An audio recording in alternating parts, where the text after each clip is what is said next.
Deja vu, I've just been in this place before. Higher on the street, and I know it's my time to go.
Guten Morgen. Ich möchte mich schnell bei allen entschuldigen, die vielleicht jetzt einen Gehörschaden haben, schon im neuen Jahr.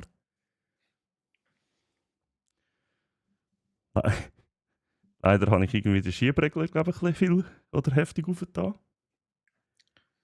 Durch das vielleicht alles ein bisschen laut geworden. Bei Maybe. so einer Musik spielt das keine Rolle. Ich habe es wie sie Küche hinterher gehört. Das ist crazy shit. Auf ins Auenland. Genau. Schöne Musik gewesen. Macht nichts. Danke, Jenny.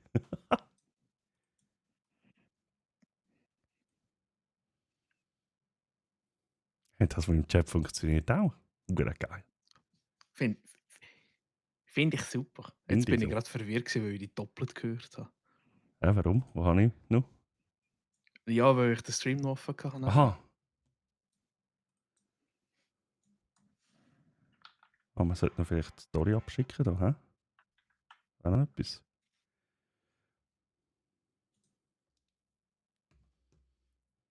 Macht nichts, finde ich gut. Ich muss noch schnell meine Milch mixen da.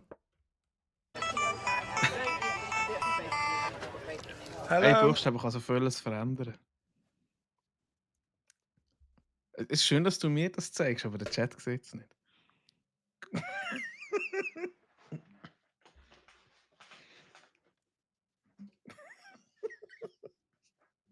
Grüezi. Grüezi. Moment. Wie so gute Schokimilch auch ist, ich kann sie nicht leer trinken. Es ist einfach irgendwie einfach so ein Mütz dickflüssig. Aber welche hast du jetzt, die normale oder die Protein? Nein, die normal. Hey, Protein. Ich hatte die einmal gehabt. Bei uns hat es leider nur die Zeit lang. Du können schauen, wo hast du wollen, du hast nur die gefunden. Das hat Ja, mich mega aufgeregt. das ist bei uns. Der Coop hat das geändert. Bei uns hat der Coop hat nur noch die Proteinscheiße. Aber die Migros hat dafür noch alles. Finde ich gut. Ich hoffe, das ändert jetzt nicht. Das würde mich Huren anschießen. Das Proteinzeug da. Wir haben dafür auch nur noch eine Sorte Salami. Früher hast du immer Salami gehabt, Schweinsalami und Rindsalami. Wir haben jetzt nur noch Rindsalami. Okay. Who the hell knows? Wahrscheinlich kein Zwei mehr in meiner Gegend. Der Ullen, immer wenn er umzieht, siehst du einfach so, weißt du, so auf der Karte in der Schweiz wird so angezeigt, so, hier hat es überall Salami. Und dann einfach so ein Kreisli, hier keine mehr. Genau. Das ist, weil ich keine Zwei mehr über die Grenze lasse. Du fährst die einfach schon vorher ab. Meins! Meins. Aber auf jeden Fall mal guten Morgen. Guten Morgen, genau. Ich sehe vielleicht noch kaputt aus. Ich habe tatsächlich 5 Stunden geschlafen, glaube ich. Ah, Standard bei mir.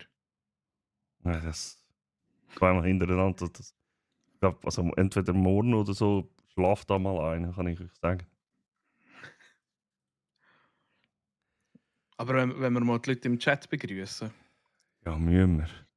Also, guten Morgen, Schätzelein.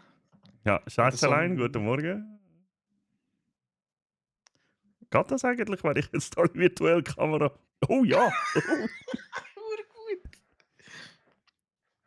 Ich hoffe, bei mir hört man nicht alles. Ja, Wenn ich nein. mich bewege. Leben oder sonst irgendetwas. Nein. Alles gut, alles gut. Ja, genau. Hey, guten Morgen allerseits. Ein gutes Neues. Ich hoffe, ihr seid gut ausgerutscht. Wer ist jetzt alles? Lisi, Jenny, mein Schwager, schau jetzt. Dein Schwager Hast, und der Sir Simple. der Sir Simple natürlich auch. Der Simple, ich habe es wahrscheinlich vor lauter Musik gar nicht gehört, aber vielen Dank für den Resub. Danke viel mal. 5 Monate Ja, mit Sonnenblumen. Was, wie viele Monate mit Sonnenblumen? 5 5 Monate mit der 5 Sonnenblume. 5. 5 Monate.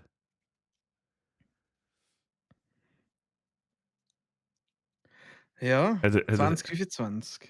mein Schwager hat jetzt gehört, eine Serie schauen wahrscheinlich. Mama? Ja, sie ist leislich. Er hat aufgehört zu schauen. Ja, mein kleines Gerätchen, das mein Mediaserver bereitstellt, der kommt alle ein bisschen Aha. Stress über. Wenn Sie ihm sein schauen. Schwager Ja. hoffentlich nur anständige Filme, hä? Was hat er gestern gesagt? Ich glaube, jetzt sind es gerade sie im Bereich der Blinden am Schauen. Das ist eine Serie. Ist im Fall wirklich recht eine hochwertige, krasse Serie. Mit dem Jason Momoa. Aber das Wo, ist nicht irgendwie so eine Abkapselung von die Stadt der Blinden. okay, das sagt mir jetzt zu wenig. Kann sein. Also sie sind dort alle... eigentlich die ganze Menschheit ist erblindet. Sehen nichts. Ja, dann ist das Und, das. und da gibt es irgendwie, glaube ich, so... Boah, ich weiß nicht mehr, die erste Staffel ist verdammt lang her.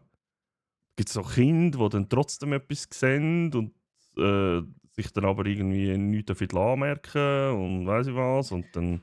Ja, wir haben eben mal ein Buch gelesen in der Schule. Das habe ich der Lehrerin vor die Füße geworfen und gesagt, der Scheissdreck lese ich nicht. ähm, nein, das ist so in einem Zwischenjahr gewesen. Das war ein mega spezielles Jahr gewesen. Und dann haben wir eben das Buch verlesen, glaube die Stadt der Blinden. Und das hat angefangen mit einer, die davon blind werden, aber die sieht nicht alles dunkel, sondern alles weiß. Okay. Und nachher fängt es immer wie mehr Leute an zu infizieren. Und dann fangen sie die Leute, die sie merken, sie werden blind, stecken sie in eine Quarantäne. Und es gibt eine, die ist nicht davon betroffen und kommt dann dort rein, weil sie mit ihrem Mann irgendwie da drinnen sind. Und dann irgendwann kommt es dann so weit, dass sie Leute, die schon vorher blind sind, dort reinbringen, weil sie sagen: «Hey, wir sind blind.» Und weil die halt den Vorteil haben, weil die das können, auf was sie schauen müssen, fangen die nachher an Unruhe stiften dort drin. Und im Buch fängt es dann an mit so Vergewaltigungen und weiss der Gucker was alles. Und ich bin dort gehockt und habe gedacht: «Alter, ich bin fucking 14, 15. Das will ich nicht Holy lesen.» shit. Wirklich, ich habe gesagt, mich stört das extrem, ich will das nicht lesen. Sie hat gesagt: «Mal, du musst.» Dann hat er es vor die Flinte geworfen und hat gesagt: «Ist mir egal, was sie jetzt sagen, die haben am Schluss 4,5 im Test.» Und er prompt eine 4,5 gehabt, weil das Buch so simpel geschrieben war. Oh Mann. So gut. Ja. Jetzt muss ich da bei mir die Musik leislicher machen. Ja, ich habe jetzt auch gerade überlegt, ist das passend, die Musik? Ich habe jetzt gerade Duel of the Fates. Tada! Wirklich so. Okay. Du hast sicher die gleiche Playlist angeschaut wie ich. Epische Filmmusik. Playlist Nummer 1182894831. Nein, doch nicht. Ich habe Best Soundtracks of all time. Fast 600 Songs drin, 30 Stunden Musik, also wir können Oh, durchziehen. crap. Hey, 30 ja. Stunden? Ja, nur 3,5. Hey, ich habe actually auch, gut, ihr seht es jetzt nicht, aber warte mal, kann ich jetzt mich da auch highlighten? Nein, kann ich nicht, hä? Du bist immer das Highlight. Verreck. Ich habe da einen wieder das Feuer am Laufen. Sie warm genug heute. Ich habe extra eine sehr lange Version rausgesucht. Warte mal. 12 Stunden. Super. Also, wir können. So eine gibt es auf Netflix im Fall. Auf Netflix gibt es ein Feuer. Mhm. The fuck? Ja. Es gibt so das. Es gibt so. Es hat doch früher einmal auf Super RTL. Haben sie irgendwie zur Nacht oder irgendwie so ab dem Morgen. Und Mhm. zwei haben sie bis um 5 Uhr am Morgen haben sie das Feuer laufen. Jetzt sind ganz andere Sachen aber eigentlich angelaufen zu dieser Zeit. Nein. Ja, aber nur auf DSF und Eurosport. Das ist auch wieder was. Susi Live. Heute ist es, glaube ich, D-Max. Ja. Oh. Ja, aber das Feuer haben sie müssen wegnehmen, weil sie viele Leute hatten, vor allem Ältere, die vor dem Fernsehen eingeschlafen sind. Dann sind sie aufgewacht und haben einfach nur gesehen, Scheiße, es brennt. Und dann haben sie die Feuerwehr angerufen, weil sie so im Zeug drin waren. Und guten Morgen, Swiss Ueli und Steampunk Lady. Grüezi. Oh, grüezi Swiss Wally, Steampunk Lady. Hey, einen wunderschönen guten Morgen zusammen. Ich hoffe, ihr seid Das gut Feuer- gerutscht. Das Feuer läuft Steampunk immer Lady noch. ist das läuft immer noch. Gott. Das habe ich nie. Ich habe lange Netflix gehabt, aber das habe ich nie gesehen. Ich glaube, das haben sie noch nicht lange drauf. Das ist crazy.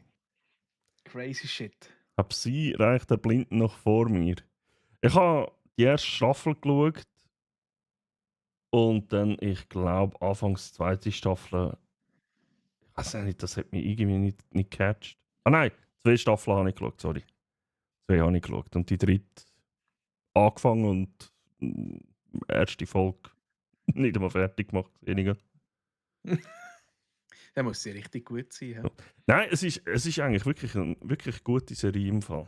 Muss man ganz ehrlich sagen. Es ist wirklich eine anständige, gute Serie. Es ist ja auch produktionsmäßig recht aufwendig gemacht.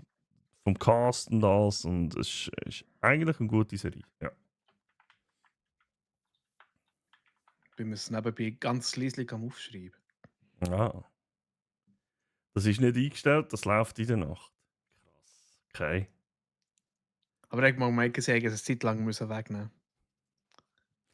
Oh Mann. Alles Gutes Neues. Sexy Sportclips ist angelaufen. Habe ich noch immer gelesen. Was auf Netflix? Was sicher nicht. Netflix Nein, hat nein, doch aber sicher... der Sexy Sportclips ist auch neu mal gelaufen. Ah, ja. wahrscheinlich. Oh. Hey, ebenfalls ein gutes neues Steampunk Lady. Nein, nicht auf Netflix. Ja, aber schon wollte sagen, das wäre also, das ist so. Ja, gut, sind wir ehrlich. Haufen Serien, die dort laufen, sind schon ein bisschen mehr als nur Sexy Sportclips, sind wir ehrlich. Ja, je nachdem schon, das stimmt auch wieder. Hast du vollkommen recht. Ah, Ja, was machen wir heute? ja, Brunchen, oder? Ich meine, ich kann so probieren zu zeigen, da meine Platte mit Lachsbrötli. Da, voilà. Er hat- Zwiebeln Du stinken, bist. Mann. Du bist.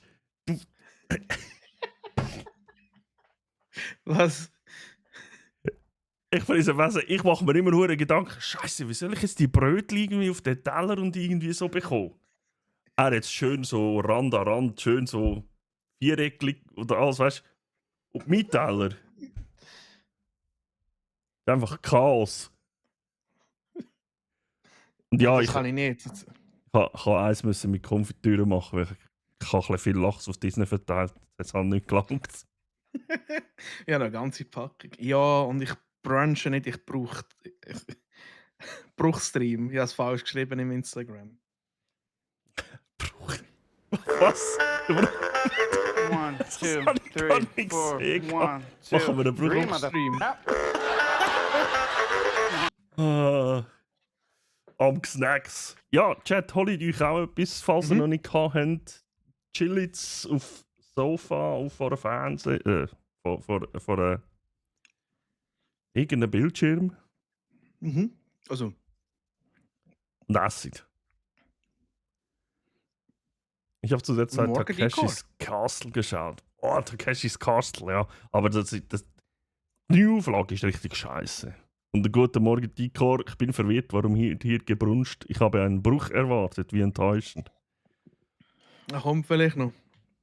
Ja, der Bruch kommt vielleicht. Hey, gleichfalls gutes Neues. Mhm. Einen guten Gallon. Ich habe erwartet, es kommt Gordon Blödsinn zu folgen. Check, haben wir ja keine Gipfel gebracht. Der Der möchte Jack Gipfel hat bringen. du hast scheinbar, du hast das sogar, glaube gestern oder vorgestern mal im Stream gesagt. Halte das für ein Gerücht. Das VOD ausschaltet, kann man sogar nachschauen. Ich habe nur noch eine halbe Packung Lachs. Ich bin enttäuscht. Hey, was für eine grosse. Wie viel Brötchen hast du dort? 5. Wie grosse Packung Lachs hast du dir gerade den ganzen Fisch geholt, oder was? Nein! Also, wenn du schaust, es ist halt nicht das ganze Lachs, nicht ein ganzes Lachs auf komplette Brötchen. Man hat nichts gesehen, aber ist gut, ja. Ich weiss, was du meinst. Nimmst halt einfach immer so eine Scheibe da. Und der Hü. Ja, gross anders habe ich das Das nicht ist- gemacht. Das ist nur da der Migro Classic Lachs aus dem Migro. Das langt dir für 5 Brötchen. 6? Ja, ich habe schon eins gefressen. Ich habe mich nicht beherrschen. Ja, wir haben das mal abgemacht, aber irgendwie bin nur ich einverstanden gewesen, Jack.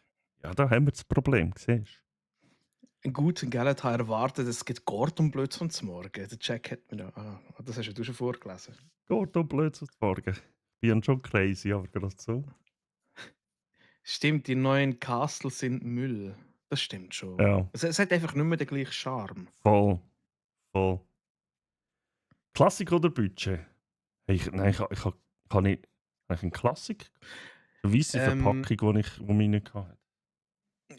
Ich tendiere im Fall, ich esse immer ein bisschen Lachs.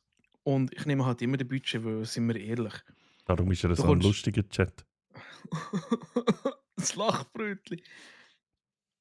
Aber tatsächlich muss ich sagen, ich finde auch die Budget- und Pre-Garantie-Version finde ich gar nicht so schlecht. Mhm. Sie sind halt ein bisschen fettiger, aber es ist Fisch, Mann. Ja, das bin ein bisschen logisch schon, woher kommt. Oder? Also wie. Also weißt du, also ich habe angefangen, das ein bisschen machen. Vor ein paar Jahren. Einfach ein bisschen mehr schauen, woher kommt. Ist es ein Wildfang oder ist es irgendeine Mhm. grusige Zucht oder so. Ich muss zugeben, der jetzt ist auch Zucht. Aber einfach weil es Ja, nichts gut, anderes rumgehabt hat. Ja gut, aber auch die Zucht kannst du gut machen. Das ist immer halt, weißt du, das ist halt das, ob er aus einer Zucht kommt oder Freifang. Weißt ja nicht, vielleicht hat er aus dem Freifang ja, weiss ich, die viel Plastikteile gefressen. Und die sind in der Zucht nicht gehabt. Also es ist immer so ein bisschen. Mhm. Ja, ich wollte eh mal eine Spielzeugfigur werden, also gib ihm. Alter, ich Oh, habe im Fall ein jetzt. Spiel gesehen, aber es ist leider VR, wo du kannst Spielzeugsoldaten spielen. Es ist schon gut und die Leute drehen Huren ab. Oh Mann, ey. Einen guten Morgen, Barracks. Papa, hallo. Ja, beim Budget gibt es mehr. Eben, das ist dann noch das andere. Ich meine, du kommst für einen 5 Lieber kommst du okay, gut, lach's über. Das ist ja so, ja. Komm mal schnell den Chat durch. Für mich war Secret Level Serie auf Amazon das Beste 2024. For real, ich habe nur die Warhammer-Folge geschaut, den Rest habe ich mir noch nicht gegeben. Ich einfach schauen, was sie dort machen. Alles andere ist mir scheissegal. Nein, du hast nur die Warhammer geschaut. Dann hast du Ja. eine super gute andere Folge verpasst. Ja, also ich schaue sie sicher noch nach. Du hast vorhin so Aber- eine Kelch in der Hand gehabt. Ja, ich weiss, so einige jetzt auch noch. Es gibt ein paar coole, aber ich habe wirklich von Anfang an einfach gesagt, ich will sicherlich die einfach schnell schauen von Warhammer. Mhm. Und die ist ja schon geil. Ja, ja. Hey, absolut. Wo die fertig war, habe ich gedacht, ja, Space und Marine weiter? 2. Nein, ich will jetzt eigentlich eine ganze Serie von dem Zeug. Aber sie hören wieder irgendwo mit drinnen auf. Mhm. Weißt du? Sauerei. Was haben sie da geschaut? Alun, das ist jetzt aber pure Nostalgie. Oh. Du hast wieder Wunden aufreißen. Magerlachs gibt es nicht, da muss man halt andere Fischart nehmen. Aber eine andere Fischart zum Morgen, dann ist es kein Lachbrötchen mehr. Und hey, ja, ein guter Rutsch. Auch nicht, gell? Ein Insider Barracks, aber ein gutes Neues. Barracks, Platsch, guten Morgen. Auch dir ein gutes Neues. BF, hä? Ja, Gesundheit. Mhm. Mikroplastik bitte, ist auch okay. Morgen, ihr Lieb und Happy 2025. Gutes Neues. Ich auch ein. Ah. Jetzt habe ich irgendwie ein Geräusch gehabt mit Deutsch und Schweizerdeutsch. Und der Coolio ist auch da. Der Coolio, gutes Neues, Mhm. ihr tollen Menschen. Gutes Neues, Coolio. Und praktisch das ganze Lockdown-Protokoll-Team ist da. Ja, voll. Also, wer ist bereit? Ey, ich habe jetzt die Videos geschnitten. Also ich habe einfach mal nur Teile genommen. Da habe ich mir diese Sachen beim Plätsch im Stream noch angeschaut. Hey, ich habe fast in die Hose gesagt.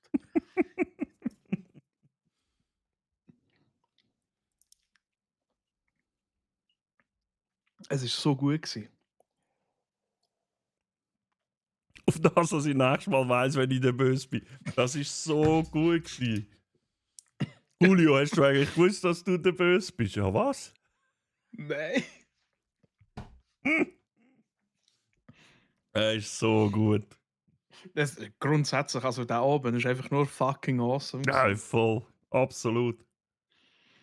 Ist tatsächlich, wenn wir so ein bisschen davon, eines von meinen Highlights das Jahr gewesen.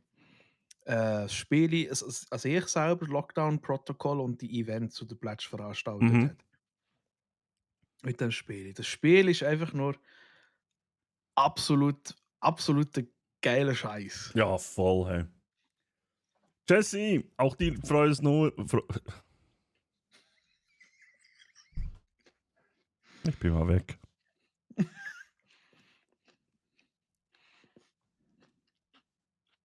Ein frohes Neues. So, jetzt Deutsch kann ich auch. Hello Jesse.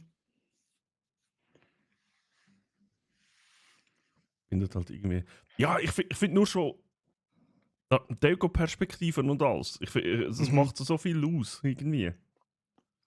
Vor allem, dass du halt so einfache Gimmicks hast. Wie zeigen, Daumen auf und so Zeugs. Ich glaube, es gibt irgendwann eine Szene, wo du oder entweder der Troy beim Analyze, irgendeiner von euch steht nebendran bei den Blumen und hat nicht gewusst, welche Blumen er sollte nehmen. Und dann bin ich so zu den Blumen, weißt du, hast du eine Wand, wo alle Blumen abgezeichnet sind. Das Da bin habe ich ich so gewesen. den Mhm. Finger drauf gezeigt. Immer so. Und so. Es ist so gut. Ja, weil du halt nicht durch die Scheibe durch kannst. Das ist verdammt dumm. Aber es war so genial. Ich stehe einfach eine Scheibe an und du so schaust mich so an. Und dann zeigst du zuerst auf ein Display und ich so, ja, was soll ich mit dem Display? Und dann habe ich auf die Tafel und dann dort. Aha. Und ich so. Es ist geil gewesen. Ja, die Abends. Also ich konnte jetzt erst 2 können mitmachen, aber es ist so gut gewesen. So genial. Einfach wirklich mega geil. Das Game ist der Hammer. Mhm. Einfach C4-Profi. Oh, Drecks Mhm. C4, ey. Du kannst kein weiss, graues Kästchen mehr irgendwo hinschmeißen. Es sagt einfach all davon. Einfach so, what? Das kann Batterie sein, irgendetwas. Ich- Ohne Scheiß jetzt, das C4, der Pletsch, der hat ja dort einen Multikill, der hat ja das ganze Team hat er ja gefetzt. Mhm.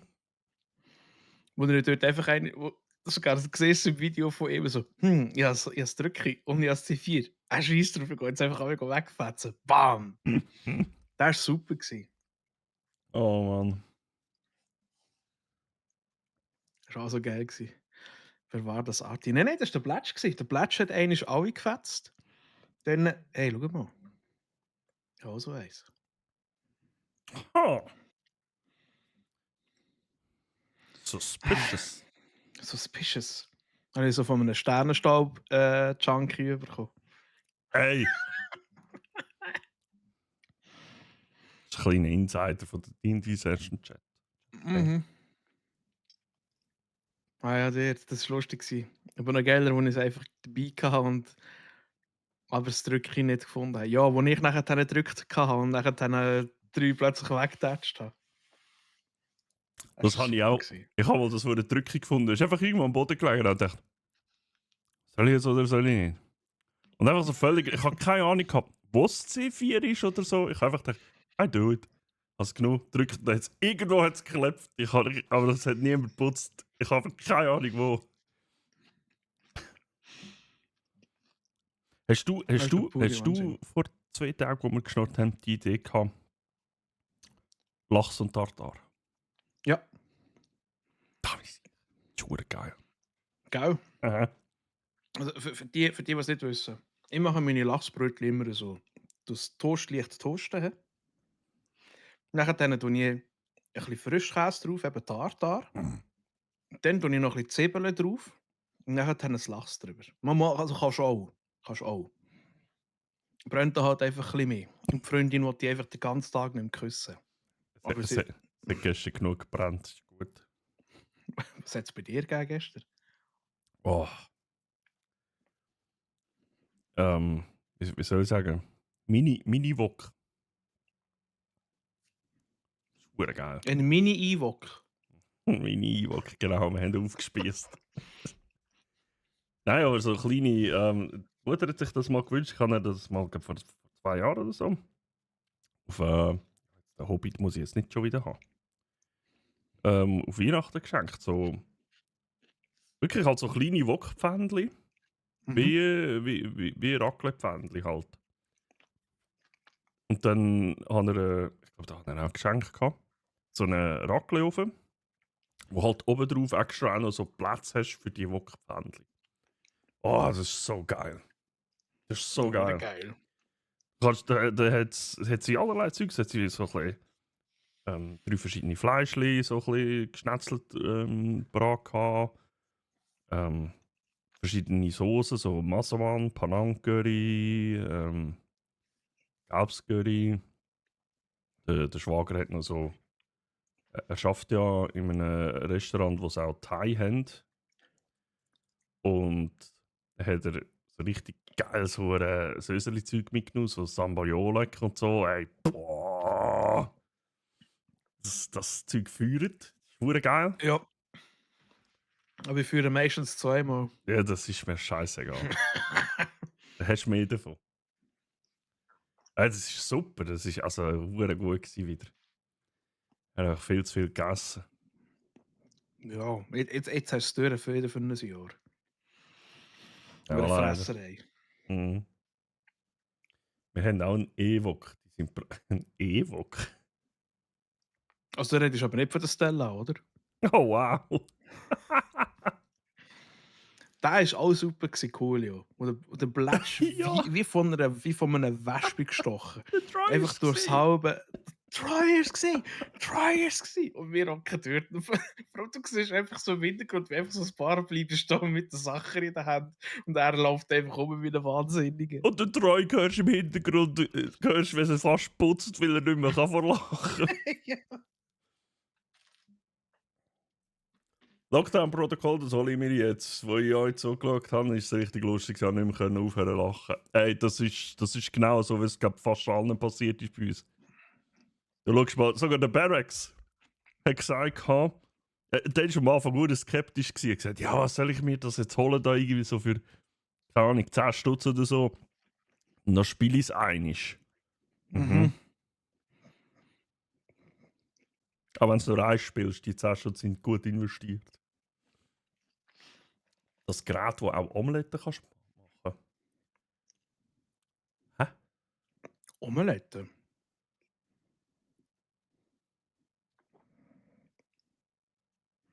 Der Schwager lehnt immer mal aus. Du musst mit ihm reden. Wir haben ihn auch schon angestellt. Als wir das WoW-Gilden-Treffen hatten, haben wir ihn angestellt, dass er uns Pulled Pork macht.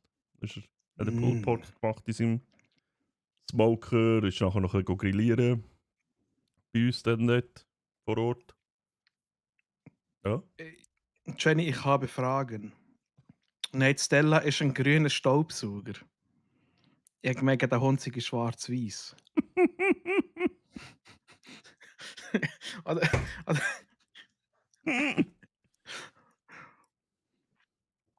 so einmal mal drüber anmalen oder so.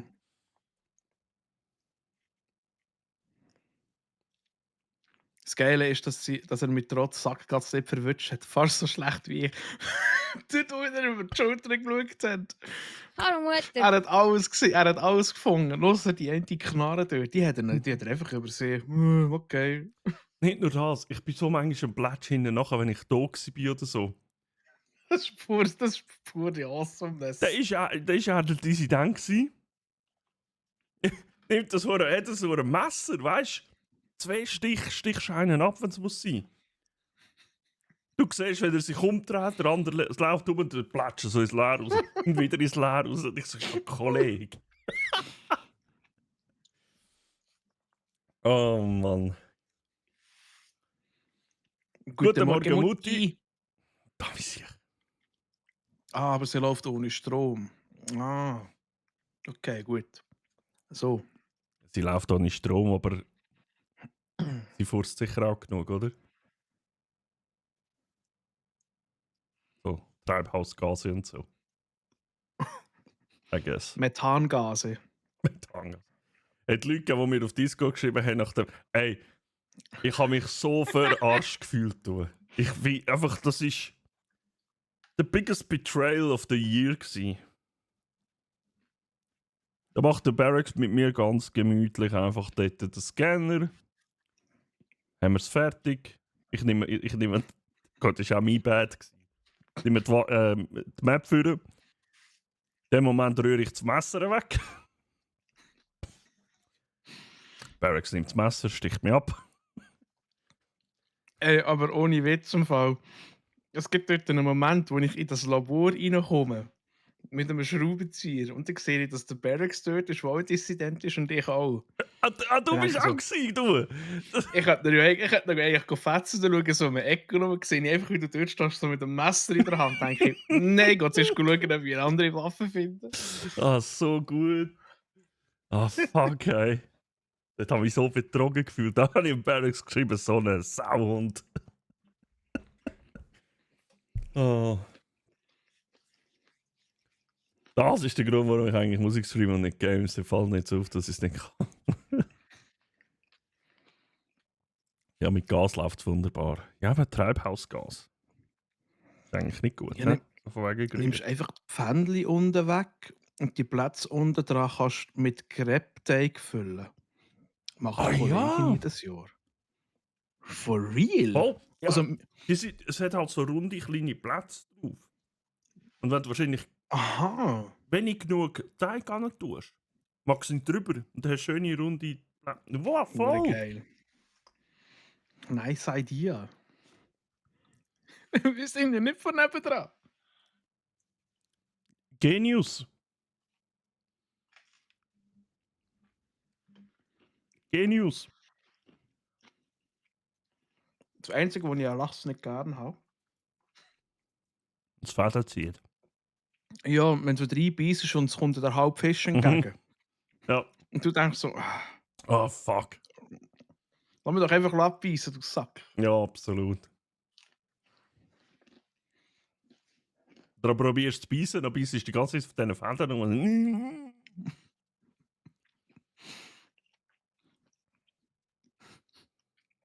Also, was ich immer geil finde, ist, du weißt genau, wenn einer irgendwie so einen Grat drin hat oder so.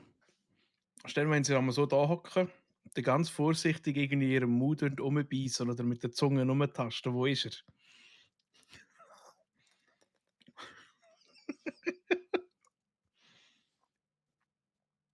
Ah.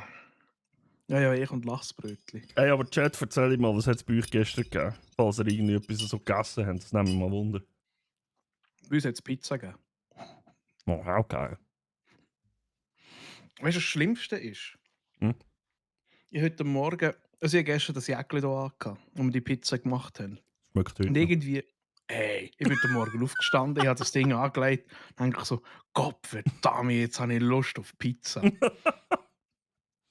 Hm. Pizza und Flammkuchen. Oh. Flammkuchen ist halt schon auch etwas Geiles. Mhm. Tischgrill. Tischgrill. Ist ja Mm. fein. Auch mit Zunge oder Zähne zwischendrin rumguseln. Ja, voll. Also, und da, Ja, ich da fährst du hatte- drauf rumsaugen. So.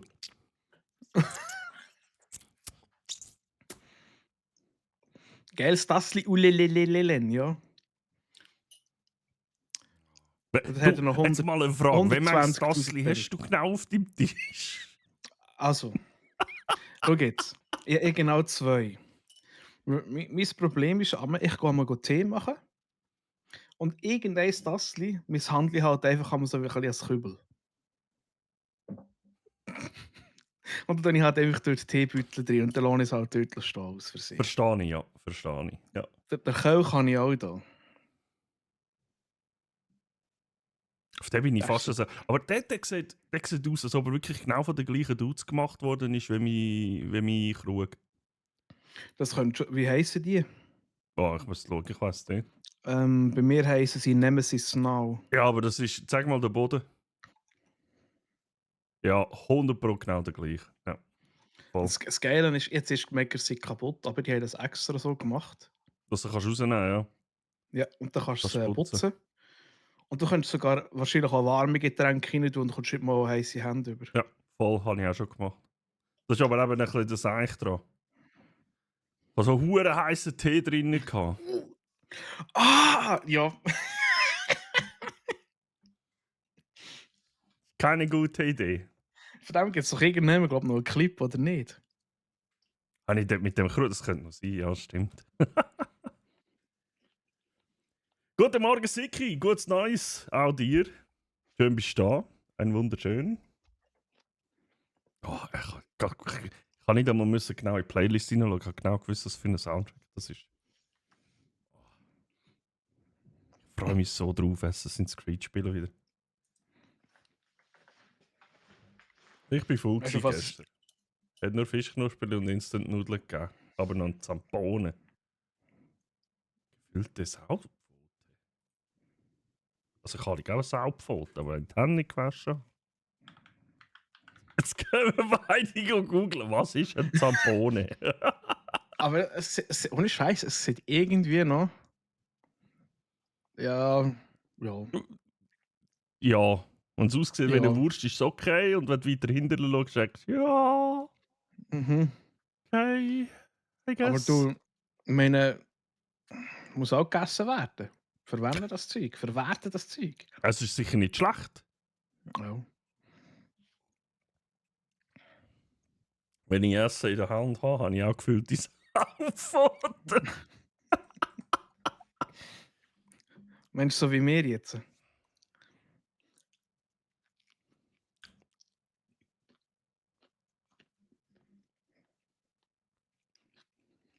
Mm.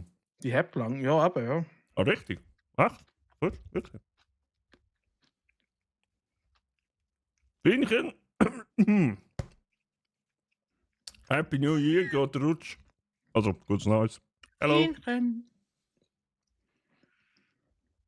Nicht so. Ich bedanke mich in aller Form für euch das Podcast-Jahr 2024 und für die Tatsache, dass ihr im Schnitt eher immer länger gewesen seid. Vielen Dank für euren Podcast. Echt nice. Es war so gut. Gewesen. Danke, wir Bless, haben das ist mega nice. Sorry, ja, was? Erstens mal, ja, merci vielmals. Und zweitens, ich mag mich noch erinnern, wo wir gesagt haben, ja, wir machen so eine Stunde. Ich gehe jetzt einfach mal in Spotify rein. Brotkasten. Erste Folge. Ah, super, jetzt setzen wir natürlich noch teilweise. Also ich bin irgendwie in der Hälfte und da steht immer noch 50 Minuten verbleiben. Also wir haben nie unter einer Stunde geschafft. Das sowieso nicht. Aber wir haben einfach. Wir sagen uns immer wieder, ja, wir müssen wieder ein bisschen schauen, wir müssen wieder vielleicht ein bisschen zurück oder so. Und dann kommt die nächste Folge und wir haben einfach noch länger als das letzte Mal. Ah, so gut. Das ist eben super. Ah. Ist eine Spezialität aus Italien. Mega fettig, aber fein. Also probieren würde ich schon mal gerne. Ja, voll. Ich sage immer, probieren sollte man immer. Du kannst dann immer noch entscheiden, ob du es geil findest oder nicht. Mhm. Mhm. Das habe ich tatsächlich auch das Jahr schon so ein bisschen probiert zu machen. Also, zum Beispiel bei Games. Marvel Rivals habe ich immer gedacht, das ist sicher so ein hoher Abklatsch wieder und es ist gar nicht mal so bad. Ja, du hast halt auch ich glaube, etwas Cooles mit diesen Kombinationen von Helden, die du kannst machen kannst. Genau, eben, voll. Ja, das macht es genau ein bisschen aus. Meiner Meinung nach. Also, andere können es anders sehen, aber das ist genau das, was es ein bisschen ausmacht.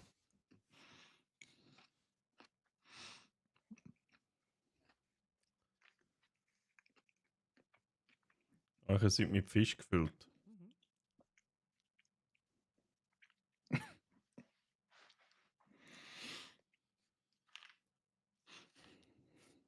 Du hast das Brösmel im Bart. Jetzt ist es runtergefallen. So ein Scheiß. Ist alles gut. Ich mache jetzt aber Poulet unter Schenkel. Geil. Poulet Unterschenkel. Also sie macht ein Poulet und der Schenkel. Das war's dann mal wieder.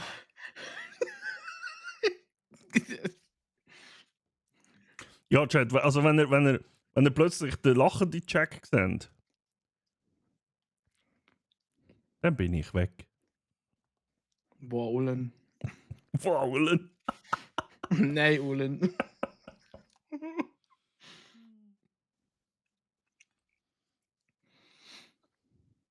Deine Sprüche aktuell. Ja, aber da. Der letzte hast du am Salat oder der von gestern. Da sind wir irgendwie so schnell irgendwie auf dem Sofa gelegen. Und dann nachher sagt sie immer die hure Temu-Werbung. Und dann habe ich gesagt, ja, Temu müssen wir heute auch noch machen. Und dann hat sie fast vertätscht vor Lachen. Aber Und dann sagt man mir, meine Sprüche sind scheiße. ihr habt das mitbekommen. So geil gewesen im Fall. Gestern ist der Faro ein bisschen geroastet worden. Und zwar ist in Hallo? Gruppe der JC Faro. Mhm. In der Gruppe von der Faro Gang Passfahrt im WhatsApp hat Tami ein TikTok geschickt. Ein 57.000 Quadratmeter großes Temu-Lager in China ging heute in Flammen auf. Der Gesamtverlust an Lagerbeständen wurde auf bis zu 56,19 € geschätzt. Der Einzige, der mir in den Sinn kam, ist, ja nein, was leidet jetzt der Faro für T-Shirt an? Müssen wir eine Kleidersammlung starten für ihn? Wieso sammeln der mal T-Shirt gekauft von Temu oder was? Das ist so ein Running Gag gewesen. Er hat eigentlich ein recht nices T-Shirt gehabt an der Passfahrt, wo Fokus gestanden ist da drauf. Und dann aber so in verschiedenen Layer auf und ab. Das hat eben gemeint, du hast keinen Fokus. Ist gut. Und dann irgendjemand hat darauf angesprochen. Dann hat er gemeint, ja, weißt du, so 2 Franken auf Temu und so, weißt du, bestelle ich immer wieder. Hey, das war die schlechteste Idee, gewesen, dass er das gesagt hat an dem Tag. Die ganze Zeit aufgezogen worden. So, warte, seid mal schnell ein bisschen ruhig. Moment. Hören ihr die kleinen Kindli? Wie sie am Brüllen sind? Ja, lass ich mal ein bisschen näher beim T-Shirt vom Faro. Also, Und ich mache jetzt den Stream also- auf und höre, ob irgendein gutes Lied kommt oder so in Tomahawk. Aber die ganze Zeit so Zeugs, es war so gut. Gewesen.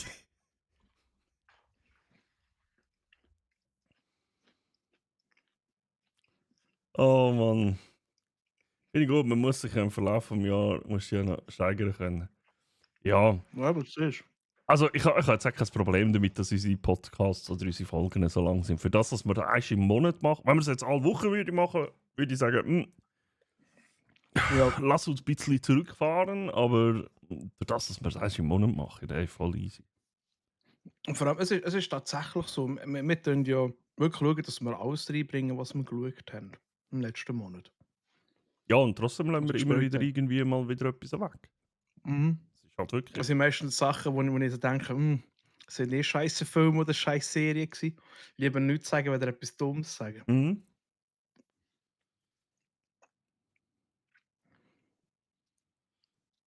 Ist noch nicht besser geworden. Nein, definitiv nicht. Auch Rollen. Jo. Und Chat. Euches Highlight, was jetzt Film und Serie angeht, vom letzten Jahr. Los.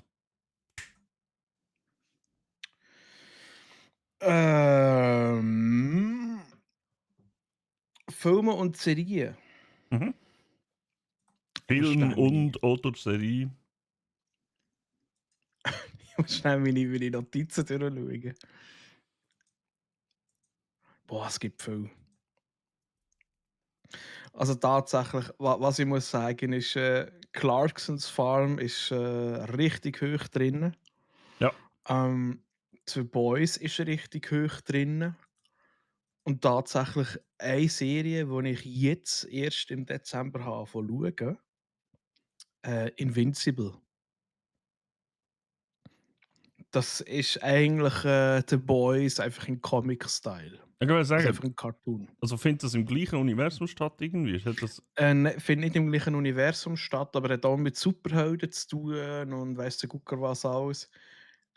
Ist relativ brutal, Mhm. wenn man es so haben. Finde ich gut. Also, da ist der Boys ein Scheissdreck dagegen. He? Okay. Also, Wirklich? ja. Also, du siehst What the einfach. Es gibt so eine Szene. Hast du die Szene mit dem Zug noch nie gesehen?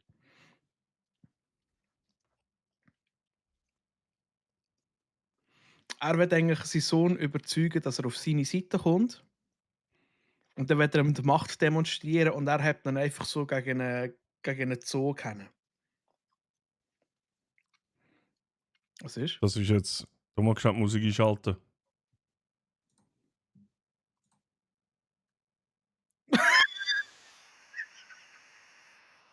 Macht mir jetzt hier ein bisschen Angst. Er will die Macht demonstrieren. In dem Moment fällt es an im Hintergrund so, what? Nein, aber es ist wirklich so, also es ist wirklich so, er will ihm nachher die Macht von seinem Volk demonstrieren und er lässt einfach den ganzen Zug gegen seinen Sohn pratschen und du siehst einfach nur, wie die Körperteile umeinander fliegen und so. Also es ist wirklich, es ist heftig. Hey? Und es wird immer wie schlimmer. Also es gibt, glaube ich, keine Folge, wo der Hauptcharakter nicht irgendwie im Krankenhaus aufwacht. Völlig verprügelt, völlig verschlagen. Aber es sind Weil Superhelden. Ja, ja, aber er ist einer, also er will seine Fähigkeiten erst noch entfalten und in der zweiten Staffel merkst du schon, warum das er immer auf die Fresse bekommt. Weil er Okay. sich zurückhebt. Und es zeigt halt immer wieder so, ähm, immer wieder so Situationen, dass im Universum immer noch ein grösserer Fisch ist, wenn als du es bist. Verstehst du? Mhm. Also es ist relativ eigentlich ein cooles Konzept. Es hat auch eine coole Story dahinter. Mit Vultromiten und so. Und das ist eigentlich gut durchdacht. Du hast einfach die Story, was auf der Erde basiert, was in der ersten Staffel basiert, das ist einfach noch Peanuts, was alles kommt. Okay. Also ich kann es jedem empfehlen, der so gerne so ein bisschen Cartoon hat, wo gerne Superhelden hat, wo aber auch mal ein bisschen, eben so ein bisschen, und Bügelei. ja, genau. Okay. Es hat Ich hab das ja. immer wieder gesehen, aber ich weiß nicht, es hat mich nie wirklich irgendwie angemacht, das zu schauen. I don't know. Mal fucking Omni-Man, das ist der geilste. Ist das der mit dem weißen Anzug? Mhm. Okay.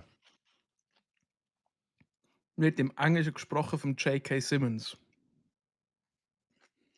Zu dem kommen wir dann auch noch.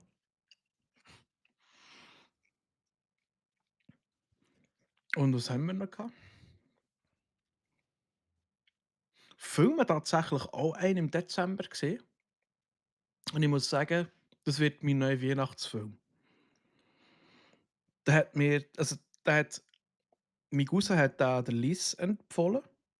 Und die Liz hat dann, also mein Schatz hat dann nachher gesagt, komm, wir schauen den mal. Mhm. Und ich so, ja, okay, Weihnachtsfilm. Und der heißt einfach Klaus. Ist ein spanischer Animationsfilm. Und hey, scheiße, ist der geil. Der ist richtig herzig, der ist richtig herzerwärmend. Und es geht eigentlich darum, dass ein Böstler, ein fauler Böstler, in ein Dorf geschickt wird, wo es 2 Familien hat, die sich seit Jahren bekriegen. Aber das ist alles so ein bisschen Kinder. Also, also das ist eigentlich hure geil. Es ist so eine Mischung so, es ist für Kinder, aber auch für Erwachsene. Mhm.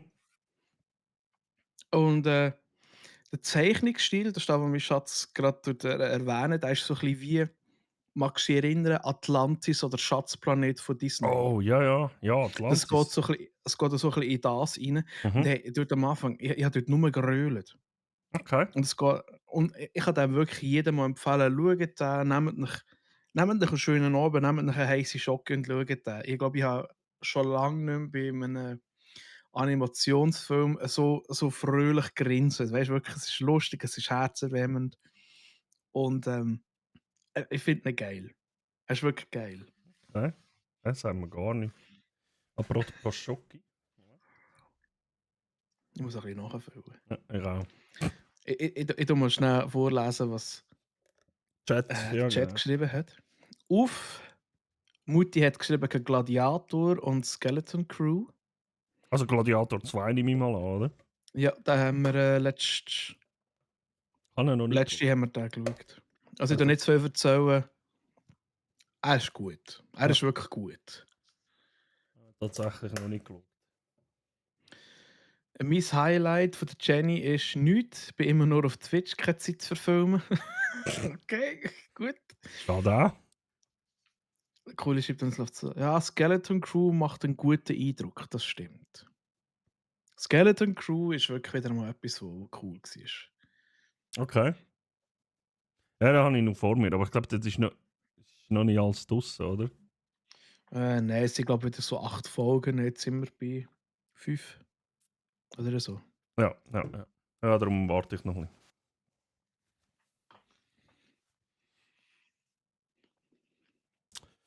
Guten Morgen, mein Geschwager. Was waren so deine Highlights gewesen? Mein Highlight das Jahr. Ich habe jetzt gerade da meine ganze Liste an Filmen, die ich geschaut habe das Jahr. Es sind 112 Filme.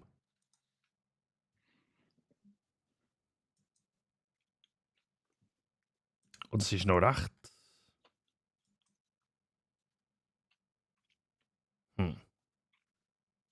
Tricky. Scheiße, ich so da Sachen, die kommen mir gar nicht mehr Sinn, die sind mir gar nicht mehr geblieben. Das ist krass. Und ja, der zweimal okay als Abschluss. Das war ich das Jahr geschaut und gut gefunden habe. Ist Dahmer-Doc als Highlights, bis man irgendwie. Ja, I feel it. Weißt du, was du meinst? 112 Filme mehr geschaut. Ja. Das heisst plus minus 2 pro Woche. Und etwa Ja, also an. jedes Wochenende ein Film mal, aber Samstag und Sonntag hast du das drin. Ja. Ich glaube, ein Highlight ist meiner Meinung, also der beste Film, den ich glaube geschaut habe, war Oppenheimer dieses Jahr. Muss ich halt Stimmt, der war auch noch. ganz ehrlich sagen. Das Ja, war so der ein ist. guter Film gewesen. Aber der war ganz am Anfang vom Jahr, oder? Ja. Das ist ein richtig super guter Film gewesen. Aber auch Deadpool, aber ich finde es jetzt schwierig, einen Deadpool Wolverine mit einem Oppenheimer zu vergleichen irgendwie. Von dem Das her, stimmt, ja. Aber auch der war super gewesen. Und einer, den ich jetzt erst im November ja geschaut habe, Horizon. Der mit dem Kevin Costner, der Western. Der ist so gut. Und weil wir vorhin vom J.K. Simmons und von Weihnachten geredet haben, Aha. Red One. Ey, der ist richtig. Ich habe den richtig gut gefunden. Ohne Scheiß. Ein richtig. Also besser als erwartet. Ich bin eigentlich nicht so der Weihnachtsfilm-Dude. Aber das war ein richtig guter Film. Der Rock. Ja. Der spielt halt in jedem Film irgendwie die gleiche Rolle. Er ist der muskelbepackte, eng t-shirtige Dude, der alle gehen verprügeln. Ja, oder so what? Aber es ist ein. Also ich finde es geil vor allem, wie sie das Ganze drumherum erklärt haben. Und dass der Santa halt wirklich so ein fucking moderner Dude ist, so mega technologisch fortgeschritten und so. Und durch das, dass sie es so auch erklären, wie er sein Ding macht eigentlich, seine Sachen halt kann machen. So, durch Chemie runter und das Zeugs, wie er das schafft und so. Es ist so gut gemacht. So genial. Das ist Red One, gell? Hast du gesagt? Ja, genau.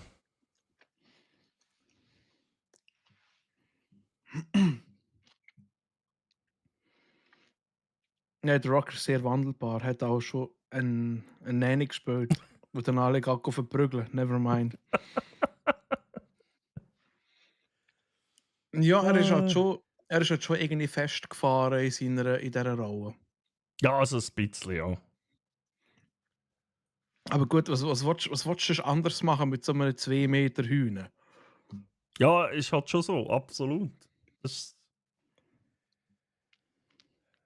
ist halt Ich lese schon. da gerade. Ich glaube, das Jahr nur einmal im Kino gewesen. Mein Film-Highlight war im April noch Django Unchained. Django Ja. Unchained, der ist super. Den müssen wir wieder mal schauen. Ich habe ihn lange nicht mehr gesehen. Ja. Die beste Szene ist immer noch dort, wo sie darüber diskutieren, wegen diesen scheiß Masken. Hey. Und ich das erste Mal gesehen habe, das ist die Szene, die bleibt mir so extrem hart im Kopf. Wo sie dort so und dann switcht das Bild und dann siehst du, wie sie 10 Minuten lang darüber diskutieren, wie geil es jetzt die Maske ist oder nicht. Wenn ihr den Rock anders gesehen dann schaut die Zahnfee. Ja, aber selbst dort ist er ja also der muskelbepackte. Ja, man könnte jetzt sagen, Prügelknabe ein Stück weit. Ja. Mhm. Dune Part 2, ja. Obwohl ich das habe ich halt. noch nicht gesehen.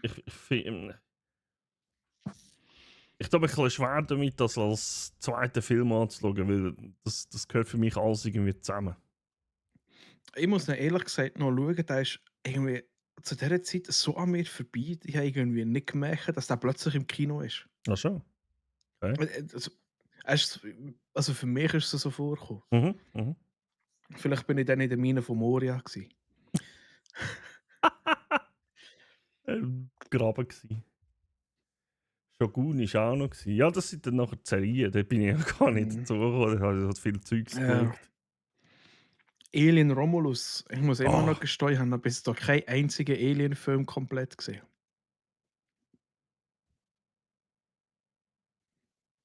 Okay. Sie wurden als Gast entfernt. Nein. Nein, aber ich habe ihn tatsächlich vor einer Woche geschaut. Alien Romulus. Und ist okay. Aber also ich finde es cool. Ich wollte es eigentlich nicht gross spoilern tatsächlich, aber ich finde es cool, wie dass sie zum Beispiel gewisse Bridges geschlagen haben zwischen dem Film und dem alten Film. Mit etwas ganz Bestimmten. Aber ich sage, ich tue jetzt da nicht gross irgendwie erzählen, was oder so. Oder wie sie es gemacht haben. Aber es ist ein okayer Film. Es ist jetzt nicht das Highlight, aber okayer Film. Also es hat so schlechtere Alien-Filme gegeben, glaube ich. Habe ich das Gefühl. Ich muss gerade noch durchschauen, was ich noch so gesehen habe. Le Mans 66 habe ich ja dieses Jahr geschaut. Mhm. Der mit dem Vorteil ist auch einer, der mir geblieben ist. Mhm. Der ist super, ja. Godzilla Minus One, auch nicht schlecht gewesen. Den habe ich immer noch nicht geschaut. Easy. Ah, ja, jetzt meine Affinität gefunden so zum Sam Raimi mit Darkman und The Evil Dead. Muss ich dann noch weiter schauen?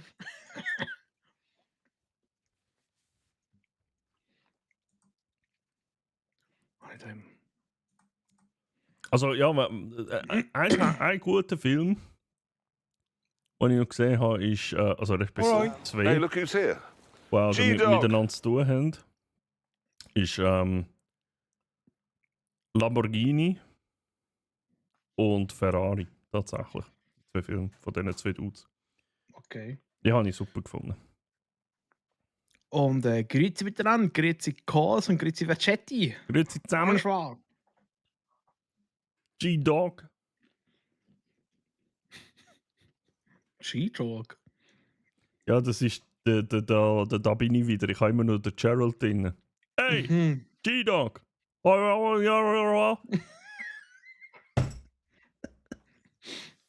Ich freue mich extrem drauf auf die neue Folge oder die neue Staffel. Voll, hey. G-Noise, ja genau. Ich hoffe, euch geht's gut, einen guten Rutsch gehabt. By the way, das, was der Bot da reinhaut, das aktivieren wir dann nachher. Wir machen das heute das erste Mal über das Twitch-Ding hier, Stream Together. Und bis jetzt funktioniert es eigentlich ganz anständig. Und wir haben hier eine Funktion, Anklingeln durch Zuschauer starten, und ich nachher aktivieren kann. Und wenn ihr. Ich will jetzt schon rein tun. Ich weiß gar nicht. Und wenn jemand Zeit und Lust hat, kann er eben I don't anklingeln. want no full front. Hello, Gerald. Meet and grab big men when I come out, you know. Blokes with axes and stuff. I don't want a lot of that. These days. Ich könnt ihr anklingeln und wenn ihr Bock habt, das Mikrofon, Kamera müsst ihr es nicht unbedingt, wenn ihr nicht wollt, natürlich. Dann nicht mehr Zunge fühlen. Könnt ihr ein bisschen mitdiskutieren da. Alles auf Ein ganz freiwilliger falsches Basis. Wort. Du schmeißt danach gerade raus. Ja. Wenn wir es aktivieren. Weißt du, nur so, hallo, tschüss. Warte mal. Wo ist jetzt der Knopf? Hä? Warte mal, das Fenster mal ein bisschen grösser machen. So. Ah, da. So. Anklingeln durch Zuschauer. Los geht's. Ihr müsst einen Monat lang Follower sein, sonst geht's nicht. Einfach so aus Security-Gründen. Mhm. Didi.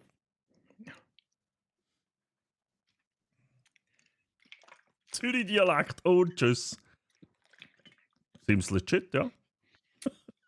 Gut, ausser es ist der Bounce. Das ist so eine Ausnahme. About. Dann kann ich irgendwie zulassen. Ja, bis zu einem gewissen Grad, gell? Wenn du irgendwie gehst graden und anstatt dass er Messi sagt, sagt er, es ist was? Ja, was? Hey, jetzt haben wir über Film geredet. Jo. Du folgst du verlassen. Was ist denn jetzt? Danke, Barracks. Barracks ist mein neuer Bot, by the way. ähm.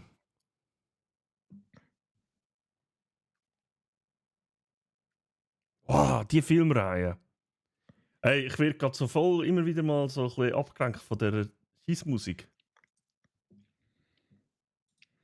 Dann kann ich nicht die gleiche wie du. Was los ist denn? Es kommt gerade der Soundtrack von Das Vermächtnis der Tempelritter.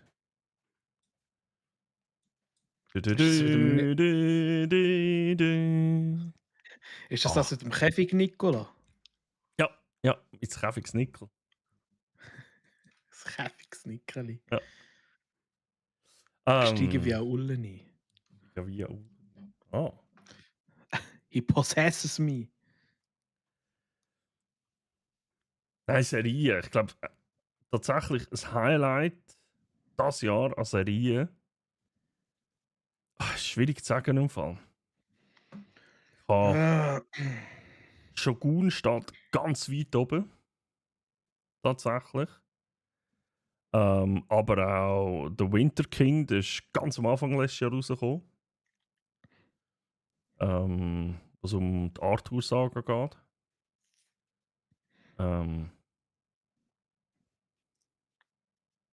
Welche von diesen 5 noch? Oder unzählige? In die Richtung. Okay. Okay. Hell on Wheels, Tulsa. Es ist echt schwierig. Ich glaube, ich kann kein. Also, ich kann das erleichtern, ich kann mich auch nicht entscheiden. Ich hatte, ja. Ja, du bist. Mach mal. Ich hatte letztens im Dungeon habe ich geil gefunden. Wir hatten Avatar, Herr der Elemente. Die Real-Verfilmung. Die Fallout-Serie. Star Wars Clone Wars war fertig gewesen. Was haben wir da sonst noch gehabt? Ich kann schnell durchsuchen. The Boys habe ich geschaut, Terminator Zero für mich. Rings of Power Staffel 2, wo ja uns auch eigentlich relativ weggefetzt hat. Fox Machina, ja gut. Mal, die war auch geil gewesen, eigentlich. Also ich könnte mich nicht entscheiden. Ich habe so viel Gute gesehen irgendwie das Jahr. Ah, ist schon. Also bei mir wird es, glaube ich, wenn ich wirklich müsste entscheiden, wäre es irgendwie ein Battle zwischen Shogun, Rings of Power und Yellowstone tatsächlich. Und From.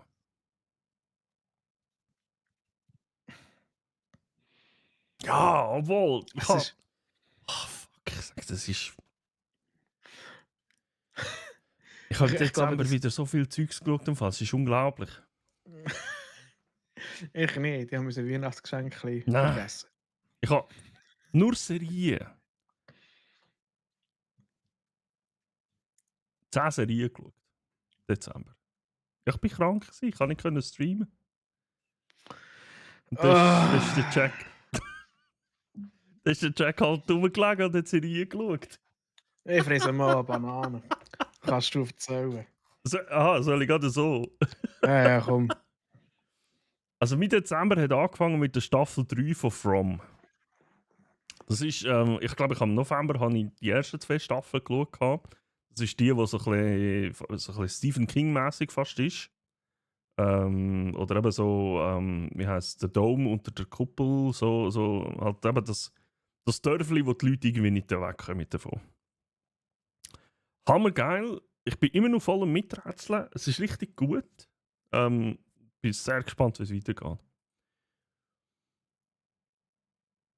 Dann habe ich, das haben wir vorher schon mal angesprochen, habe ich Secret Level geschaut. Und finde ich super. Hat so halt wirklich so die Love, Death and Robots Vibe. Bitte noch nicht zu viel verraten, ich habe eben noch nie alle Nein, gesehen. mache ich nicht, keine Angst. Aber es sind halt so coole, kurze Game Stories eigentlich. Und um das geht es ja auch. Ich glaube, Secret Level, so hat glaube sogar mal das Entwicklerstudio geheißen. Und darum geht es, glaube ich, auch so ein bisschen um das Thema Gaming. Immer wieder. Die ist tatsächlich jeder, wo ein bisschen Games und so und vor allem auch ein bisschen die älteren Sachen und so gerne hat, hey, nerdmässig, ziehen durch Secret Level rein. Das ist die absolute Empfehlung. Es sind nur kurze Folgen, so zwischen 10 und 20 Minuten, würde ich jetzt mal sagen. Nur schnell so informativ. Secret Level war ein Unternehmen im Bereich Computerspiele in San Francisco. Es wurde im Jahre 2006 wegen seines technologischen und technischen Erfolgs von Sega Amerika aufgekauft. Wegen kommerzieller Misserfolge der anschließenden entwickelte Produkte jedoch zunächst zu Sega Studios San Francisco umstrukturiert und später geschlossen. Ja. Aber was die gemacht haben, sehe ich nicht.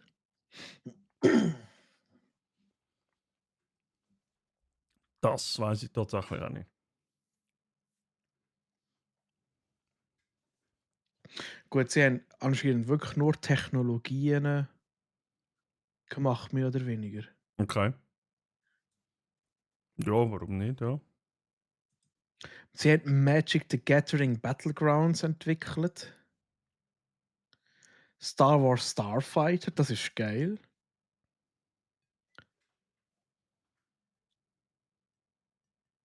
Aha, nein, sie haben. Sie haben gewisse Spiele haben sie nachher dann portiert. Hm. Darum erst 2006. Schuf zudem zahlreiche Tools und Technologien für die Konsolenspieleindustrie in Zusammenarbeit mit LucasArts, Sony und anderen. Okay.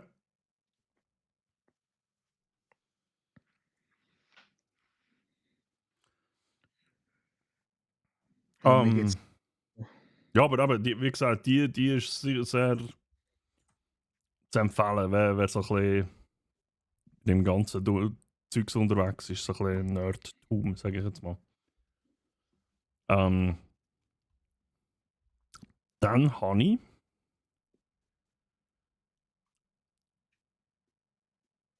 The Day of the Chacal geschaut. Sehr überrascht worden tatsächlich. Ist das nicht. Oh, was spielt dort da mit? Der Eddie Redmayne. Der bei Fantastischen Tierwesen. Ja. Das ist ein völlig underrated Schauspieler. Der hat mal in einem Absolut. Film mitgemacht, wo der Ding auch mitgespielt hat. Wie heißt er? Da, The Black Death. Das ist der Film mit dem Sean Bean. Vor allem heißt er auch geil. Ulrich. Mehr sage ich nicht.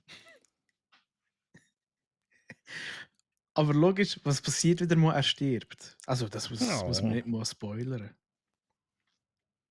Nein, aber die Serie hat mich sehr überrascht. Ist richtig heftig gut im Fall. Für jeden, der so ein bisschen Hitman-Stories, James Bond oder auch so Sachen wie so vom Tom Clancy und so gern hat, ey, ziehen dich das rein. Das ist eine Aber absolute Traumrolle für den Eddie. Für und vom Eddie Redmayne. Hey, absolut genial gespielt. Richtig geil. Aber der Film hat es schon mal gegeben. Es gibt Ja, doch das dort ist, die also das ist jetzt Szene- eine Serie. Ja, aber es gibt doch dort die Szene, wo er sein Gewehr justieren, Mhm. wo er so bei einem Baum einhängt Mhm. und nachher dann auf Mhm. eine Melone schießt. Die Szene findest du 1:1 auch in dem Film, was es früher mal gegeben Mhm. hat. Genau. Und das Krasse ist wirklich, was soll ich sagen? Also er gleicht ihm auch sogar. Er gleicht ihm auch sogar, der er dort spielt. Und eben jede Handbewegung dort ist genau gleich wie im Film. Die ist super gewesen. Wirklich. Hätte ich nicht gedacht. Ich bin ein bisschen skeptisch gewesen, aber die hat mich voll überzogen.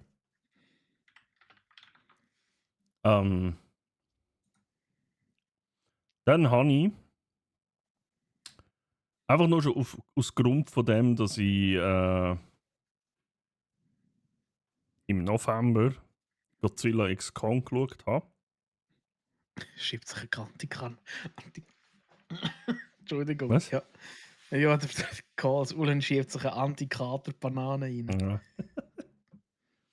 weil ich im November Godzilla X Kong geschaut habe und den eigentlich gar nicht mal so schlecht gefunden habe, habe ich gedacht, so, jetzt nehme ich es mir mal die Zeit und schaue Monarch Legacy of Monsters. Das ist eine Serie, was eigentlich die finden nur vor Godzilla X Kong statt, wo sie sich herausgefunden, ja, eben, damit also wo du siehst, wenn sie herausfinden, dass es eben zwei verschiedene Ebenen gibt. Es gibt unsere Welt und dann gibt die Innererde und mit den Portalen und weiss ich was und so. Das ist mega interessant, mega cool. Also ich weiß nicht, warum man sich so lange gewartet hat, um die zu schauen. Ich habe sie schon ewig bei mir eigentlich. Und es ist wirklich, also CGI, alles wirklich auf Filmniveau. Es ist hure gut. Und auch der Cast ist richtig gut. Ich meine, come on, Kurt Russell. Der Kurt. Hürtli. Und dann der Dude, wo. Das ist tatsächlich noch geil. Kurt Russell und sein Sohn spielen dort mit. Und sein Sohn spielt aber die Vergangenheitsversion Von ihm. von ihm. Das ist aber geil. Und sein Sohn kenne einige, wenn er Falcon-Serie gesehen haben. Er spielt dort eigentlich wieder der Nachfolger vom Captain America. Der neue Captain America, das ist der gleiche Schauspieler. Das ist im Kurt Russell sein Sohn. Der hat aber viele Filme gemacht. Schon. Ja, ja. Oder schon einige. Er hat ein paar noch schon mitgemacht. Voll. Ist, Spielt also, er nicht da im Walking Dead mit? boah, das weiß ich nicht. Da bin ich irgendwann mal raus gewesen. Das ist so viel, da bin ich Weißt du nicht, raus im Fall. Das weiß ich nicht. hat aber gerade die Liste noch. Also, der hat ein paar Filme gemacht. Mhm.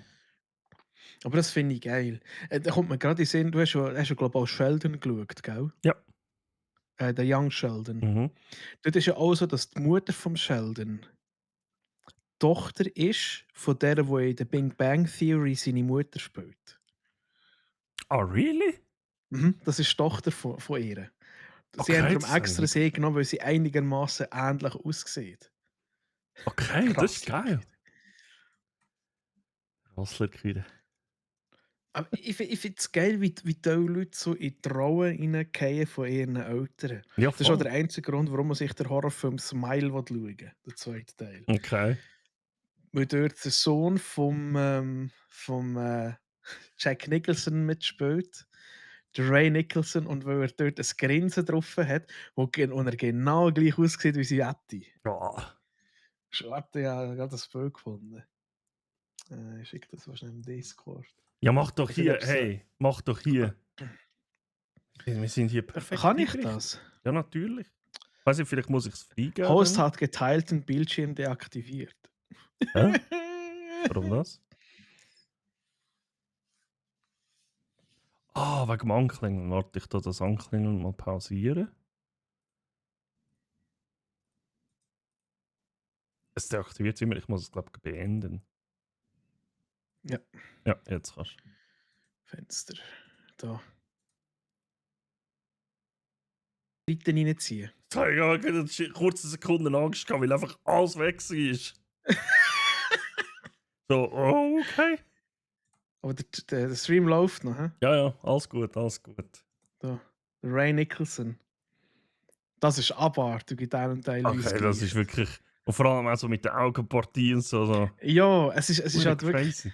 Es ist mega crazy. Es ist mega crazy. Das ist eigentlich der einzige Grund, warum man sich den Film schauen will. Alles andere ist mir egal. Achtung, ich mal die Freigabe wieder beenden. Ja. Schnell testen. Ja, tipptopp. Es ist super. Ja, was habe ich auch noch geschaut? Ich habe eine Serie geschaut, weil ich den Film noch nicht geschaut habe. Don't ask. Ich habe Those About to Die geschaut. Das ist, kannst du sagen, so eine Art Gladiator, aber als Serie. Aber bevor das Kolosseum gestanden ist. Also, was heisst gestanden? Es ist noch am Alrighty then. es findet es findet im Rom statt, eben zu der Zeit, wo das Kolosseum gebaut wird. Zuerst findet, also die Geschichte ist ja so, dass zuerst, jetzt weiß ich den Ort nicht mehr genau, aber nicht beim Kolosseum, sondern sonst haben sie ja die Wagenrennen gehabt. Rom. Und, ja, in Rom, aber das Stadion hat einen bestimmten Namen. Aber das fällt mir gar nicht mehr ein. Es zuerst die Wagenrennen gehabt und dann haben sie dort ab und zu mal so ein bisschen Gladiatorenkämpfe gehabt auch. Und es geht halt, es ist ein bisschen, es ist ein bisschen Drama, es ist History, ist aber sehr gut, ein guter Cast. Auch wenn er nicht lang vorkommt, nur ein paar Folgen lang, aber der Anthony Hopkins spielt dort mit, hat den Vespasian gespielt. Vespasian war einer der römischen Kaiser damals. Mhm. Es ist aber, also wirklich, ich bin voll überrascht von dieser Serie. Ich habe nichts erwartet, bin aber voll überrascht worden. Es ist richtig gut. Nein, nicht der Nürburgring. Den mache ich jetzt auch Wagenrennen, aber den bringe ich jetzt heutzutage keine Leute mehr um. In Rom wurde für die Wagenrennen der Circus Maximus, in Konstantinopel das Hippodrom erbaut. Ja, der Circus Maximus ist es, glaube ich. Circus Maximus. Es ist wirklich sehr zu empfehlen, also wirklich sehr gut, sehr gut. Ist aber hochwertig gemacht, der Cast ist gut. Ist richtig, richtig, richtig nice Serie. Macht Bock auf mehr, definitiv. Meinte der Chat. Ich habe ein bisschen viel zu erzählen, sorry Chat. Wir haben ein bisschen Wo gibt es den Day of Schakal zum Schauen? Der ist auf Peacock. Peacock. Sky und sollte Sky. zum Beispiel auch haben, ja genau. Er müsste drauf sein.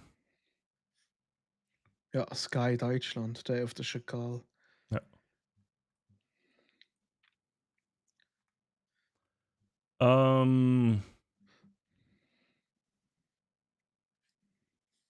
Dann habe ich,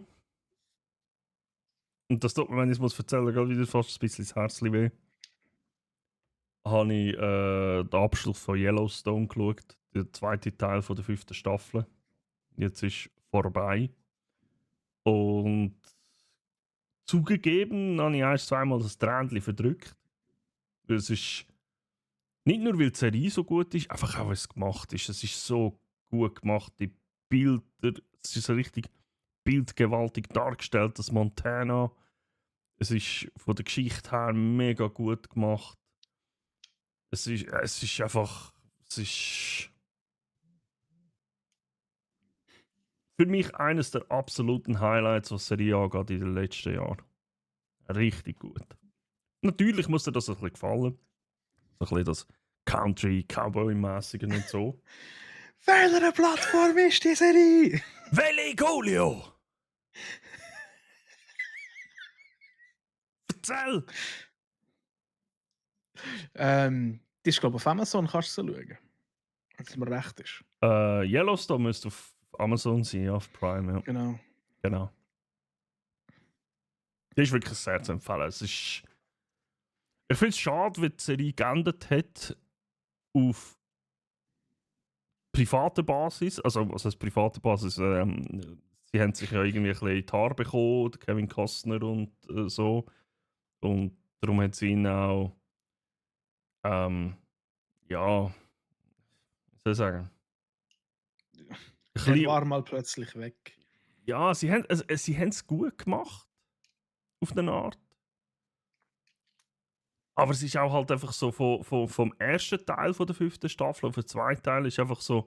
Man hat zwar am Ende vom ersten Teil hat schon den Hinweis halt gehabt, man hat ja gewusst, dass er nicht mehr kommt.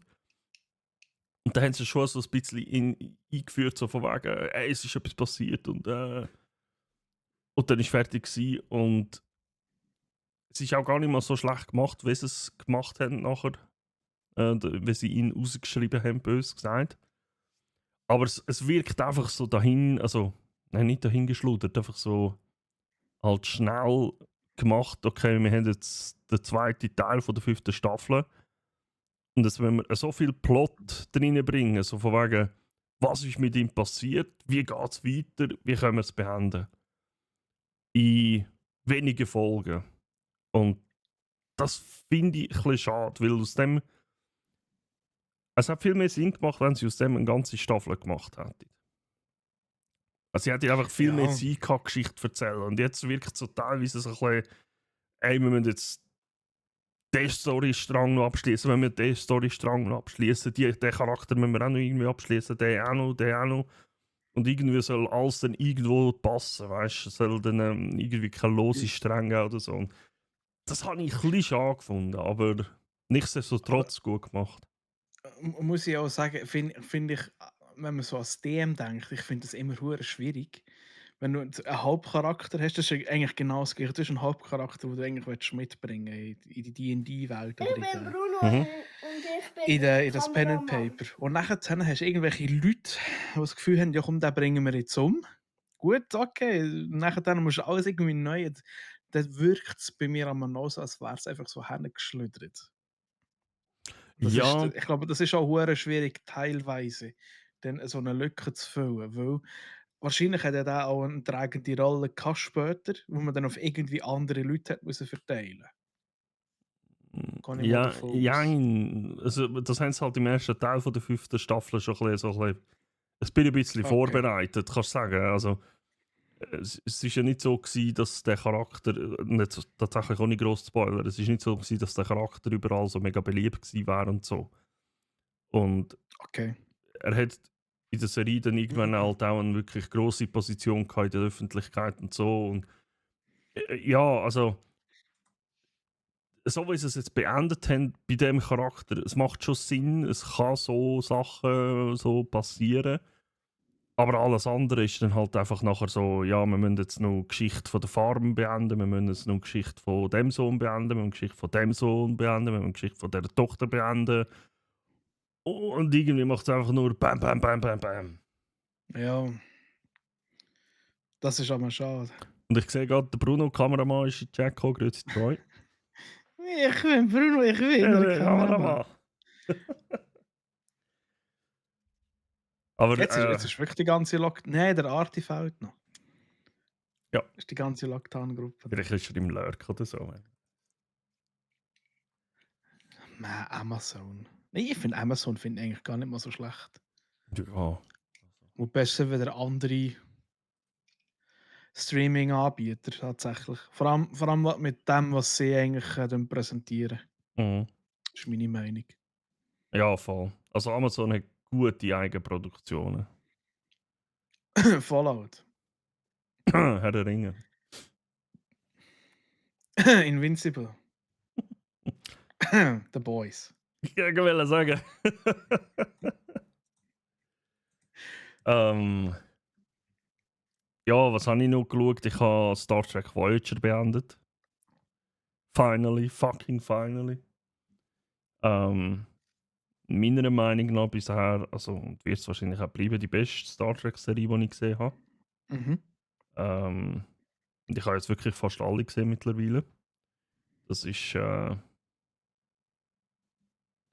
es ist einfach mega gut gewesen. Es ist aber auch dort fast ein bisschen wie bei Yellowstone. Also der Schluss ist so zack, zack, zack. Und jetzt geht es wieder zurück, jetzt sind wir wieder heim. Obwohl sie eigentlich ewig lang unterwegs gewesen wären und auch unterwegs gewesen sind und so. Und, ja, es ist Ja. Aber sind wir ehrlich, ich glaube, das ist eine grosse Krankheit von vielen Filmen. ja, Vor allem, wo ich das extrem merke, ist bei Horrorfilmen. Dass sie hure viel erzählen wollen. Und irgendwann kommen sie an einen Punkt hin, wo auch das Budget knapp wird oder keine Ahnung. Und dann tun sie so schnell abschließen. Und du so, ja. okay. Vor dem habe ich tatsächlich eben bei From ein bisschen Angst. Aber bei dieser ja, Horror kann man sagen, fast Serie. Dass die. Es wird jetzt so viel aufgebaut, man probiert irgendwie immer so ein Stückchen von der Rätsel können zu lösen, ohne dass man schon alles preisgibt. Dass sie dann Ja. irgendwann vielleicht auch in so ein Ding hineinkommen, wo sie gemerkt haben, es schauen nicht mehr so viele Leute zu, jetzt müssen wir es dann beenden und dann macht es bam bam bam und fertig. Aber Prime hat teilweise Filme, die es nicht auf Deutsch gibt und das nervt mich persönlich. Ja. Yep. Oder nur auf Französisch. Aber ich habe Prime tatsächlich leider nicht wirklich viel dafür. Ja. Und was treiben die so am erst um 13.37 Uhr? Wir diskutieren und Ja, kein Lachsbrötchen mehr. ich habe keine Schokimilch mehr. Sag ich. Ich mache noch schnell meine Serie fertig. Dann können wir schon nachher Mach schnell eine nur. 5 Minuten Pause machen. Mach nur, da kann ich einen Kaffee holen. Ich habe gestern noch Nachmittag eine Spezialfolge geschaut von einer Serie, wo ich absolut Fan bin. Oh, was hast du? Ist das dort, wo du dann eingeschlafen bist? Ist das der gewesen? Nein. Ich habe gestern Doctor Who geschaut. Who? Who? Wer? Who? Who? Das bin ich dort eingeschlafen. Also, du hast mir gestern erzählt, du bist bei Dr. Who, glaube ich, eingeschlafen. Ja. Ja, Aber- ich schlafe im Moment so komisch, immer wieder, ich weiß es nicht. So falls ich mal für das Schlafen einfach wecken. Also ich habe sie aber noch ganz geschaut, tatsächlich, die Folge. Doctor Who, das hat sich irgendwann so eingeführt, die machen immer so eine spezielle Weihnachtsfolge. Ah, stimmt, das hast du, glaube ich, auch mal erzählt. Ja. Kann sein, ja. Wo sie einfach so, eine Folge, die geht plus minus eine Stunde. Ist einfach so eine spezielle Geschichte in sich abgeschlossen, dann, wo sie jedes Jahr eigentlich bringen. Und meine Notiz, die ich dann gestern gemacht habe, ist I fucking love einen Kuti Gatwa als Doktor. Wer? Gute Gattwals? Ein Guti Gatwa, oder wenn man es sagt, ich weiß nicht. Das ist der neue Doktor. Den Schauspieler kennt man aus. Ja, es ist die Serie. Ist auf Netflix gewesen. Sagen wir es jetzt wieder. Der hat bei Barbie mitgespielt. Sex Das kann sein. Education. Ja, Sex Education, ja. Hat er mitgespielt. Und der Dude, ich bin zuerst skeptisch gewesen und dachte, so ein junger Schauspieler, mal schauen, aber holy fuck, ich kann dem die ganze Zeit zuschauen. Das ist so gut, das ist so witzig, der hat Energie, der bringt den Doktor über, das ist einfach absoluter Love. Der wie viel die Doktor ist er?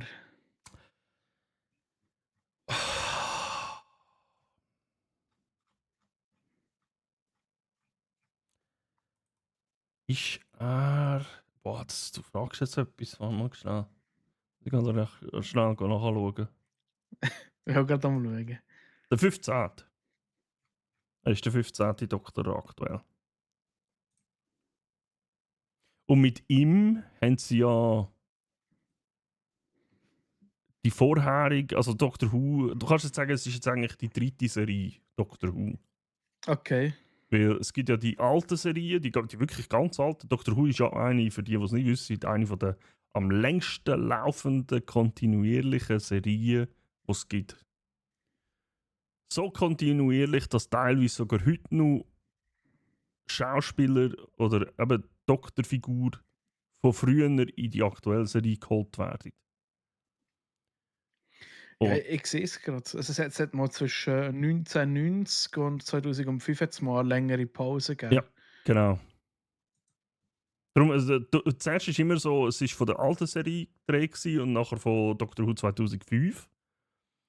Und die haben es jetzt eigentlich auch abgeschlossen und haben mit dem Ncuti Gatwa, mit dem 15. Doktor, haben sie Doctor Who 2024 gestartet und eigentlich auch wieder neu angefangen. Also die Staffel dort nennt sich jetzt auch wieder Staffel 1.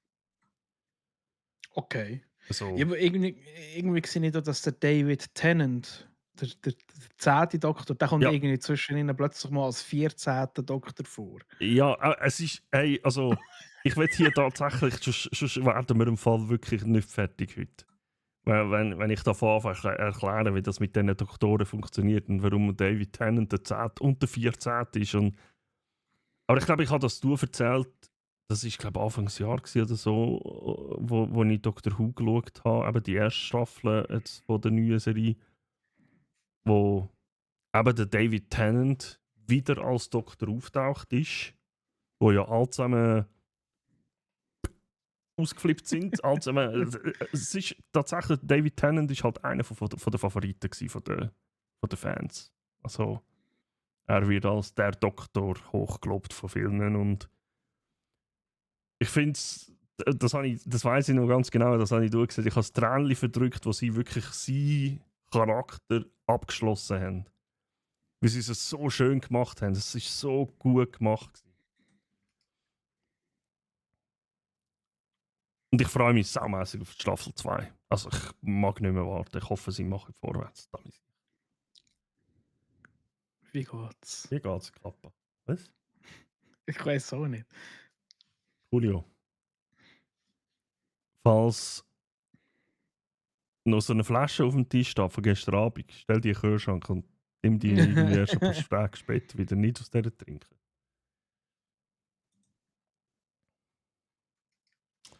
Ja, was habe ich? Habe ich schon noch etwas geschaut?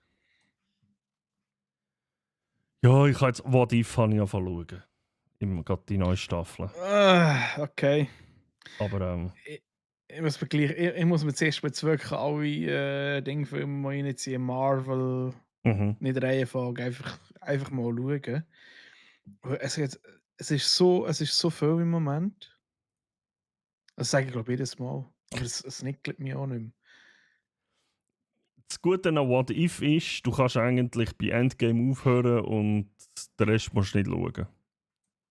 Bis Okay. jetzt. Also, What If ist ja immer einfach so, was wäre, wenn. Also, Okay. keine Ahnung, was wäre, wenn der Thor eine Frau gewesen wäre oder so. Das ist so ein dummes Beispiel, aber es sind einfach so, was wäre, wenn die Alternative. Was ich dann so ein bisschen.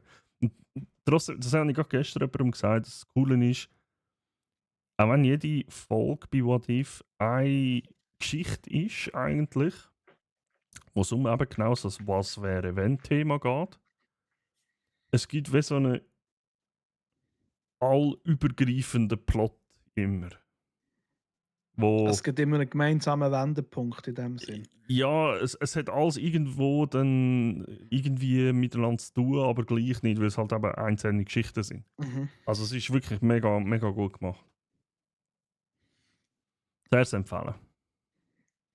Und eben, man kann bei Nice. Endgame aufhören und man kann das What If weiter schauen. Und ja, wer sagt, ich bin absolut deiner Meinung. Es ist einfach zu viel im Moment. What If sticht einfach trotzdem noch ein bisschen raus. Weil es halt du angefangen haben mit dem, bevor es schlecht geworden ist und auch so weitergeführt wird wie damals. Also es ist, darf man sich tatsächlich anschauen. Was habe ich reingeschaut? So? Eben, Skeleton Crew bin ich noch dran. Und ich, ich schlafe halt viel zu den Simpsons. Habe ich gestern Abend noch gemacht, bis ich ein bisschen müde war. Habe ich gemacht, ein bisschen Simpsons angeschaut und dann habe ich einfach so schnell bin ich eingenickt. Und Das ist dann aber auch schön. der Humor wieder mal irgendwie, weiss ich was, und dann, was? Nein, ich bin nochmal aufgewacht, wo die Lisa ihm einen Pudding bringt. Und er irgendwie im Baumhaus oben sitzt und sagt, so Hirn, jetzt liegt es einfach nur noch an uns. Ah, ja, genau, Dann die. siehst du, ist ein Pudding, ist ein Pudding, ist ein Pudding, ist ein Pudding, ist ein Pudding, ist ein Pudding, ist ein Pudding. Okay, aber näher gehen wir dran. Eine Ja. Serie, hey. Aber sonst habe ich eben bis auf Invincible habe ich im Dezember gar nicht so viel Zeit gehabt, tatsächlich zum Schauen. Wir haben einen Haufen sonst zu tun gehabt mit meinen Stories. Wir haben, also bist du fertig eigentlich mit deinen Serien? Entschuldigung. Mhm. Dezember ist sonst eigentlich auch relativ viel gelaufen, mit Haufen Events. Unser geiles Event, das wir hatten. Mm. Weil da gehe ich jetzt ein bisschen auf das ein, wo die Lisa geschrieben hat, was ist euch ein allgemeines Highlight von 2024? Und für mich persönlich sind die Highlights vor allem die Pen-and-Paper-Abenteuer, die ich führen durfte. Eines von meinen Highlights. Und tatsächlich hat mir das, was wir im Dezember gemacht haben, fast am meisten gefallen. Okay. Ja. Weil es ist mal ein bisschen etwas anderes gewesen. Es ist mal ein bisschen etwas ausprobieren gewesen. Und ich muss auch sagen, ihr habt wunderbar auch mitgespielt. Es ist aber auch der Arm, muss ich sagen. Ja, wir haben das schon gut gemacht. Der auch jetzt gerade auch mit so. Der war ja auch dabei gewesen. Und tatsächlich, was mir halt auch mega Freude macht, ist auch kurz darauf ab, wo wir ja fertig waren, habe ich gesagt, ja, nächstes Jahr geht es weiter. Und dann haben alle gesagt, ja, im März. Und ich so, what the fuck. Ja, stimmt. Und eigentlich habe ich gedacht, ja komm, jetzt habe ich wieder ein Jahr Stimmt. Zeit, dann kann ich den nächsten Teil schreiben zu der nächsten Weihnacht. Nein. Aber ich hatte schon etwas im Petto und tatsächlich, ich finde es schön, dass so immer mehr Leute ein bisschen auf diesen Zug aufspringen. Auch mal ein bisschen fragen, hey, können wir mal One-Shot machen? Ich will mal schauen, wie das ist. Und ja, gibt mir auch so ein bisschen das Gefühl, ich mache da etwas Richtiges. Ja, Dem Zeug. absolut. Und vor allem Storytelling und so, wie es gemacht hast, es ist absolut geil gewesen, einfach zuschauen. Richtig heftig geil. Also, das ist das, was ich mir Ja. von D&D wünsche, so Sachen. Genau. Knast aufwachen. Sich gegenseitig ankotzen. Ja. Am Rudolf ins Viertel längen. Zum Glück haben wir das nicht gestreamt gehabt. Du. Ey.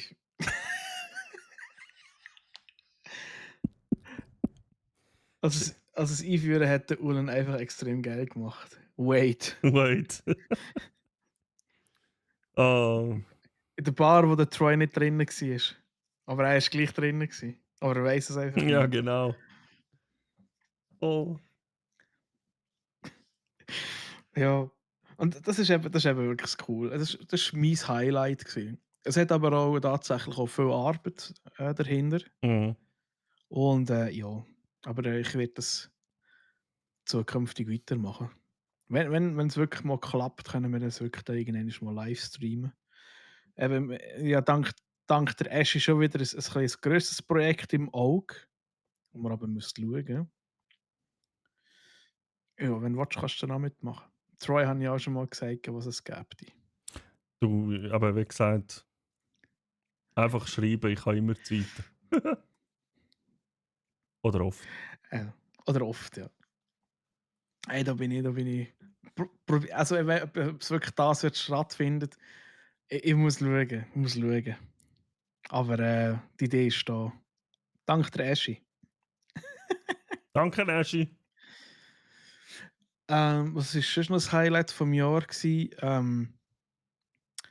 ist das Gordon Bleu essen. Wir haben es tatsächlich geschafft. Ja, sag nicht, ey. unser erstes Cordon Bleu zusammen zu essen. Riesig. Mit sehr, sehr guter Gesellschaft. Ja. Obwohl es eigentlich, also ich habe es geil gefunden, dass wirklich eigentlich alle, glaube ich, die man gefragt hat, du, oder fast alle, einfach so relativ spontan gekommen sind. Weil es ist ja, wir sind glaube ich irgendwie, sind wir alle zusammen so im Discord geguckt, ich glaube, da haben wir Baldur's Gate gespielt.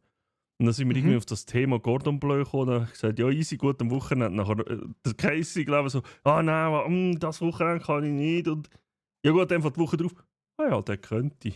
Ja, Und nachher dann einfach- alle zack. Ja, genau. So, okay.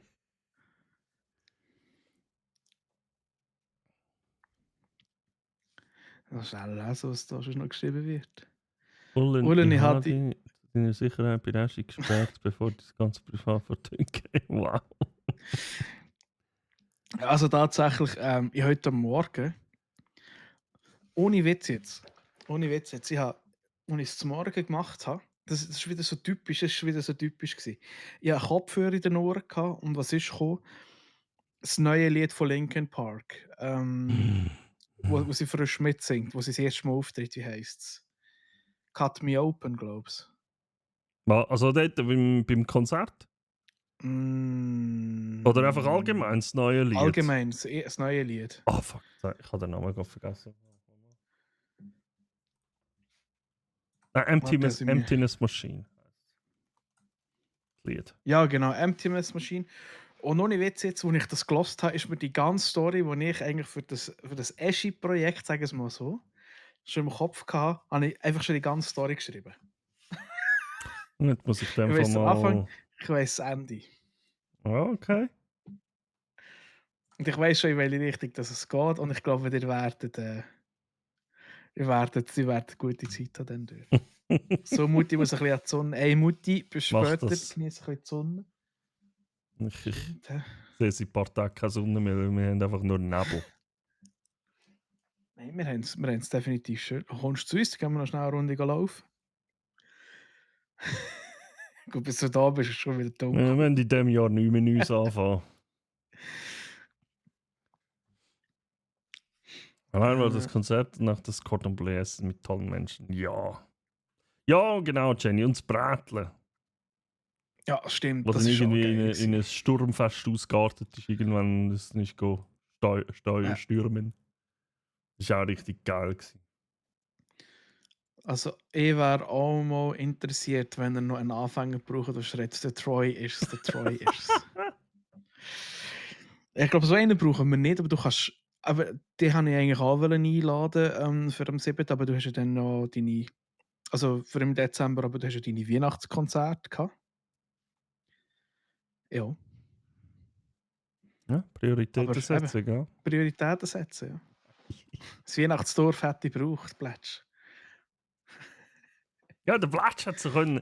Der Blatsch hat können so ein Weihnachtsdorfmusiker sein. Dann hat er eine Trompete sollen mitnehmen, hat er ein bisschen Stimmt. Trompeteln. Jetzt wie das Quanschi, wo der Kattenelf-Joe gespielt hat, etwa 10 Minuten lang vor der Stelle. Und dann zuerst hat er immer gefragt, ja, spielst du etwas anderes? Nein. Der ist aber so, also der Charakter ist so gut. Und der hat einfach perfekt auf das Quanschi passt. Einfach richtig gut. Und vor allem dann, wo wir ins Buff sind. Ja! Ja, richtig gut gewesen. Du bleibst draußen mit ihr und schaust zu ihnen. Wir gehen in die Türen rein und gehen schauen, dass wir das Gleiche verräumen. Troy geht mal das Fenster reparieren. Einfach fettiger Nonsens. Gang mal das Fenster reparieren. Genau. Das war so gut gewesen. Aber eben, Plätsch sehr gern. Ich habe wieder blauen Himmel nach etwa einer Woche. Ja, ich habe den schon lange nicht mehr gesehen. Das Problem ist, ich glaube, am Morgen um 6 Uhr oder so, oder 7 Uhr, je nachdem, wäre vielleicht noch blauer Himmel, aber ich glaube, gestern ist nicht einmal... Ich bin gestern heimgefahren, ich habe einfach nichts gesehen. Es ist einfach... Hey, aber, Band. ja, also, bist du zur Nacht gefahren in dem Fall? Also bei uns auch, ja. Ja. Auch so müssen durch das Zeugs durchschauen. Zum 1 Uhr bin ich im Heimfahren gewesen. Ich einfach... Aber das ist schon, als ich um 6 Uhr hinterher gefahren bin, hat man schon kaum etwas gesehen.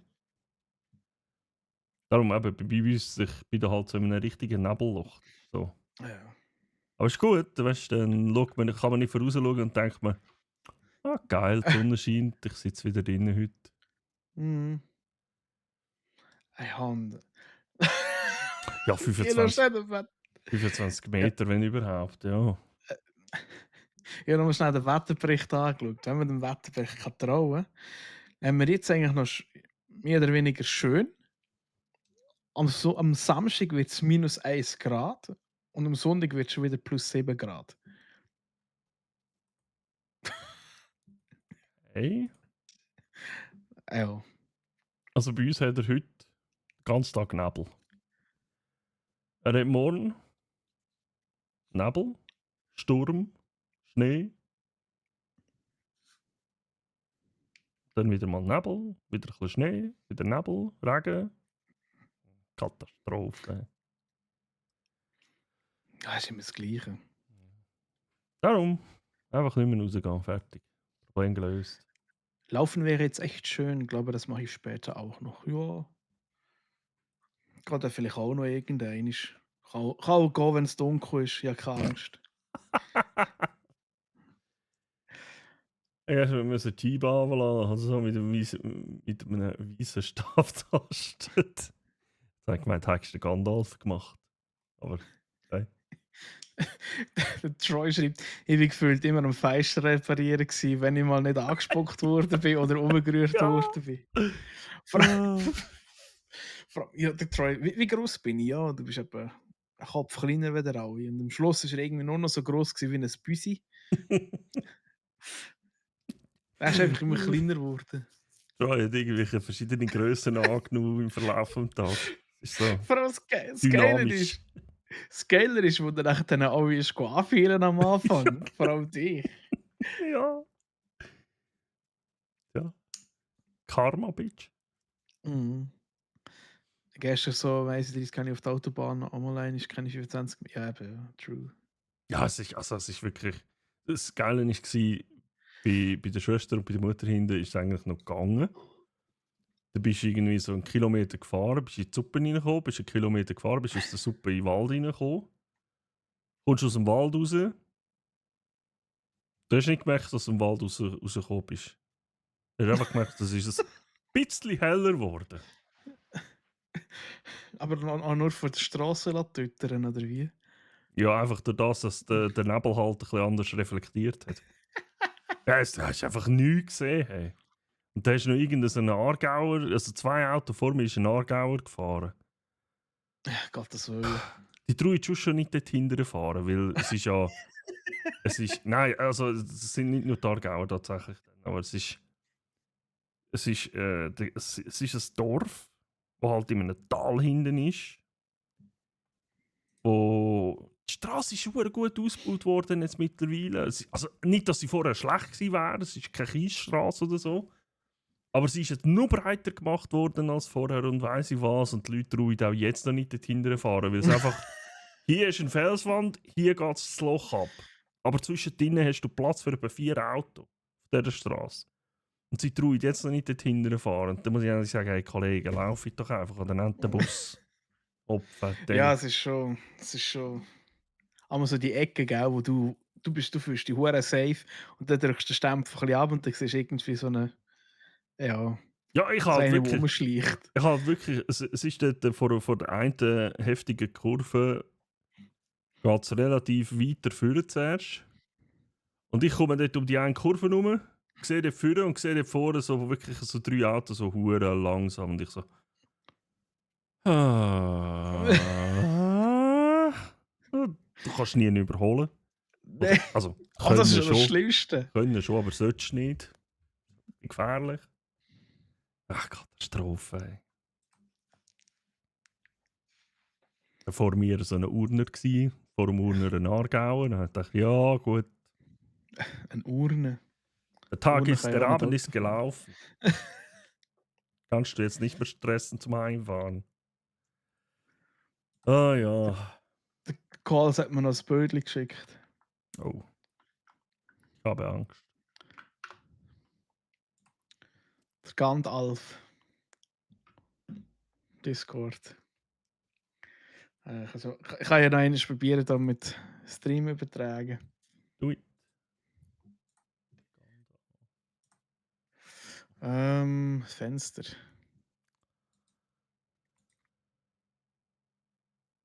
Gandalf. Ja, aber so mehr der Sarumalf. Saurumalf. Hey, schau, da haben wir noch den Crustle Rowe gehabt. Der Krassler. Oh, gut, gut. Das war super. Gewesen. Der Gandalf. Der Gandalf und der Crustle Rowe. Ah ja. Ja. Hey, wenn wir kurz mal 5 Minuten Pause machen, können wir etwas Genau, trinken holen ja. und so. Ist gut. Und ich glaube, da reden wir noch über ein anderes Highlight, das haben wir gar noch nicht angesprochen heute, und zwar Games. Ja, Und absolut. da gibt es ein paar. Voll. Also, Gut, Kaffee. bis gleich wieder. Schau mal. Was heisst das schon wieder Pause? Wir haben noch gar keine Pause gemacht, Jenny. Ich finde das immer die Unterstellungen. Ja, echt.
Das Kabel und dann geht's go.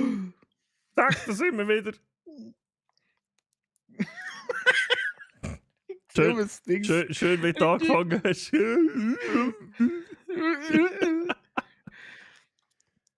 Ah. Haben wir da noch verpasst? Gut, Pipi. Schon wieder Das mal im letzten Kaffglöckeli. Stream. Ja, Jenny, du solltest ja wissen, ab einem gewissen Alter, wo man halt etwa mal öfter Pause machen, gell? Ja. Weißt du, das Bild und der hat Excellent Retro Collection gesehen, als Game bin fast umgefallen. Weil alt gefühlt oder weil geil? Bill und Ted. Das sind doch die anderen zwei, oder? Korrekt, die anderen zwei. Bill und Ted. Keanu Eben Reeves. verrückte Reise durch die... Ja. Ja, Aprikosenreifen auch, nicht nur Kianus. Was? Nicht vergessen, das ist jetzt richtig schlecht gewesen. Alex Winter, Keanu Reeves, William Shader. Ja, der ist halt super. Ja, da hast du Also- Ewigkeiten nicht mehr geschaut. Der erste. Der neue Film, der ist gar nicht mal so scheiße.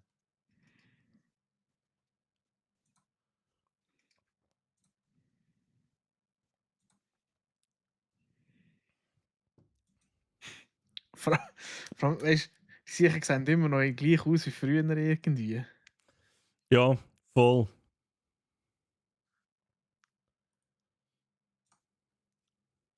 So, liebe Leute, ich mache das Anklingeln wieder auf, also falls jemand rein oder Lust hat, darf er gerne, wenn es vorhin deaktiviert, damit wir da irgendwie Bildschirm teilen können. Was, schon fertig, Pause? Dann haben wir jetzt Zeit, dass wir Pause machen und ist nicht da, wenn wir fertig sind. Ich habe Unglaublich. nur einen Kaffee rausgelassen. Haben wir das Erstgeborene nicht müssen opfern dafür. Ich habe nur einen Den Orangensaft Pipi gemacht. geholt. Einen orangenen Saft. Was für Saft? Einfach Was für Saft? Orangensaft. Äh, Ja, das ist so das bin irgendwie Geruch. noch nicht so im, bin noch nicht so im 2025 Jahr gekommen. Und du? Bei mir hat irgendwie bei 2020 und so hat alles aufgehört. Also, vergiss den Fisch. Äh, Jammeri, was Jammeri sechs? Wie viele Quests hast du vor der Maschine bekommen, Ulen? Nur 5. Was? Was? Stecker einstecken, Wasser einfüllen.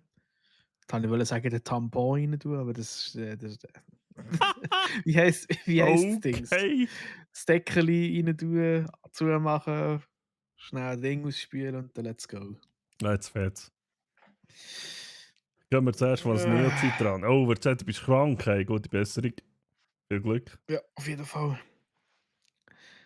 Ich freue mich auf Berserker von Keanu Reeves. Berserker. Berserker, ja. Da bin ich auch Berserker. gespannt. Das ist eine Comic-Verfilmung. Aber nicht der von dem Anime. Berserker? Und das spielt der Keanu Reeves. Der ist der fährt im Fall voll ab auf das. Mal schauen. Kapsel vielleicht, aber Tampon ist legitim. Ja, genau. Ja, ich liebe die Quest, die einem Kaffeemaschine gibt. Weißt du? Aha, okay, gut. Ich hatte einen anderen im Kopf gehabt. Okay. Wirklich der Anime, es gibt einen Anime, der heißt Berserker.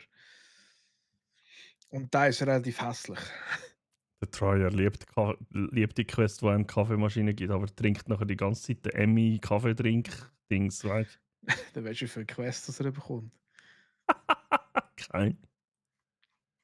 Also, wenn ich die Bilder anschaue von Berserker, dann könnte entweder er oder der den Butcher spielt, könnte noch auch hure gut spielen. Ja, voll. Kaffeesatz, ein kalker Wasser spielen, Wasser am Schluss geht sie nicht mehr. Darum habe ich Ja. keine mehr. Oh, ich habe noch eine. Aber die Berserker. jetzt sehr nicht streng. Wann Warcraft 2? Ah, simpel. Schon ein Stich ins ist Herz. ein Stich ins Herz. Aber so was von. Das könnte man jetzt eigentlich so als der erste virale Hashtag 2025. Hashtag Wann Warcraft 2. Ja. Gut, da gibt es aber viel. Wann Konstantin 2? Das sind sie wenigstens am Machen. Ja. Jetzt sind sie wenigstens dran. Viel wichtiger, wenn GTA 6. Muss ich sagen, ich bin so null hyped auf das. Mo, ich bin schon sehr gespannt. Also, hyped ist vielleicht das falsche Wort. Ich bin sehr gespannt, was Rockstar raushaut. Was sie bringen. Ja.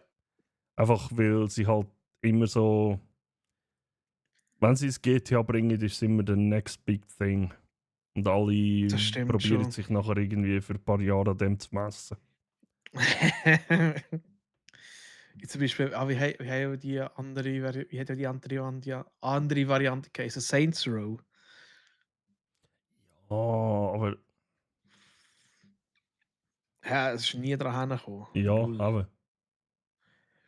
Ich freue mich aufs neue Mafia-Game. Oh ja. Oh ja. Sehr. Ja. Ich freue mich tatsächlich. Was haben wir also Monster Hunter Wilds auf jeden Fall. Mhm. Schon nicht mehr weiter weg. Und tatsächlich, fuck, Solasta 2. Bin ich auch mega gespannt drauf. Okay. Ich bin gerade am Steam aufmachen. Die Gewinner des Steam Awards 2024. Wieder mal Steam Awards stattgefunden. Ah ja. Ja, er hat sogar auch abgestimmt. Ah, das hure Drecks Wukong und Elden Ring, ey. Da kann man den Gussel endlich eigentlich mal rausrühren. Und wieder Aber gute das Games reinbringen, bitte. Das Beste ist besser mit Freunden. Fucking Helldivers 2. Ja, okay, gut. Ja, stimmt aber. Das stimmt, Geil. ja. Zurücklehnen und entspannen Spannend. ist Landwirtschaftssimulator. Ja. Jetzt müsst ihr unbedingt noch ein bisschen schauen, was so ein bisschen günstig ist im Fall. Oh ja. Die schmeißen nach alles hinten nachher. Zum Beispiel da, also was ich sehr empfehlen kann, ist South Park, The Fractured But Whole. Hast du es gespielt? Hey, ich habe alle South Park Games durchgesuchtet. Das ist Das ist der Schiss im Fall. das ist ja dort, wo die Schwierigkeitsgrad anhand von der Hautfarbe entscheiden. Ich glaube, dort hat es schon vorhin abgelöscht.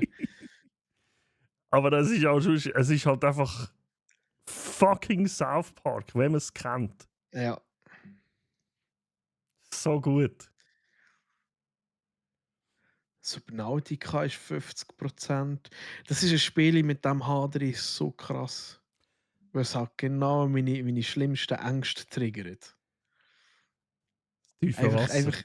Einfach ins tiefe Wasser rein. Ich glaube, ich hätte mir das schon lange geholt, wenn es Multiplayer wäre. Das war immer so ein Ding an dem, wo mich gehindert hat dran. Ja. Der Subnautica so richtig gut mit einem Multiplayer. Sofort. Aber Ja, jetzt sind richtig sie gut. doch auch mal einen zweiten Teil dran, oder nicht? Ja, da könnte uns der Karl so etwas erzählen. Mhm. Er ist da voll in dem Min, aber ich glaube ja, es ist, oder ist jetzt Below Zero oder so, heisst das, wo ja, das ist Ja, glaub, das der ist. DLC gewesen nachher. Ne? Irgendwie so. Yes, sir. Von was bin ich Und recht die enttäuscht. ganze- Also das Alltagssteuerung ist doch ein mehr, weil eigentlich habe ich mich auch drauf gefreut. Okay. Ich finde die Steuerung fast besser weder im Monster Hunter World. Aber was viele sagen ist, es fehlt die Wucht hinten dran. Weil wenn du irgendwie dran geschlagen hast, hast du irgendwie das Gefühl, es hat einen relativ krassen Impact. Und jetzt im Neuen, das ist eigentlich so, wie wenn du Butter würdest durchschneiden. Ah, okay. Ich habe jetzt gemeint, die haben immer müssen Controller so. Nein, das nicht. Tatsächlich, ich freue mich drauf. Wird das wahrscheinlich auch suchten wie ein Double. Mhm. Also das Below Zero ist so eine Mischung zwischen einem 2 und einem DLC. Okay.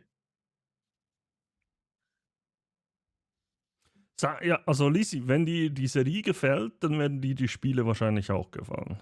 Es hat genau der Witz dahinter. Ich habe beide Spiele gespielt und sie waren mega gut. Moin zusammen, happy 25, viel Gesundheit allerseits. Hey Dave, wünsche ich dir auch. Danke gleichfalls. Tipp Dalen Dawson Stationary Supplies. Ja! Oh, Habe ich ist, schon gekauft. ist Jetzt. 5 Liars, Stutz oder so. ist Liars Bars Kannst du gerade schauen, ist auch bei den günstig? ja 20%, 6 Franken 20. Ja, easy, dann hole ich mir das an. Liars Bar. Das habe ich eigentlich auch immer gedacht. Das wäre noch was.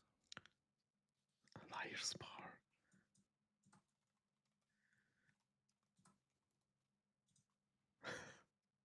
Ja, aber tatsächlich, ohne Witz, ich habe jetzt momentan eigentlich wirklich nur Spiele gekauft, wo ich so im Multiplayer kann zocken kann.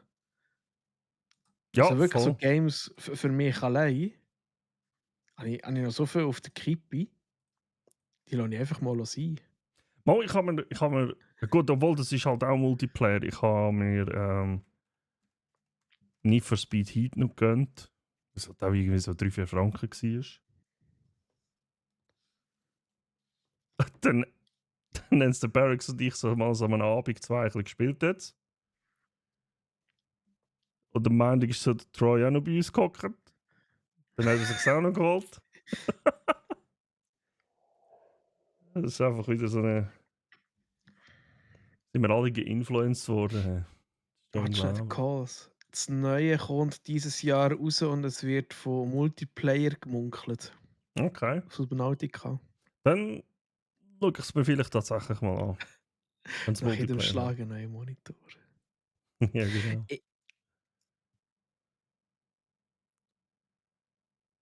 Ich bin eben mal gespannt, was eben sonst noch kommt. Es ist schon relativ viel, wo irgendwie noch auf der Schippe ist. Also vor allem bei meiner Wunschliste. So Also- Early Access Games. Ja, du meinst, ja, okay, Steam Wishlist. Ja, ja. Aber dann habe ich auch eins drin, wie zum Beispiel Return of Nangrim, wo schon seit irgendwie 4 Jahren lang ein bald verfügbarer Modus ist. Ja, voll, voll. Simpel, ich schaue mir jetzt gerade das Arc Raiders an, weil ich glaube, es ist so. Ja. Extraction Shooter ist halt nicht so mein Ding. Und auch Hello Ah, Dave, nee. Entschuldigung, hat er gar nicht Hallo gesagt. Hallo Dave! Hoi Dave! Also mal schauen, vielleicht probiere ich Monster Hunter nochmal auf dem PC, maybe ist es dann besser für mich. Ja, eben.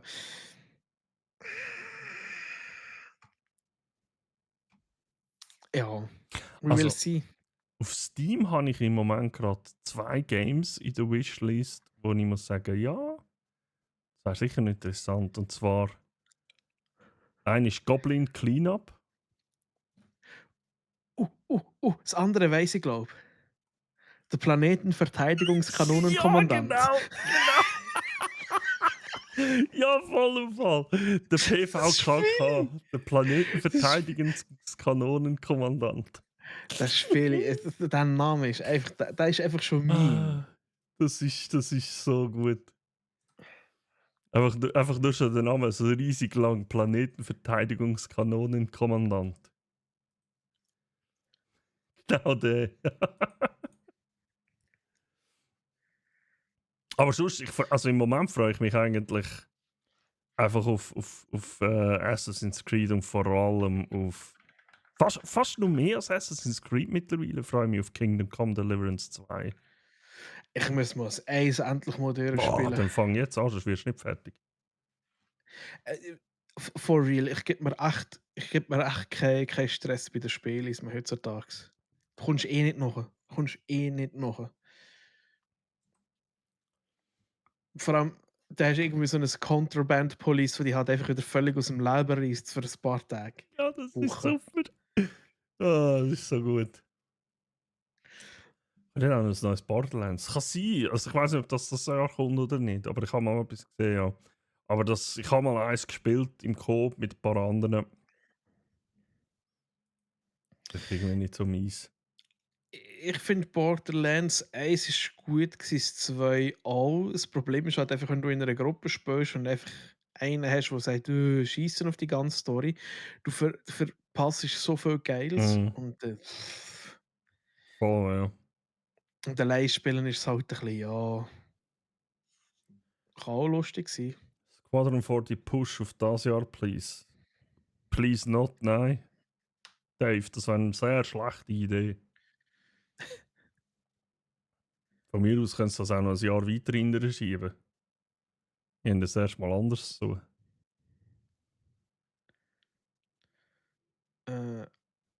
Under a Rock.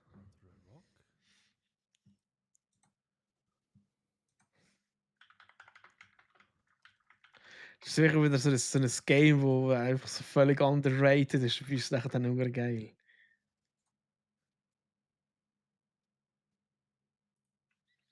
Das ist schon wieder so ein Survival-Spiel, von denen habe ich halt einfach die halbe Steam-Bibliothek voll. Ja, das stimmt auch wieder. Es ist halt. Ist übrigens, ich finde es so lustig, auf Instagram kommen immer wieder so Feeds über von so Fight zwischen Nintendo und Palworld. Ja, schon. Palworld hat jetzt müssen rausnehmen, dass du die Monster kannst aus einem Pokéball rausbeschwören oder in einem Pokéball innen fangen. Weil das gehört halt zu Nintendo und jetzt kannst du halt einfach rufen. Das haben sie müssen rausnehmen. Das ist so ein Witz, ey. Aber es ist von beiden Seiten aus her ein Witz. Ja, absolut. Palworld, der sagt, nein, wir machen überhaupt nicht das Gleiche. Dabei kannst du 1:1 nachschauen, die Monster haben die gleichen Partitionen und ja, es ist halt einfach ein Kindergarten. Und das nützt der Industrie leider wenig. Hast du ihn gehört? So seichte Musik und du lässt irgendwie Exorzist. Ja, ich habe einfach die Playlist, sorry. Das ist halt einfach die best Soundtracks of all time. Dann ich halt weiter.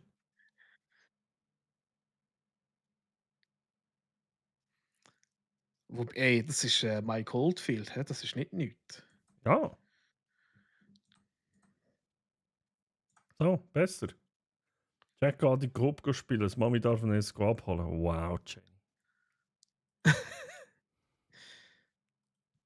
Mir fallen Ah. immer mehr Spiele ein. Ja, hör auf. Es ist, eben, das ist das, was ich mir sage. Hey, ich gebe einen Fick drauf, ob jetzt ich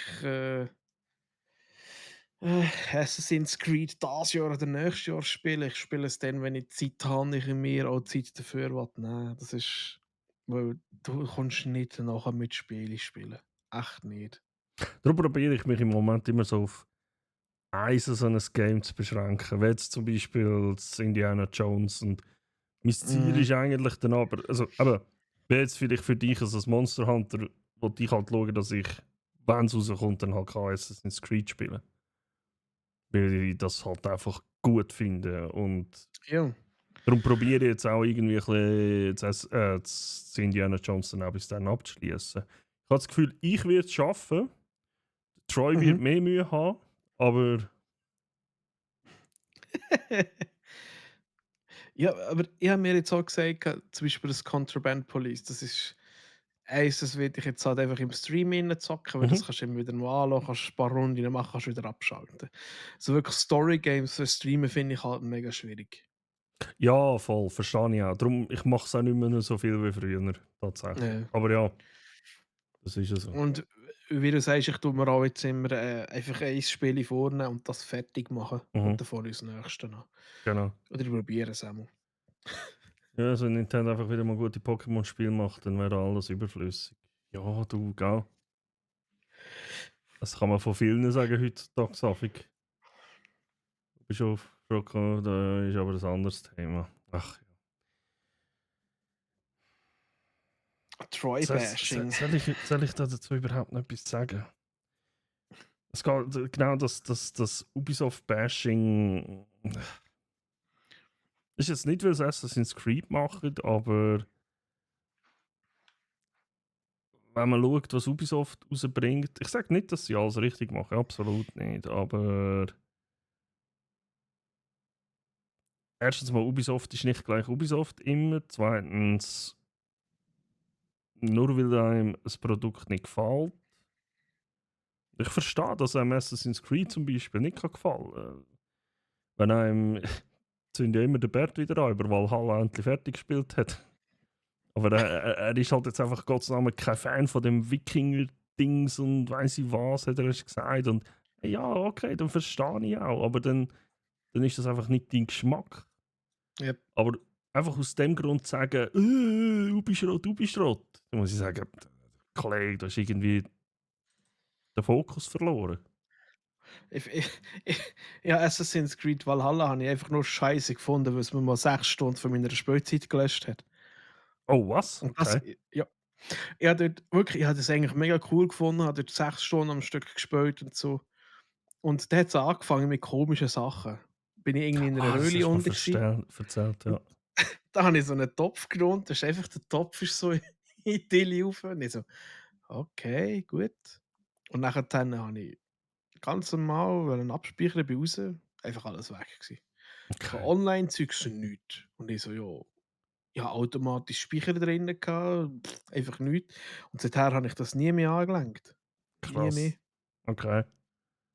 Nein, ich habe ja dort, keine Ahnung wie viele Stunden, ich glaube 100 Stunden oder so, oder nur mehr 200 Stunden sind es, glaube ich, schlussendlich reingesteckt.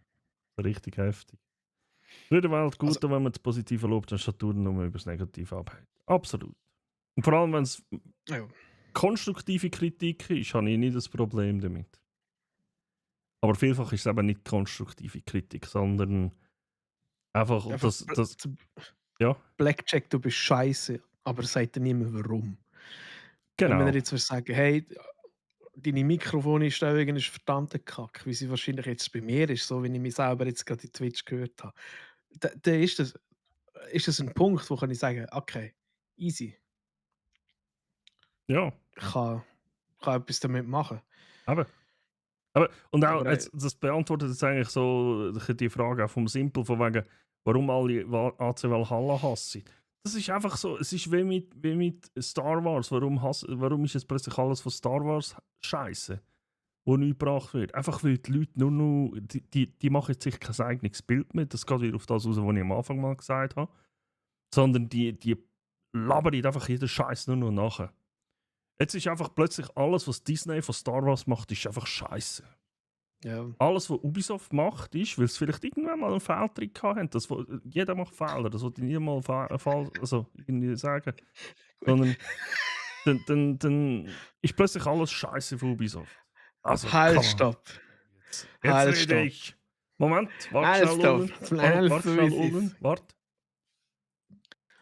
Du hast Bühne. Jetzt bist du einfach weg bei mir. Ja, du bist jetzt im Fokus. Ah nein, du bist schon da. Also, for real. Aber, dass Ubisoft einfach rauslässt bei einem Spiel wie Skull and Bones, dass sie ein Quadruple-A-Game rauslassen, Ja, da schneiden sie sich einfach selber ins Fleisch. Moment. Und ich glaube, du musst im Fall retour kommen, weil ich höre dich nicht mehr.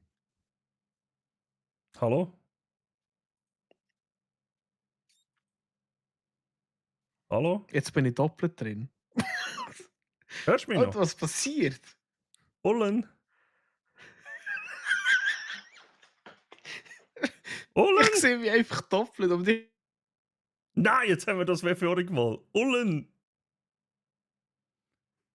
Jetzt kommt der Ullen, der geht wieder die Anzeige über, dass er rausgeworfen worden ist. Ullen, ich tue dich schnell rausrühren. Willst du wieder joinen?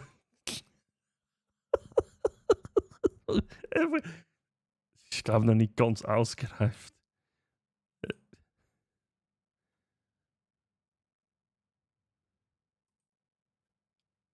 Hallo?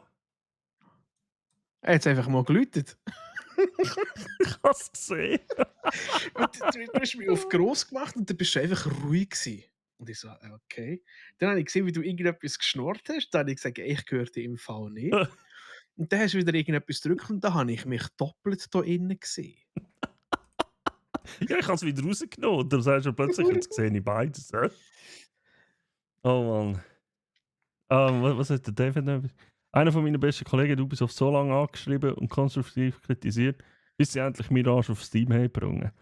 Fun Fact: Ubisoft Games sind vor Mirage schon wieder auf Steam auftaucht. Also wahrscheinlich nichts für da mit dem zu tun. Mir gefällt AC und auch Far Cry, aber es fühlt sich alles so unfertig an bei Ubisoft. Und ich sehe da bei Ubisoft das Problem, dass möglichst viele kurze Zeit muss kommen. Grafisch ist halt wirklich auch immer ein paar Jahre hinten drin. Das stimmt bei gewissen Sachen, aber nicht nicht bei allem. Also, und vor allem, da haben wir wieder den gleichen Punkt versetzt. Ich tue jetzt nicht dich kritisieren, aber das ist leider, so wie es du schreibst, schreiben das aber sehr viele. Es wird Ubisoft genannt. Aber das Team, das Skull and Bones entwickelt hat nichts mit denen zu tun, die Assassin's Creed entwickelt. Und die beiden Teams haben nichts mit denen zu tun, die Far Cry entwickeln. Das sind 3 komplett verschiedene Welten. Und ja, unfertig. Sagen wir ein Spiel, das fertig rauskommt heutzutage. Ja. Sie haben halt heute die Freiheit zu patchen. Online. Ich glaube, es ist seit Jahren kein Spiel mehr gehabt, wo ich musste sagen, hey, mal, das ist fertig. Nicht einmal Baldur's Gate, sondern wo wir es gespielt haben, ist der 3. Akt. Da war ja noch Katastrophe gewesen, Ja, performance-technisch. voll. Wir sind da halt erst wirklich dort reingekommen, wo es dann gefixt worden ist, aber hast du überall gelesen. Mhm. Und was haben wir noch gehabt? Helldivers, das ist einigermaßen stabil rausgekommen, hat aber auch seine Bugs gehabt. Mhm. Also nicht die hast müssen töten, sondern die Gaming-Bugs. Aber ich finde so Sachen wiederum auch schwierig zu vergleichen. Ich würde Ja. es nie einen Release von einem Helldivers vergleichen mit einem Release von einem Assassin's Creed, Indiana Jones, you name it. Es sind ganz andere Sachen, ganz andere Punkte und eben, Ich muss sagen, jetzt, was du so erwähnst, Indiana Jones ist also für das, dass sie so eine riesige Anforderungsliste hatten am Anfang und du ja gemeint hast, okay, 90% der Leute werden jetzt nicht können spielen, ja. läuft sehr gut und bisher ohne Bugs. Ich habe nicht riesig gross, weiss ich was gehört. Ja, also von dem her.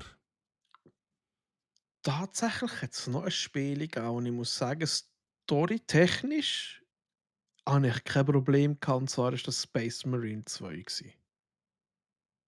Voll, ja. Ja. Die Story ist fertig gewesen, habe ich kein Problem gehabt und die Nebenmissionen vom PvP und so, das lassen wir jetzt mal außen vor. Aber alles das PvE-Zeugs, das ist tipptopp gegangen, Mhm. tatsächlich. Absolut, ja. Stimmt. Aber ja, also das, was der Karls geschrieben hat vorher mal, das unterstreiche ich. Man sollte vielleicht einfach mal ein Positive loben, statt immer nur das sehen, was halt eben schlecht ist. Und das habe ich bei Star Wars Outlaws ja schon gesagt. Ja, das gefällt sicher nicht jedem und es hat seine Bugs, aber was ist jetzt wieder? Ubisoft, also etwas Positives über Ubisoft. Sie wollen mir immer Fremdsprachen beibringen. Jedes Mal, wenn ich den Launcher aufmache, ist er auf Französisch. Ja, Ubisoft. Da habe ich meinen Glauben verloren. Ubisoft wird nie mehr in meiner Lebenszeit kapieren, dass die Schweiz auch Schweizerdeutsch kann. Oder Deutsch. Die aber eben- einfach Schweizisch, Französisch. Fucking no! So kann man etwas vom Negativen ins Positive umwandeln. Was ist das Positive an Französisch? Genau. Weißt du, irgendwann ein Bier kannst du bestellen. Je m'appelle Caramel. Okay. Nein, also eben. Darum freue ich mich aber immer wieder, dass es so Entwickler gibt wie Warhorse Studios. Aber mit Kingdom Come Deliverance. Ja, Die haben eine Idee. Ja, Auch in das Kickstarter-Projekt raus, wenn es ankommt, okay, es ist angekommen. Ich weiss, ich habe damals die ersten Alphas können abladen und ausprobieren, wo du einfach so oben am Dorf gespawnt bist und mal so ein bisschen Wald hast können, ein bisschen das Dorf durchlaufen. Das war Katastrophe gewesen. Das ist, holy fuck, ist das scheiße gelaufen. Und dann kommt das Game raus und du hast gewusst, ja, es ist halt, eben, es ist ein relativ neues Studio, die haben halt,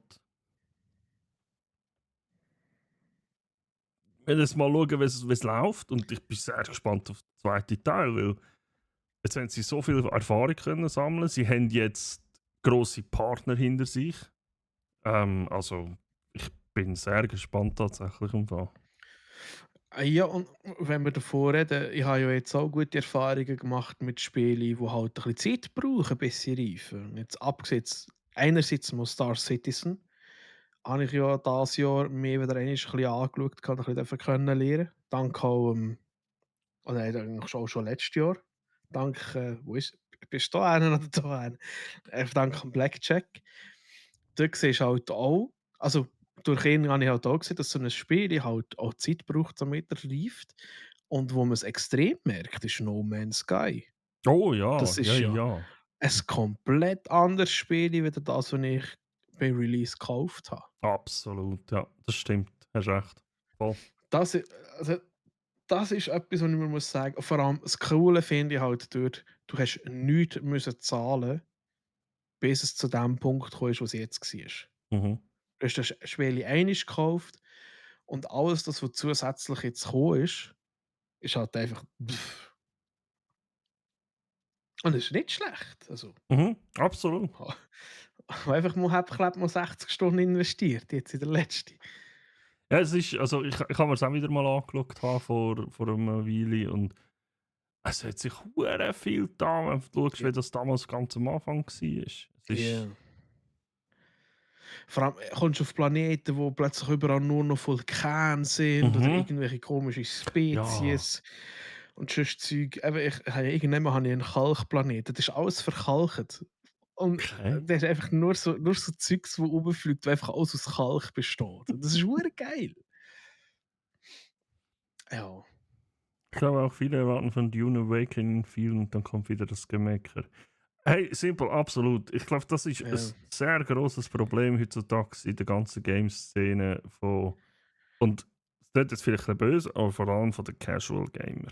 Und aber bin jetzt auch nicht der riesen Profi oder weiss ich was, aber ich habe das Gefühl, ich bewege mich genug in dem Umfeld, dass ich ein bisschen etwas darüber erzählen kann. Und es wird so viel Zeugs aufgehypt. Die Leute haben ihre Erwartungen. Und das ist dann aber eben nachher auch, da kommt es dann nachher wieder auf das, dass die Leute halt dann sagen, oh, das ist scheiße, das ist unfertig. Ja, es ist einfach nicht das, was du dir jetzt gewünscht hast. Also Genau. gib es auch zu, sag, ja, okay, es gefällt mir nicht, weil es ist nicht so, wie ich es mir gewünscht habe. Das ist wie wenn du in die Migros gehst, ein Gocki bestellst und dann kommst du ein Zeitröber und sagst, nee. Oder ein Gut, Gocki das ist aber ein bestellst. anderes Problem. Ich habe es gerade falsch erzählt. Ein Gocki bestellst, Kommst du überkommst, das Pepsi trinkst. Nein, trinkst. Und dann sagst du, das ist ja gar kein Zitro. Ja, Kollege. Hast du ein Gocki Das ist bestellt? schon Also so. eben ein Gocki. Ob es das ein Pepsi oder weiss ich was ist. Ja, Ja, ich glaube, wir sind allgemein ein bisschen zu viel verwöhnt. ja, genau, Das Letzte. verwöhnt ist das absolut richtige Wort. Vor allem, jeder hat das Gefühl, er möge seine Meinung äußern und nur die gilt. Darum, die meisten Sachen, die ich eigentlich sage oder ich mich darüber beschwere, sage ich immer, das ist meine Meinung. Mhm. Das ist das, was ich davon halte. Aber das setzt aber auch sehr viele vor so Aussagen, wo genau merkst und siehst, sie blabbern jetzt einfach. Ich nehme jetzt einfach wieder Ja. das Beispiel Ubisoft halt. Oh, Ubisoft ist scheiße, aber das ist meine Meinung. Ja. Ja, ja. Aber eben, warum ist es scheiße? Eben, wenn ich sage, was haben wir für ein gutes Beispiel gehabt? Und immer auch mal, also ganz einfach. Ich finde das Pokémon scheiße, das Neue. Weil erstens mal, ich habe so viel, also das ist jetzt einfach ein Beispiel, aber ich meine es auch eigentlich richtig so. Ich komme mit dem neuen Spiel nicht klar, weil es erstens mal für mich viel zu einfach ist. Das ist aber für mich, für die jüngere Generation, die frisch einsteigen, ich habe es jetzt zum Beispiel beim Squanchy gesehen. Der hat ja kein einziges Pokémon gespielt. Mhm. Wenn du in ein Spiel reinkommst und du hast 1000 Viecher und hast keine Ahnung, was die können. Ja, logisch, ein bisschen ausprobieren und so und Spiele unterstützt ja auch ein bisschen dabei. Was mich einfach aufregt, ist, ich weiß, wie es ausgesehen hat und ich weiß auch, was es könnte. Und mich regt es auf, dass Nintendo wahrscheinlich genau wüsste, wie man es richtig hin würde bringen, damit du die Performance von so einem Spiel kannst verbessern, dass wenn du einen Angriff machst, nicht irgendwie 10 Sekunden musst warten, bis etwas passiert. Oder irgendwie, dass die Figuren, wenn sie 10 Meter weit weg sind, so bewegen, als wären sie in einem 90er-Jahre-Spiel. Ja. Das ist das, was mich aufregt, wo ich genau weiss, sie könnten es besser, weil du genau auch Beispiele hast, wo's besser funktioniert. Da, Das da, ist das, das, was mich aufregt. das ist aber jetzt eben auch eine konstruktive Kritik. Du sagst, hey, Ja, das ist einfach zu wenig Mühe gegeben. Wie ja. könntest du sagen? Ja, voll. Und vor allem, aus meiner Sicht ist auch jetzt in diesem Spiel ja auch, du hast viel zu viel Shit da drin. Wenn du früher Pokémon gespielt hast, du hast nicht gesehen, was für ein Pokémon das dort im hohen Gras innen ist. Mhm. Sprich, du hast keine Pokémon müssen animieren, die irgendwie in der Weltgeschichte rumlaufen. Das Zweite ist, sorry, die Pokémon, das ist nicht einfach etwas, wo rum ist wie blöd. Wenn du die Serie schaust, die sehen in einer Folge oder 3 Folgen sehen die ein Pokémon und dort sind sie irgendwie eine Woche lang unterwegs gefühlt. Ja. Das ist wie wenn du in den Wald gehst und schauen, ob dort ein Reh rum ist. Oder aus meiner Sicht sollte es etwa noch so sein. Mhm. Das ist das gleiche wie Golf GTI bestellst und dann keine Ferrari bekommst. Ja, genau, voll. Ich könnte nur noch unterscheiden zwischen das ist nicht mies und das ist schlecht. Ja, genau. Nicht mehr, ja. Dann zuerst mal einen Beschwerdebrief schreiben. Ja. Kannst du einen Kassensturz Also, schicken für Chatty. Gassensturz. Ja, das ist mal das Hauptproblem, meiner Meinung nach. Viele haben verlernt, andere Meinungen zu akzeptieren und dass es auch gut ist, wenn man verschiedene Meinungen hat, dass es das braucht. Aber jeder meint, er hat die eine und richtige Meinung und probiert, alle zu überzeugen. Ja, Ja, voll. Und das dann ist, eben, das ist ja.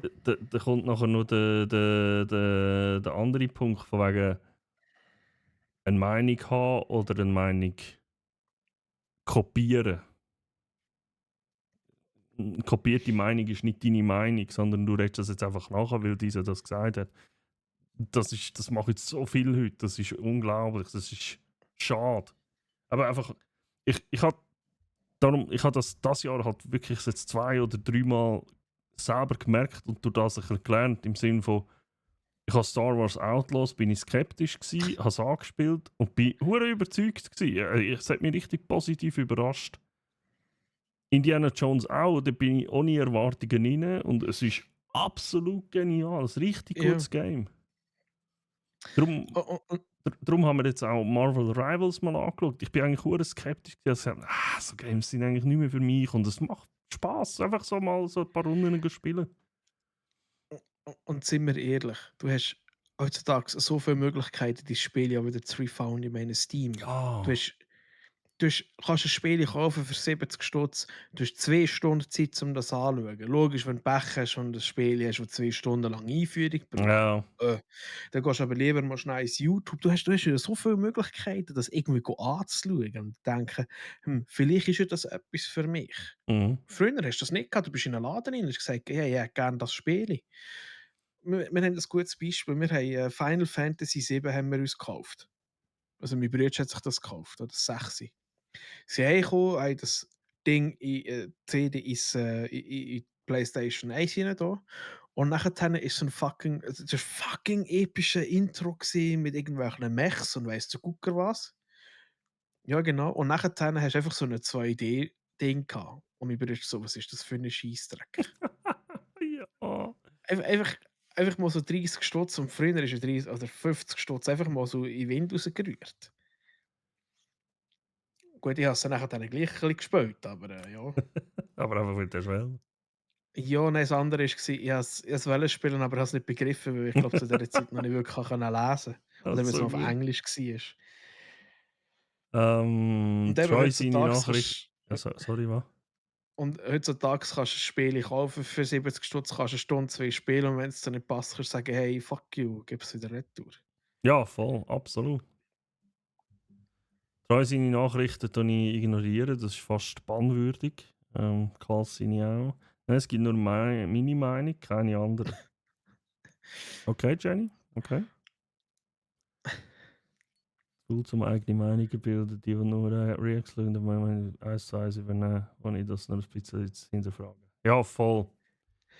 Ich schaue auch viel Reacts, aber ich mache mir halt trotz allem immer nur Ja. meine eigene Meinung. Also, Also, ich schaue eigentlich am liebsten schaue ich Gameplays.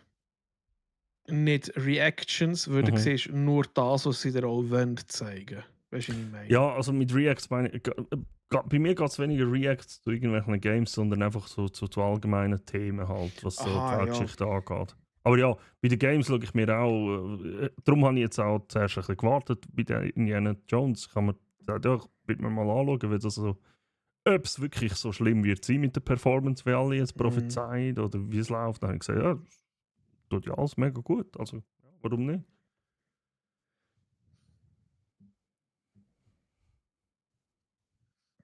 Aber ja, am Blatsch seine Aussage von wegen zu viel zum eigenen Meinungen bilden. Ich meine eben, Ja, das passt jetzt genau zu der Aussage vom Troy und vom Karls. Also einfach Sachen nachlabern, Also das aber sag- keine eigene Meinung bilden. Das ist, ja, Mensch, wegen dem bösen H-Wort. genau.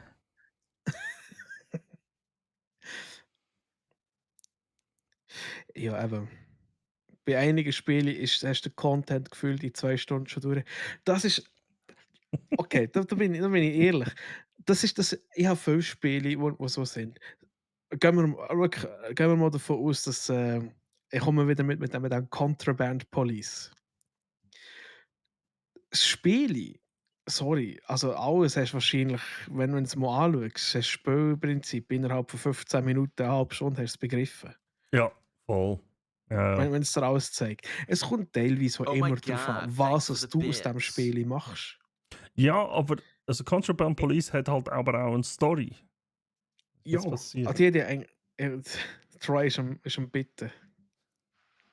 Ich nehme keine Bestechungsgelder an. Das Thema ist erledigt, Troy. Oh my Eigene, God, eigene thanks for the Meinung bilden. bits.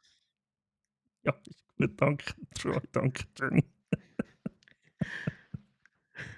Ja schon. Geil, schon. Nee, Ja. aber eben tatsächlich, du kannst, eben, ich mache mir einen hohen Spass daraus und fange nachher dann die Doppelhafen auseinanderreißen.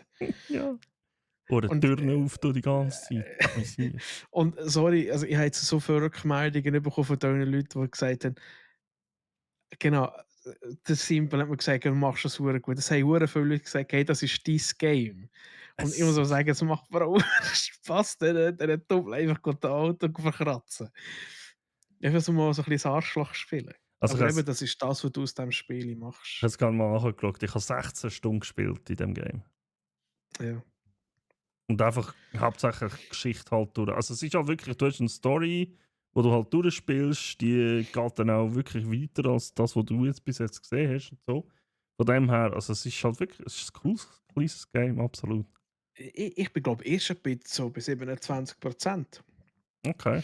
Und tatsächlich kannst du wahrscheinlich auf 2 verschiedene Arten spielen, weil du kannst ja eigentlich den komplette Grenzwächter spielen oder du kannst völlig der Opposite sein und einfach korrupt sein wie ein Arschloch.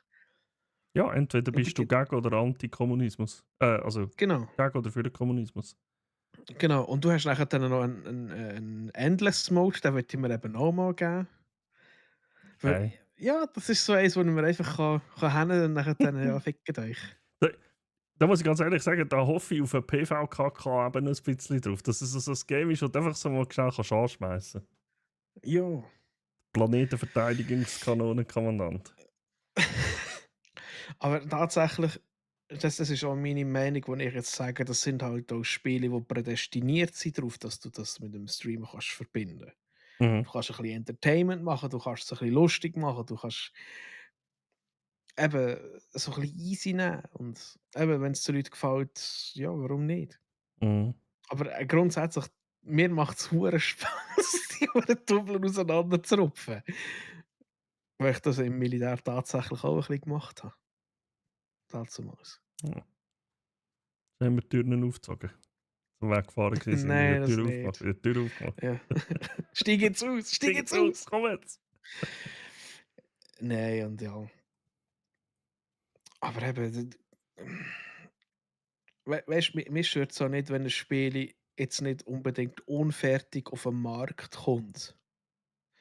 Mein Problem ist halt einfach, wenn du Spiele überkommst und dann passiert einfach nichts mehr. Ja, Und du siehst, es hat Probleme. ja. Oder es voll. hat irgendwie noch hure viel Potenzial. Und weißt du, das ist das Ding ist für die, warte jetzt, wie heisst das? Ich habe meinem Schatz habe ich Ding gekauft. Irgend so einen Cleaner, wo geht Tatort Der Crime Cleanups machen. Scene Cleaner da oder so. Ja, Ja. 30 Stutz und nach 6 Stunden bist du durch. Oh, was? Ja, sie ist schon fertig.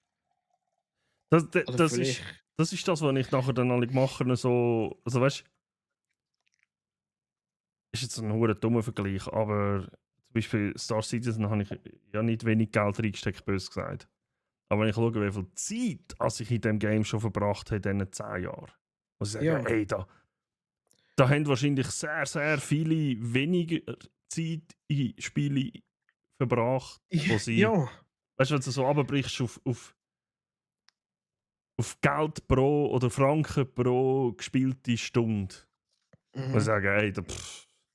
Ja, aber eben, das ist ja gleich wie Baldur's Gate 3 oder so.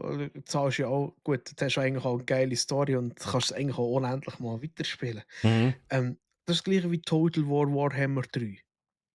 Oder einfach die Total War Warhammer Geschichte. Ja. Jetzt hast ja du, warte jetzt. Das reine Spiel kostet irgendwie, wenn du alles zusammen hast, wahrscheinlich etwa 100 Stutz. Mhm. Teil 1, Teil 2 und Teil 3.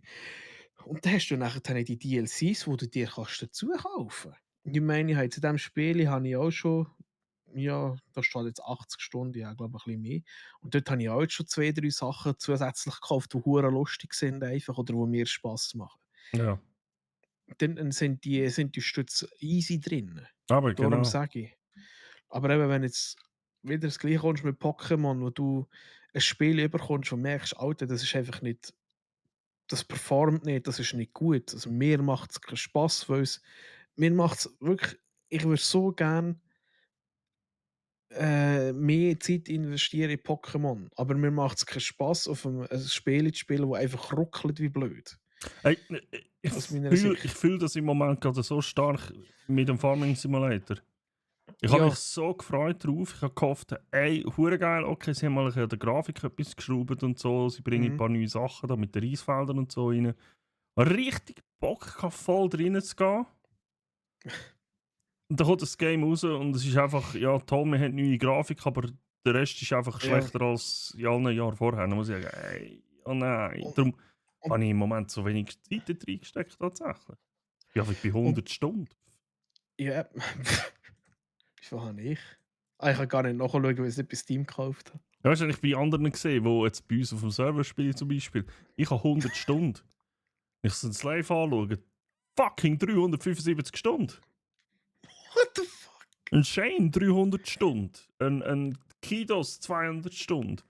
Und auch andere, die da 165 Stunden haben und so. Und weißt du, noch vergleiche ich es mit dem Farming Simulator 22, wo ich irgendwie 1000 Stunden drin gesteckt habe. Ja. Das ist genau so eine Sache. Und nachher dann weisst du, gehst du im Steam schauen und dann findest du so ein Spiel wie Bronson Beards Tavern, Ja, das gratis ist. ja. Das Und sorry. Die bringen ständig neuen Content raus. Wenn du schaust, 7. November, 17. November, 18. November, 22. November, 21. Dezember, 23., 4., 25. Die bringen praktisch alle Monate sicherlich 4 bis 5, also ein Update raus, plus irgendwie ein paar Patches, ein paar Hotfixes. Und sorry, das Spiel ist ja eigentlich auch, wir haben das ja auch schon zusammen gespielt, das ist eigentlich auch geil.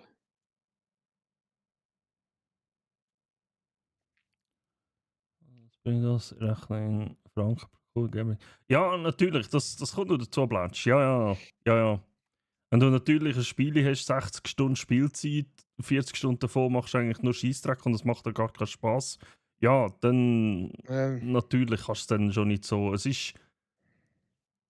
Ich rede von Spielen, wo ich. Also ich spiele auch selten Spiele, wo mir keinen Spass machen so lang. Und dazu. Also wenn es für mich wirklich, wenn es mir Spass macht, dann spiele ich viel. Und dann mache ich den Vergleich von wegen, ja, wie viel Zeit habe ich investiert und wie viel Geld hat es mir gekostet. Mhm. Und ja, ey, Skull and Bones fühle ich ein bisschen Plätsch, ja. Für mich ist eines von diesen Games, die am meisten ganz Spaß, Story, Emotionen fürs Geld bringt und dann für zwei ist Takes Two. Das habe ich nie. Kann ich nicht mitreden. Ja, ich auch nicht. Ich habe den Vorgänger, also Vorgänger von dem Studio, A Way Out, habe ich ein paar Mal gespielt und das ist Das ist auch sensationell. absolut sensationell, hey, das Game. Ja, voll, richtig gut. Also, eben, ich finde Spiele gut, wo dir halt auch die Option lernt, hey, du kannst Geld investieren, musst aber nicht. Mhm. Ich find das okay.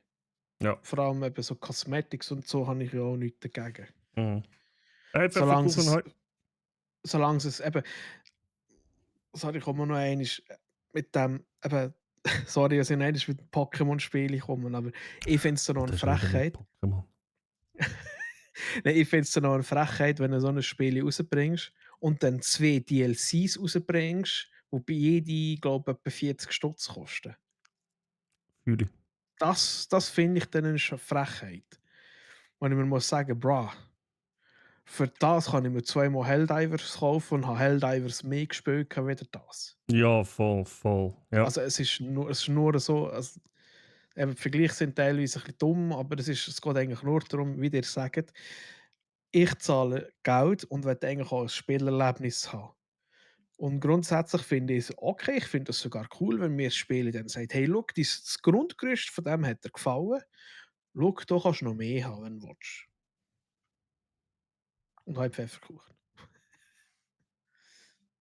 Ja, das, also eben, alle verteufeln immer alle Microtransactions. Ich habe überhaupt kein Problem mit Microtransactions, wenn es nicht ins Spielgeschehen eingreift. Ey, fuck, Ja. gib mir das ist ja so ein geiler, wenn die Leute alle drüber runterjammern. Da, ich komme jetzt halt wieder mit dem Assassin's Creed. Assassin's Creed, jetzt Microtransactions, ja, Kollege. Dann hol dir halt das Schwert in einem Singleplayer-Game für 5 Stutz. Wer stört's? Ja, Also, weißt du, und der sieht halt nachher das Ross aus wie ein Pegasus oder weiss ich was. Oder wie der Dingsbums da vom Odin oder weiss ich. Sleipnir heisst er jetzt. Ganz hinkommen. Der sieht aber. Ah, fuck it! Es macht ja keinen Unterschied nachher beim Spielen. Dann, ja. Also, du fühlst dich halt einfach geil, aber eben, ja, solange du kein Pay-to-Win mit dem kannst betreiben, ist mir das eigentlich auch egal. genau, voll.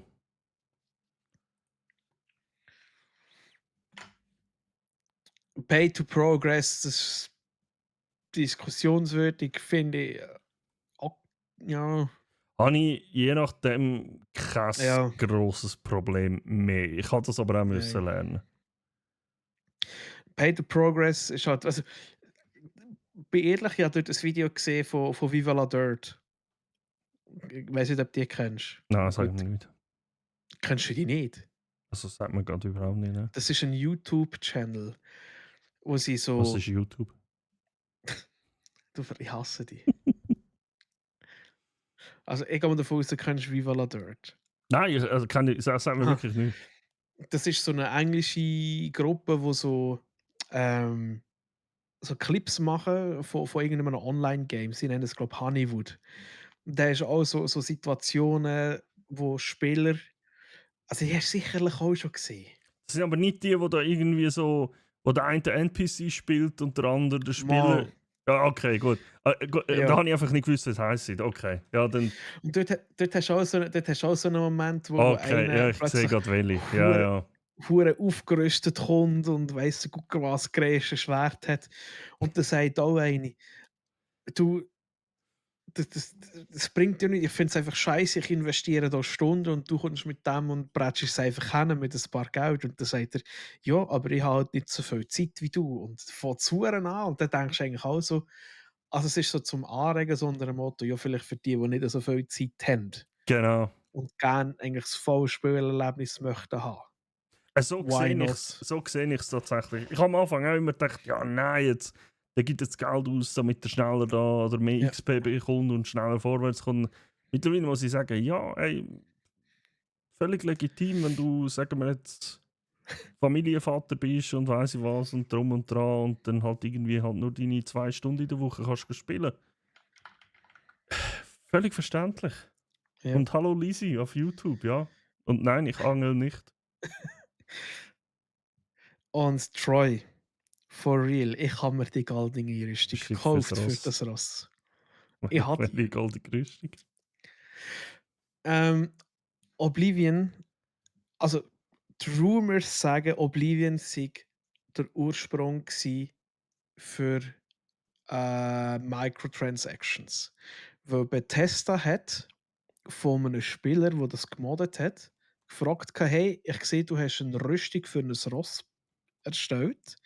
Wir möchten das gerne verkaufen als DLC und er hat dann irgendwie, glaube ich, noch etwas bekommen dafür. Oder irgendeiner hat ihm das dort irgendwie zugestellt. Das war irgendwie eine Rüstung für ein Ross, einfach damit dein Ross eine Rüstung hatte, eine goldige. Ja. Hast du, glaube ich, 5 Stutz gezahlt und dann hast du das wie ein DLC können reinbringen. Okay. Und die Rumors sagen, das sei die erste Mikrotransaktion gewesen, die es gegeben hat und Bethesda hat das eigentlich losgetreten.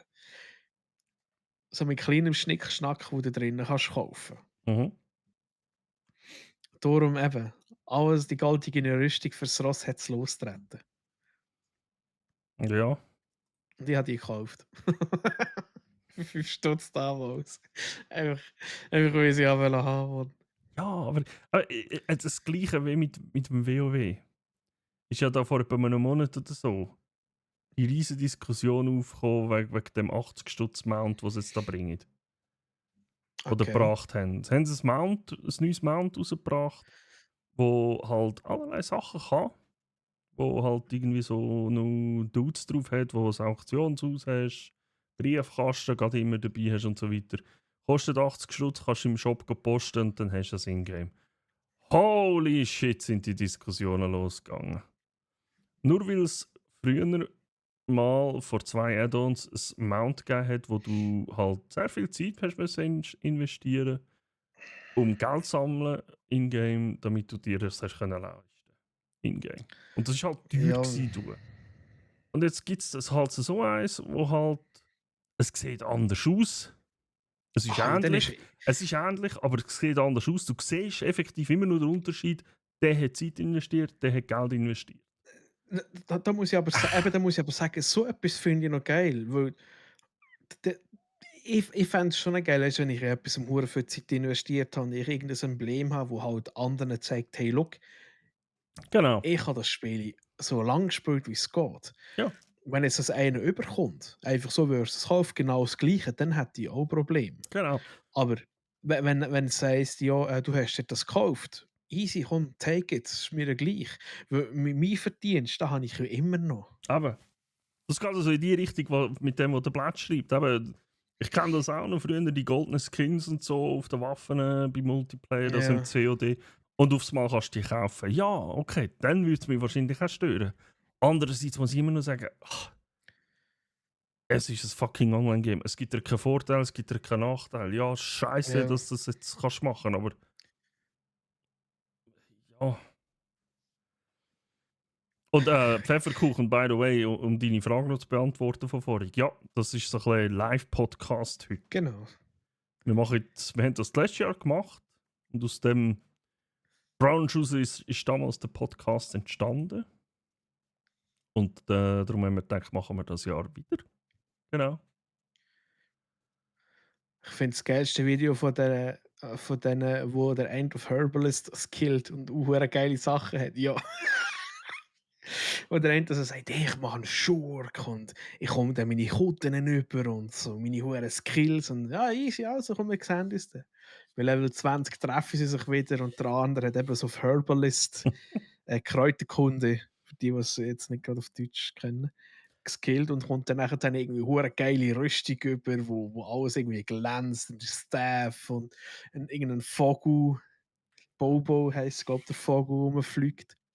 Das Und der Beste, andere einfach, ja, der Schurk ist einfach so, ja, easy, habe einen Kutten bekommen. Toll.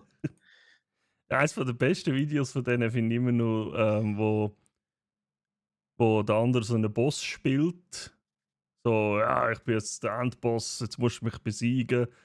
Und gegenüber ist irgendeiner, der 700 Stunden gegrindet hat und voll die besten Waffen schon. Ja. Oder nein, es war nicht der Endboss, es war der erste Boss.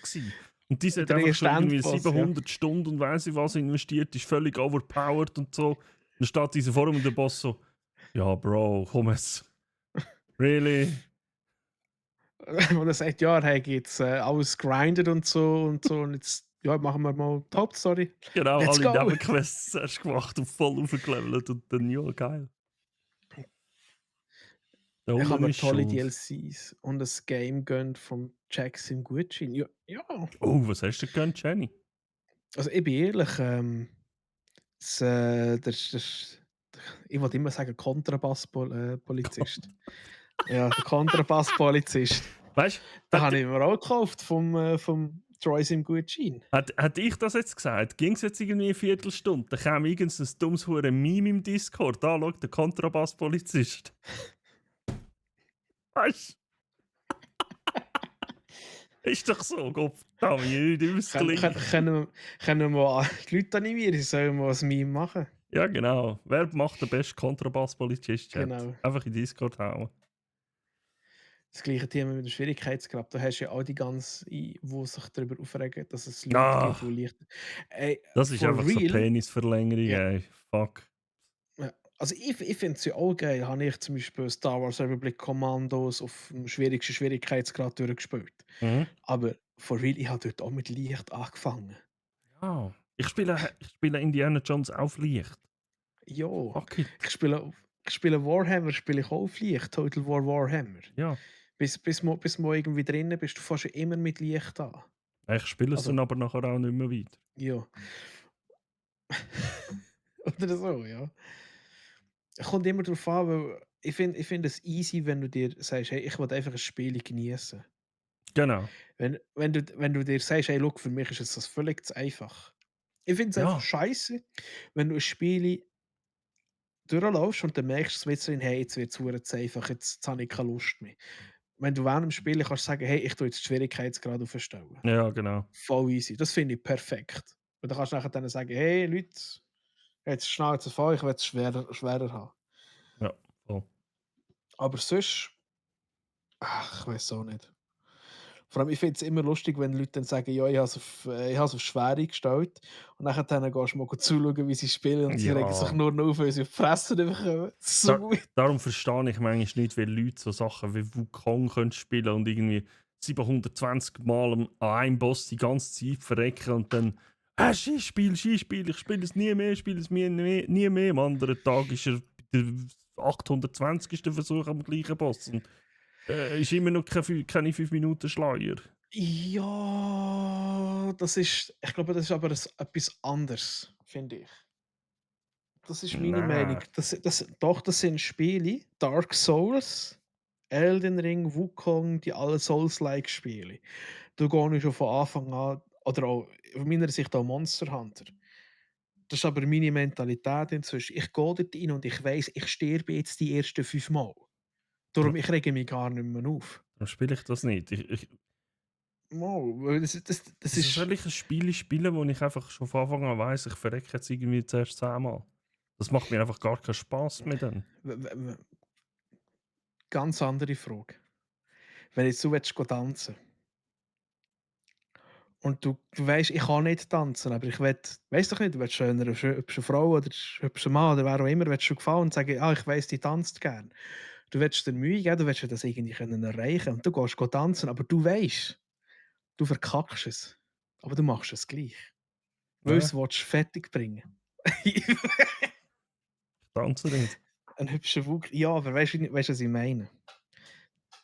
Jetzt sagt er einfach nein. Schau ihn an, schau ihn Ja, an. Ich nein, weiss, es dass ist er nein wirklich, es ist wirklich, also wenn ich Nein. nicht gerne tanze, dann gehe ich nicht tanzen. Ich bin heute in einem Alter oder in einer Lage, wo ich sage, ey, wenn ich Ja. etwas nicht mache oder will machen, dann mache ich es nicht.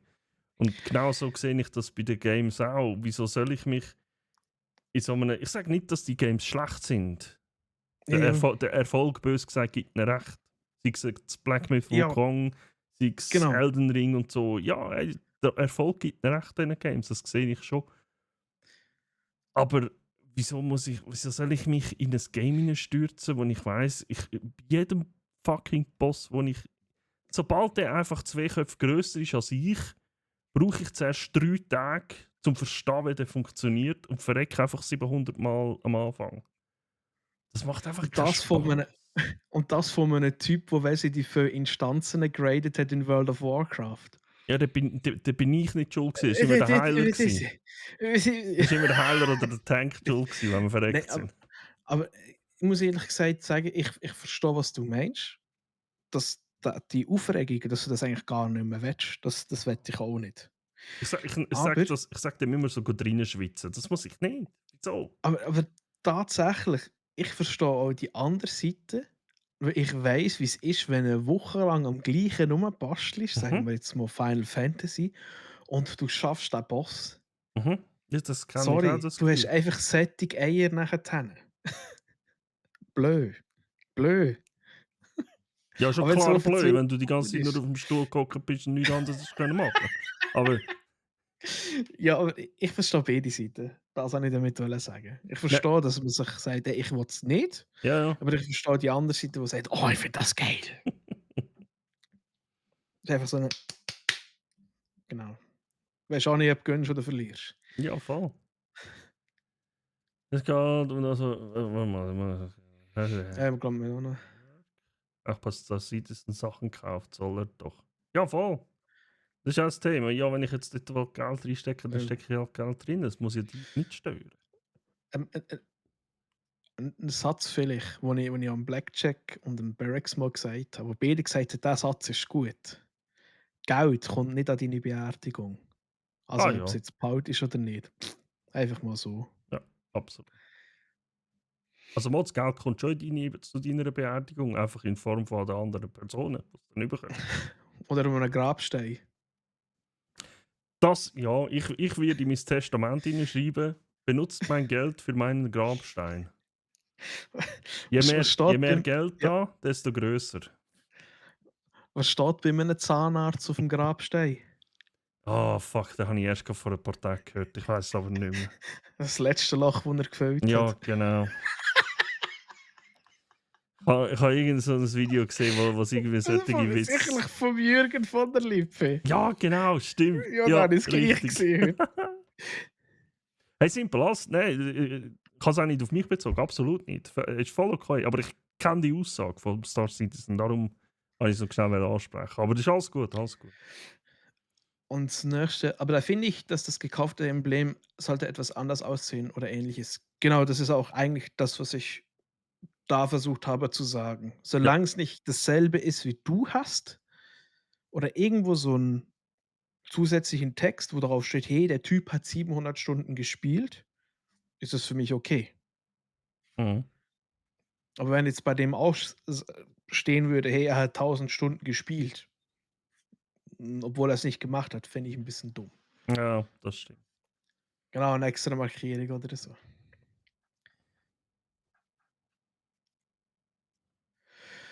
Ich glaube, das sind wir schon Voll relativ Pro Zeug. weit. DLC von Power Wash Simulator und House Flipper 2. Jetzt kommt der Hey, ich komme nicht viel über. Power Wash Simulator Nein, ist so ein geiles Game. Das ist so mein Guilty Pleasure gewesen. Und der Ulle und ich haben sie auch mal zusammen gespielt. Oder nachher dann überall, glaube Blackjack und Herzli haben gemacht hat. Plötzlich kommt er auf den Fall schauen. Und das ist einfach im Dreck über den Scheiß drin gespielt. Oh. Und House Flipper 2 habe ich mir tatsächlich auch schon, aber ich glaube, das ist immer noch im Early Access, oder nicht? Ja, das Wie? ist House Flipper 2. Das ist noch im Early Access, ja. Ja, das ist aber so, das habe ich ein bisschen aufgehört. Warte, rausgekommen. Das ist Ja, Release. sogar auf der Wunschliste. Gibt es sogar scheinbar irgendeinen Multiplayer. Ja, Beta irgendetwas. Okay, nein, das war draussen. Ah. Weiß nicht, wieso ich mir das nicht geholt habe. Da komme ich nicht viel über. Soll jeder Voll spielen, easy. was er will. Ich zocke ein Spiel immer auf der Standard-Schwierigkeitsstufe. Ausnahme war Kena, weil es mich einfach gedunkt hat, bis ich zum ersten Boss gekommen bin und die Fresse bekommen habe. Ja. Ein hübscher Wookie. Dark Souls Gamer sehen es als Herausforderung. Das ist ja völlig okay. Aber das ist das, was der Ullen gesagt hat, wenn mir das Spiel zu einfach ist und durch das halt dann langweilig wird und du aber kannst Schwierigkeitsstufe erhöhen. Ja, ey, go for it. Warum nicht? Ich Wenn bin du aber eine auch ehrlich. Herausforderung willst. Ich bin aber auch ehrlich, manchmal ist es so hure geil, wenn du auf der schwierigsten Schwierigkeitsstufe hast und nachher dann runterstellst und dann einfach wie so eine hure Jedi-Master einfach alles so gehst zerfetzen, so easy. So, Das ist und dann hure fliegen easy. sie zurück. Und ja. Das richtig geile Gefühl, so, oh, jetzt bin ich der Ficker, jetzt kann ich voll drin. So in den MMOs nachher zählen, wenn du so Ja. die krassen magische Fähigkeiten hast. Du kannst einfach mal die ganze Insel zusammenpoolen. So. Nach dann drückst du einen Knopf und dann ist alles Ja, einfach genau. instant down. Voll. Ich wollte dann den Premium-Skin für Midgrafstein. Der Goldig. Oh. Bei WoW haben mich die Quests genervt, wo sie fette Bosse hast. Das natürlich Kill. Gopfi hat doch allein spielen und nicht noch 100 andere ins Team nehmen. Habe ich halt die Quests abgebrochen. Das ist halt, also, ich meine, heute kannst du es ja machen, aber WoW ist und bleibt halt immer noch ein Stück weit das Teamplayer-Spiel. Das ist halt eben So. so. Darum heisst es ja Massive Multiplayer Online Game. Genau. Aber ich verstehe es. Ich habe krass finde ich Spiele, wo das eigentlich, wo das nachher dann völlig obsolet ist. Final Fantasy ist ja so ein Spiel, die haben jetzt, du hast ja dort eine Quest, die du musst folgen, von Anfang bis zum Schluss. Also eine Story-Quest eigentlich. Mhm. Und in den letzten 2 DLCs haben sie es so eingebaut, dass du entweder kannst mit anderen Leuten die Inseln machen oder mit deinen Gefährten, wo du eigentlich dabei hast. Mhm. Und so ist es eigentlich völlig obsolet geworden, irgend mit jemandem zusammenzuspielen. Also du kannst die ganze Story kannst du allein durchfetzen. Tatsächlich, Demo habe ich es gut gefunden, weil du hockst nachher dann nicht stundenlang in einer Queue inne, weil Genau. niemand mehr die Inseln macht. Das andere finde ich halt, es geht ein bisschen das Feeling verloren. Das haben sie es aber ja jetzt im letzten Add-on im WoW eben auch reingebracht, die sogenannten Anhänger-Dungeons. Ja. Wo du halt Dungeons kannst machen mit NPCs, wo du dann auswählst, ja, ich spiele die und die Rolle und entsprechend kommst du halt die NPCs zugewiesen über. Und das, Ja. ich finde das auch voll okay, aber bei WoW hat halt auch genau das Problem, ich habe das selber jetzt auch schon ein paar Mal gemerkt, dass je nachdem, was für eine Klasse oder was für eine Rolle du spielst, hast halt je nach Uhrzeit, je nach Tag, hast halt einfach fast keine Chance, in so einen Dungeon reinzukommen. Ja. Weil es einfach viel zu viel von, jetzt sagen wir, von dem Stil rum hat. Du musst es gar nicht probieren. Ja. Es ist halt einfach so, Tank und Healer hat es immer am wenigsten. Es ist halt auch durch das, dass die Leute so scheiße sind. Nicht weil sie es nicht können, einfach weil es Idioten sind und dann halt eben scheiß Tank, scheiß Healer, wollte keiner mehr Tank und Healer spielen. Da muss ich im Fall ehrlich sein, ich habe das Problem bei Final Fantasy noch nie gehabt. Ja. Noch nie. Ja, dort sind alle so Kawaii, Ubu und Darara und weiss ich was, oder? Nein, also wir haben auch schon einmal gesagt, Alter, also eben, vor allem es wird in einem vernünftigen Ton wird meistens geredet. Mhm. So unter dem Motto, hey, schau, du machst einen Fehler, mach's doch mal so. Und in den meisten Fällen, also dass ich es nie hatte, das ist gelogen, Entschuldigung. Ich habe das vielleicht etwa 2-3 Mal erlebt, dass mir einer gesagt hat, hey, du tankst falsch. Aber der hat mir konstruktive Kritik gegeben und gesagt, hey, schau, wenn da und die Attacke passiert, musst du das und das machen. Okay, easy, machen wir, dann ist es gegangen. Weißt du, es Mhm. ist wirklich konstruktive Kritik gewesen. Die einzigen, die es einfach nicht können, sind die Franzosen. Wirklich, das, das ist so schlimm. Das war wirklich eine Zeit lang. Gewesen. Das ist Hat sich der der Kreis Damage. geschlossen. Das ist so 7 Spieler, da kommt der 8 rein und alle so, hey, ciao und Ja. hallo und so auf Bonjour, Englisch. Und dann parlez-vous einfach, bonjour. français? Und wir sind so, Oh. okay. Also, fangen wir an. Boss runterlegen. Und dann kommt irgendwie so seine Ulti. Und dann stirbt er halt. Und wir so, ja, gut, easy. Wiederbeleben. Gehst weiter drauf rumprügeln, stirbt er nochmal. Genau am gleichen Ort. Und wir so, ach, komm nochmal wiederbeleben. Und das ist eigentlich dann genau der Damage, der dir fehlt, damit du die ultimative Attacke kannst abwehren.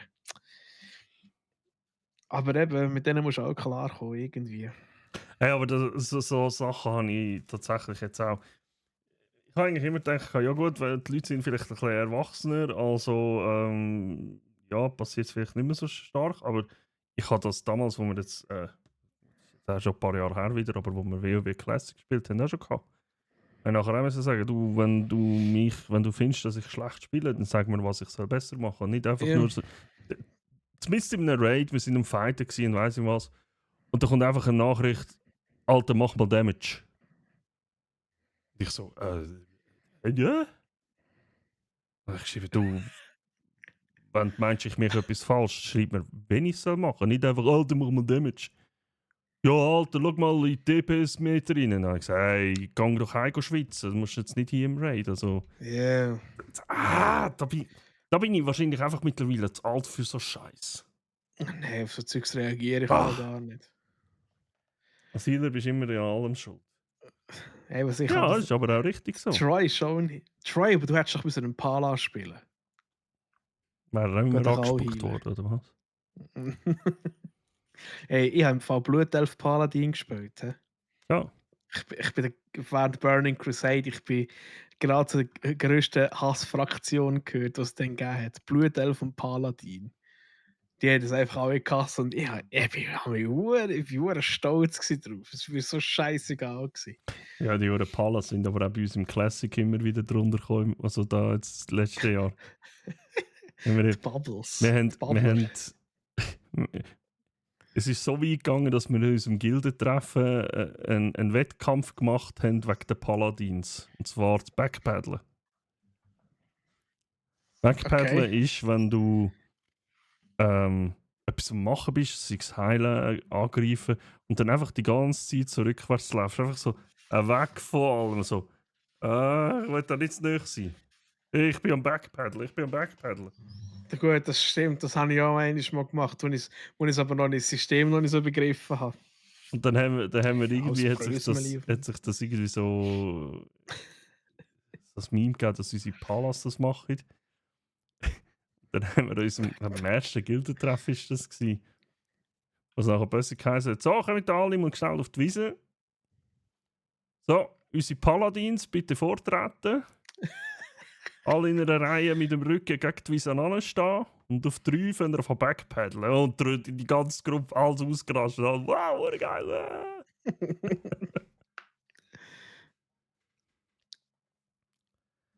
Was haben sie da geschrieben?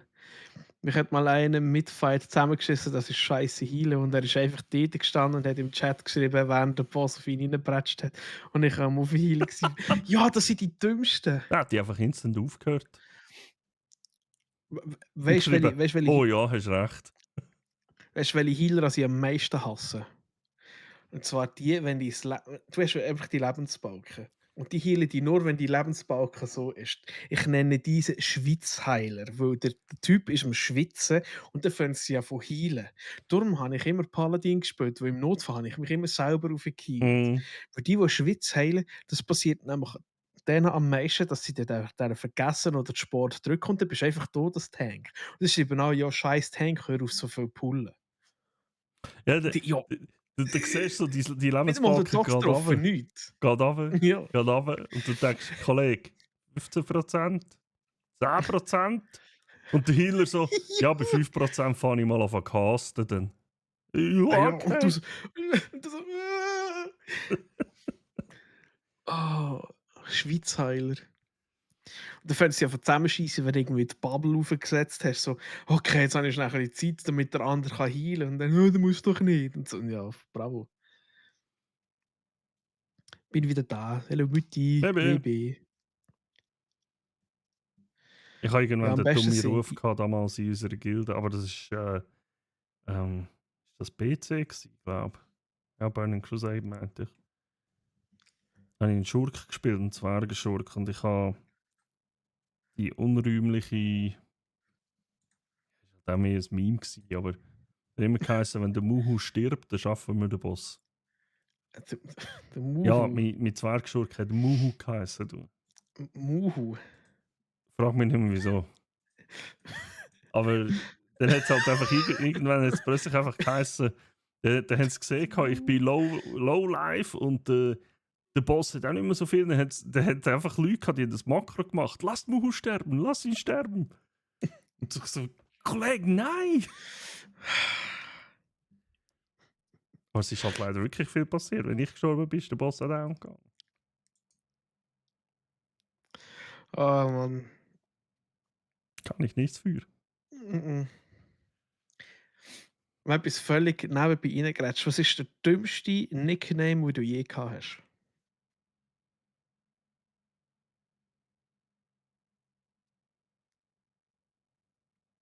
Also, von ich mir selber gegeben habe, also von einem Charakter in einem Spiel, oder was? Ja, oder einfach schon Gamertag oder so etwas.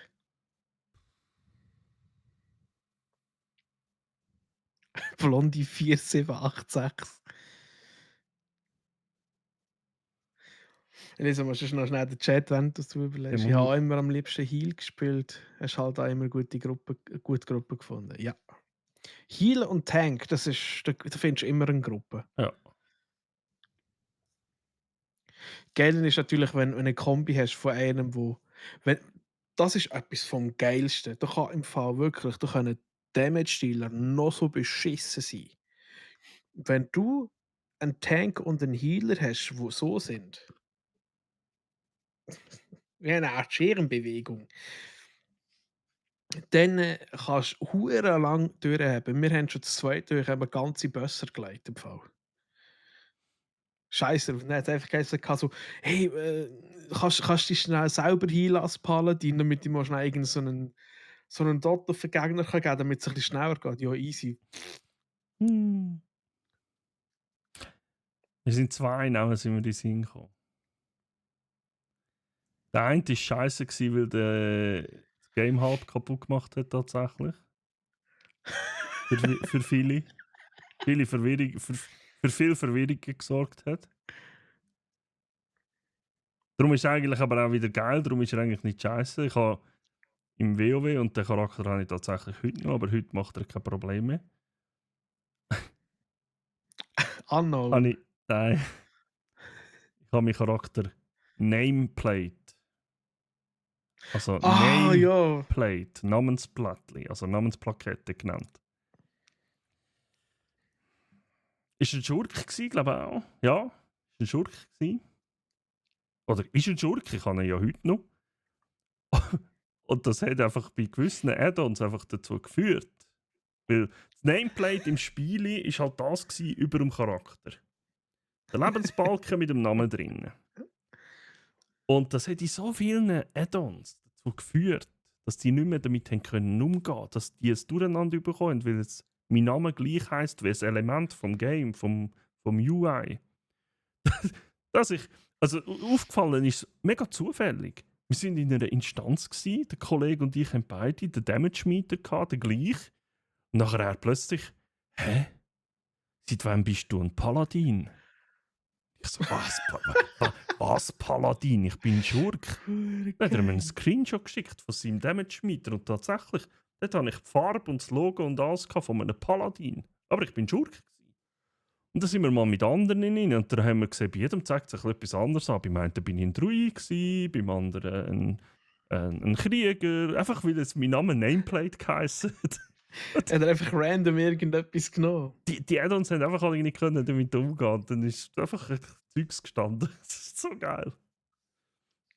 Aber ich glaube, der schlimmste, den ich je hatte, ist auch mein allererster gewesen. Aber den habe ich nicht lange gehabt, tatsächlich. Und ist jetzt witzig, weil Barracks und ich haben gerade das letzte Mal jetzt, im Discord haben wir mega über so die Zeit und so ein bisschen geschnurrt. Sind wir ein bisschen in der Vergangenheit gewandelt. Und zwar, als ich mich an einem Gaming-LAN-Party-Clan damals angeschlossen habe. Vorher war nie ein grosses Thema irgendwie so Gamernamen oder so. Weißt du? Mhm.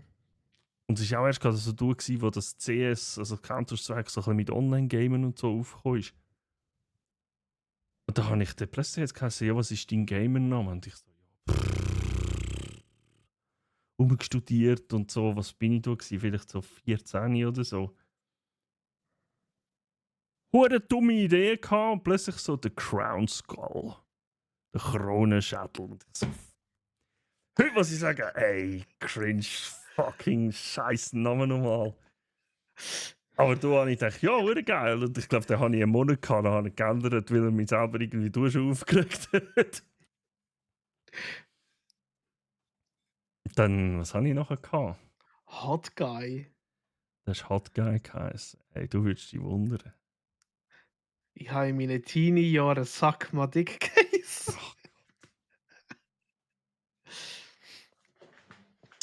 Nein, meine war dafür Terrormogli und ich konnte auch nie können brauchen, weil das Wort Terror drinnen gestanden Ja, ist. das glaube ich. Der Deckelmusik, ja, stimmt, das war Deckelmusik gewesen. Deckelmusik. Du Schlingel. Sag mal, Dick. Oh, so gut. Und dann habe ich Johnny Jeans geheißen. Johnny Jeans. Ja. Ich bin mal, wo ich mal mitgeholfen habe bei der Butterland, als, auch bei der Admin oder bei der Organisation, habe ich irgendwie an einer Jeanshose und eine Zeit lang habe ich einfach eine Jeansjacke angehabt. Und dann bin ich mit Jeanshose und Johnny Jeansjacke Jeans. bin ich an so eine bin ich an so eine Diskussion, also so ein Meeting. Und der eine sagt nachher, was hast du überhaupt du zu sagen da innen, Mann, hure Johnny Jeans? Weißt du, so auf so auf lustig. Alter, das sind die kaputtnigsten Meetings gewesen.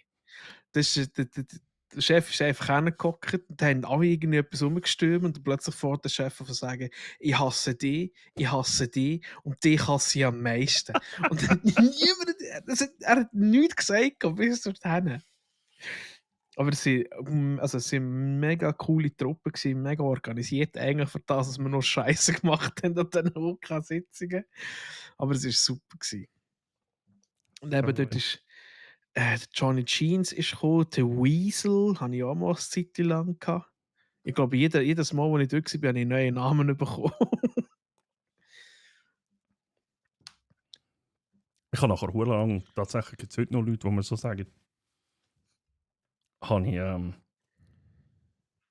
wie soll ich das jetzt erklären vor allem?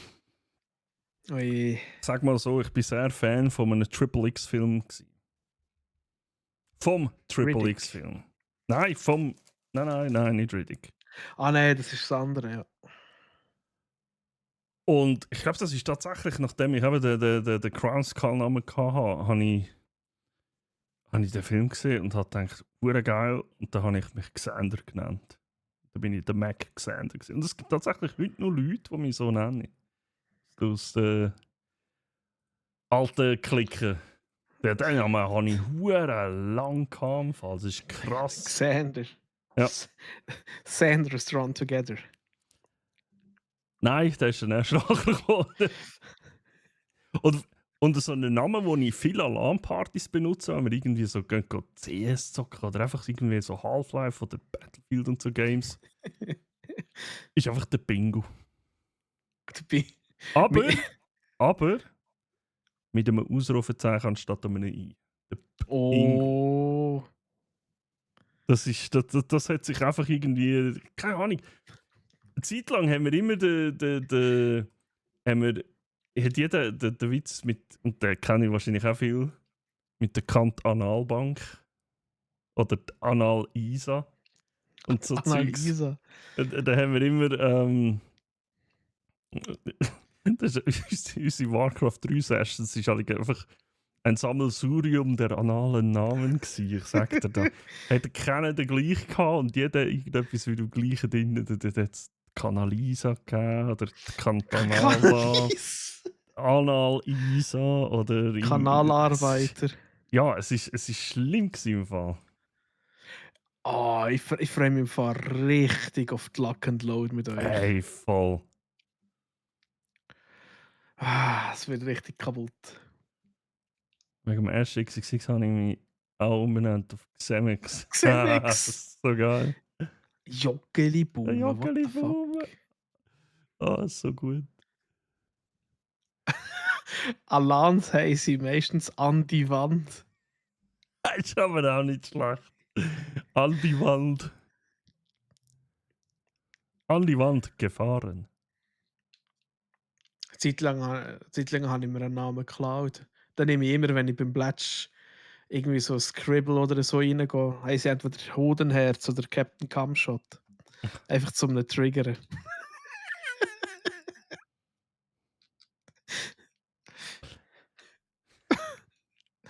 Das ist was Ja, geil, okay. kommst rein. Wer ist das? Du hast sicher den Rulen.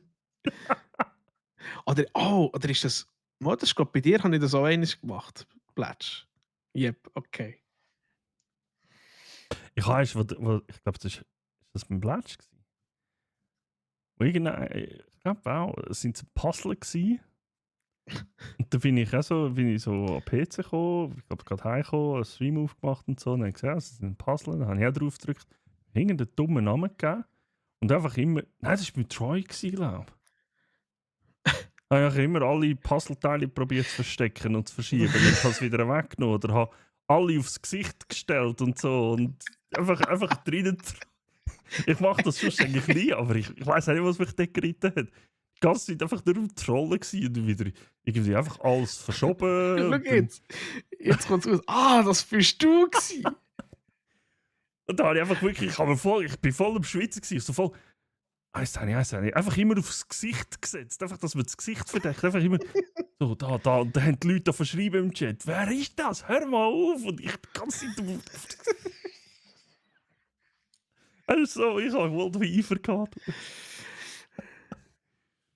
Oh Mann. Nachher heisst es wieder, es wird die versaut, wenn ich reinkomme. Dabei habe ich gar nichts gesagt. Ja, manchmal musst du so Zeugs machen. Oh. Manchmal musst du so ein bisschen kaputt sein, sind wir ehrlich. Oh, ich freue mich, in 2 Wochen geht es wieder in den Bunker. Wird wieder gegamed im Bunker. Gegamet. Es wird so genial wieder. Ey. Das ist das letzte, wenn es im Stimmt, WhatsApp so eine Umfrage gemacht von wegen, was wollen wir zocken? Aber hey, krass, das ist auch schon wieder ein Jahr her. Hey, voll. Ich weiß nicht, ob wir Fucking das letztes Jahr auch schon im Januar gewesen. Wir haben im Februar im Stream, im Podcast haben wir darüber geredet. Dort haben wir ein grosses, also ein längeres Segment gehabt mit LANs und so. Da ist auch ein bisschen erzählt darüber. Ich weiß es tatsächlich nicht mehr, aber ja, es könnte tatsächlich schon auch ein Neujahr gewesen sein, ja. Ja. Ja, das ist verdammt geil gewesen, ja. Entschuldigung. Du weißt aber, dass in Zukunft immer du schuld bist, Jack. Da kann ich umgehen damit. Hast du schon immer die Das- Schuld? Gehst du ein Rolo hier rein, da. Weißt du? Ja gut. Schiebe das auf mich, ich bin immer die schuld. Ja. Ja, ist gut. Kann ich umgehen. Ist okay. Ist okay. Kann go brüllen. Ja, Bin wieder scheisse, anbrüllen. Mann. Wirklich so, ey, das Jahr ist hure schnell umgegangen, jetzt mir dünkt. Ey, voll. Absolut. Also vor allem ist also der Schluss so. Ja, Einfach irgendwie so. so September, Oktober, November. Ja. Hey, es war Girofest gewesen. Hey, gutes Neues. Ja. Zwischendrin noch schnell. Hey, es ist Weihnachten. Ja, geil. Ah. Hast du dir eigentlich irgendetwas vorgenommen? Machst du das? Was? Fürs neue Jahr? Ja. Same, but different. Also, ich habe mir gesagt, ich nehme mir nichts Einzelnes vor. Oder nicht, weißt hey, ich mache jetzt nur noch das, ich mache noch das. Das Einzige, was ich mir gesagt habe, ich werde überall einfach schauen, dass es mir besser geht. Mhm. Das ist die Hauptsache. Also besser im Sinn von. Ähm, jetzt die letzten paar Wochen noch wieder ein bisschen mehr geschafft, wieder als ich hätte sollen, weißt du, solches Zeug. Ja. Bei diesen Sachen vielleicht noch ein bisschen zurücktreten. Einfach ein bisschen mehr das machen, was ich auch will. Ja. Machen. Das habe ich Genau. tatsächlich letztes Jahr schon angefangen. Ja, das habe ich mir für letztes Jahr vorgenommen. Einfach, genau, wie Ja. du sagst, einfach mehr machen, das, was du willst. Hey, heute habe ich jetzt keinen Bock, um irgendwie da schon wieder zu irgendwelchen Menschen zu gehen. Dann, hey, nein, ich komme nicht. Einfach, Genau. einfach mehr Nein sagen, das habe ich hure müssen lernen in den letzten Jahren. Also, habe ich mittlerweile gelernt in den letzten Jahren. Voll. Teilweise bin ich noch ein bisschen dran. Ja, du bist noch ein paar bin ja Jahre jung. jünger. Ja, Bin 3 ja Haare am nicht mehr. Sack und so, weißt Ja, das ist ein mittlerer Rünz. du. Das muss die Doktor sagen. Töchterli. Genau. Genau. Nein, Bro, nicht immer. Also das habe ich gegenüber letztem Jahr, gegenüber dem 2023 schon besser gemacht. Nicht immer überall an der vordersten Front dabei sein. Mhm. Eben, kommt ein Spiel raus, muss ich unbedingt haben. Nein, fuck off. Nimm Zeit. Kaufst 2 Tage später, dann bist du auch nicht mehr noch dabei. Ja, nein, ist es so, Nein. wirklich. Und auch bei Videos und DVDs und Filmen. Du eben, wirst eh nicht allem gerecht, sind wir ehrlich heutzutage. Mhm. Und ja, ich glaube, das kommt gut nächstes Jahr. Oder das Jahr. Hast du Brot? Ja, von letztes Jahr. Ich hatte die so gehasst. Gleich wie der Brotröster. Der hat die Uhr verrissen, Mann. Ah, den habe ich aber einfach schon gekannt. Der Das ist Brotröster. super. Der Brotröster. Nein, der Brotröster. Brotröster. Der Brotröster. Ei. Und vielleicht mal ein bisschen mehr lesen wieder. Hure witzig, dass du das sagst, das habe ich mir im Fall auch vorgenommen. Also vorgenommen, das habe ich mir gedacht, als ich heimgefahren bin, ich dachte, das Jahr könntest du eigentlich jetzt fucking nochmal endlich die Huren Warcraft-Bücher abschließen. Weißt du, wieso ich das sage? Ja. Ich habe einfach mal einen Walk offen. World of Warcraft Chroniken 04. Band 4. Alter, aber 60 Stutz für ein Buch. Ja, das ist aber, glaube ich, ein recht umfangreiches halt tatsächlich. Ja gut, es sind ja Chroniken, gell? Es sind Ja. wahrscheinlich wirklich Bücher, die du kannst lesen und so. Ja, ich habe da hinten alle, also, nein, aber noch nicht alle, aber ich habe halt wirklich beim ersten angefangen. Das erste kannst du gar nicht so wirklich kaufen. Das habe ich als E-Book respektive als PDF irgendwo gefunden. Da, von, Mhm. wie heisst es? Nicht Blood and Honor. Oh, ist es Blood and Honor gewesen? Weiß nicht mehr. Jedenfalls das Originalbuch halt vom Madsen, das er damals geschrieben hat.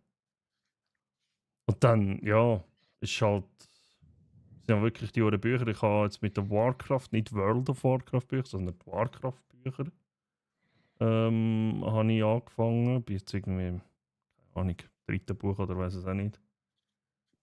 Und dann habe ich Max Libris, habe ich mir einfach so eine riesen Bestellung gemacht. Das war der einzige Laden, wo ich gesehen habe, dass die alle haben. Habe die alle rein da. Und dann dachte ich, scheiß drauf. Irgendwie 120 Stutz oder so, glaube ich, oder noch mehr ausgegeben. Gekauft. Und dann ist das alles hure gestaffelt. Ich habe wieder das Mail bekommen. Hey, du kannst es abholen. Hey, das Buch ist rum, du kannst es abholen. Dann habe ich angerufen. Du, Ja. ich habe irgendwie so 6, 7 Bücher bestellt. Ist es gleich, wenn ich alles einmal komme abholen und ihr mir das auf die Seite tut, anstatt dass ich da jede Woche 3-mal zu euch rauffahre und das Zeug holen oder so. No, ja, ist okay. Aber ich habe gar nicht gewusst, dass Ex-Libris so auf Bücher abgeht. Oh, voll. Krass.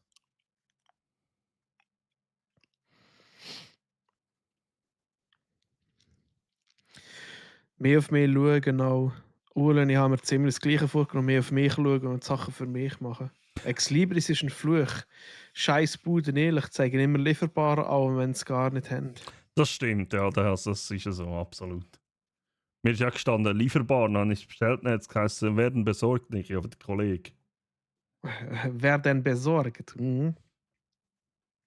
6 Monate? Nein, so lange habe ich nicht müssen warten, zum Glück. Mir ist noch, glaube ich, alles in allem beim Monat 1,5 gewesen.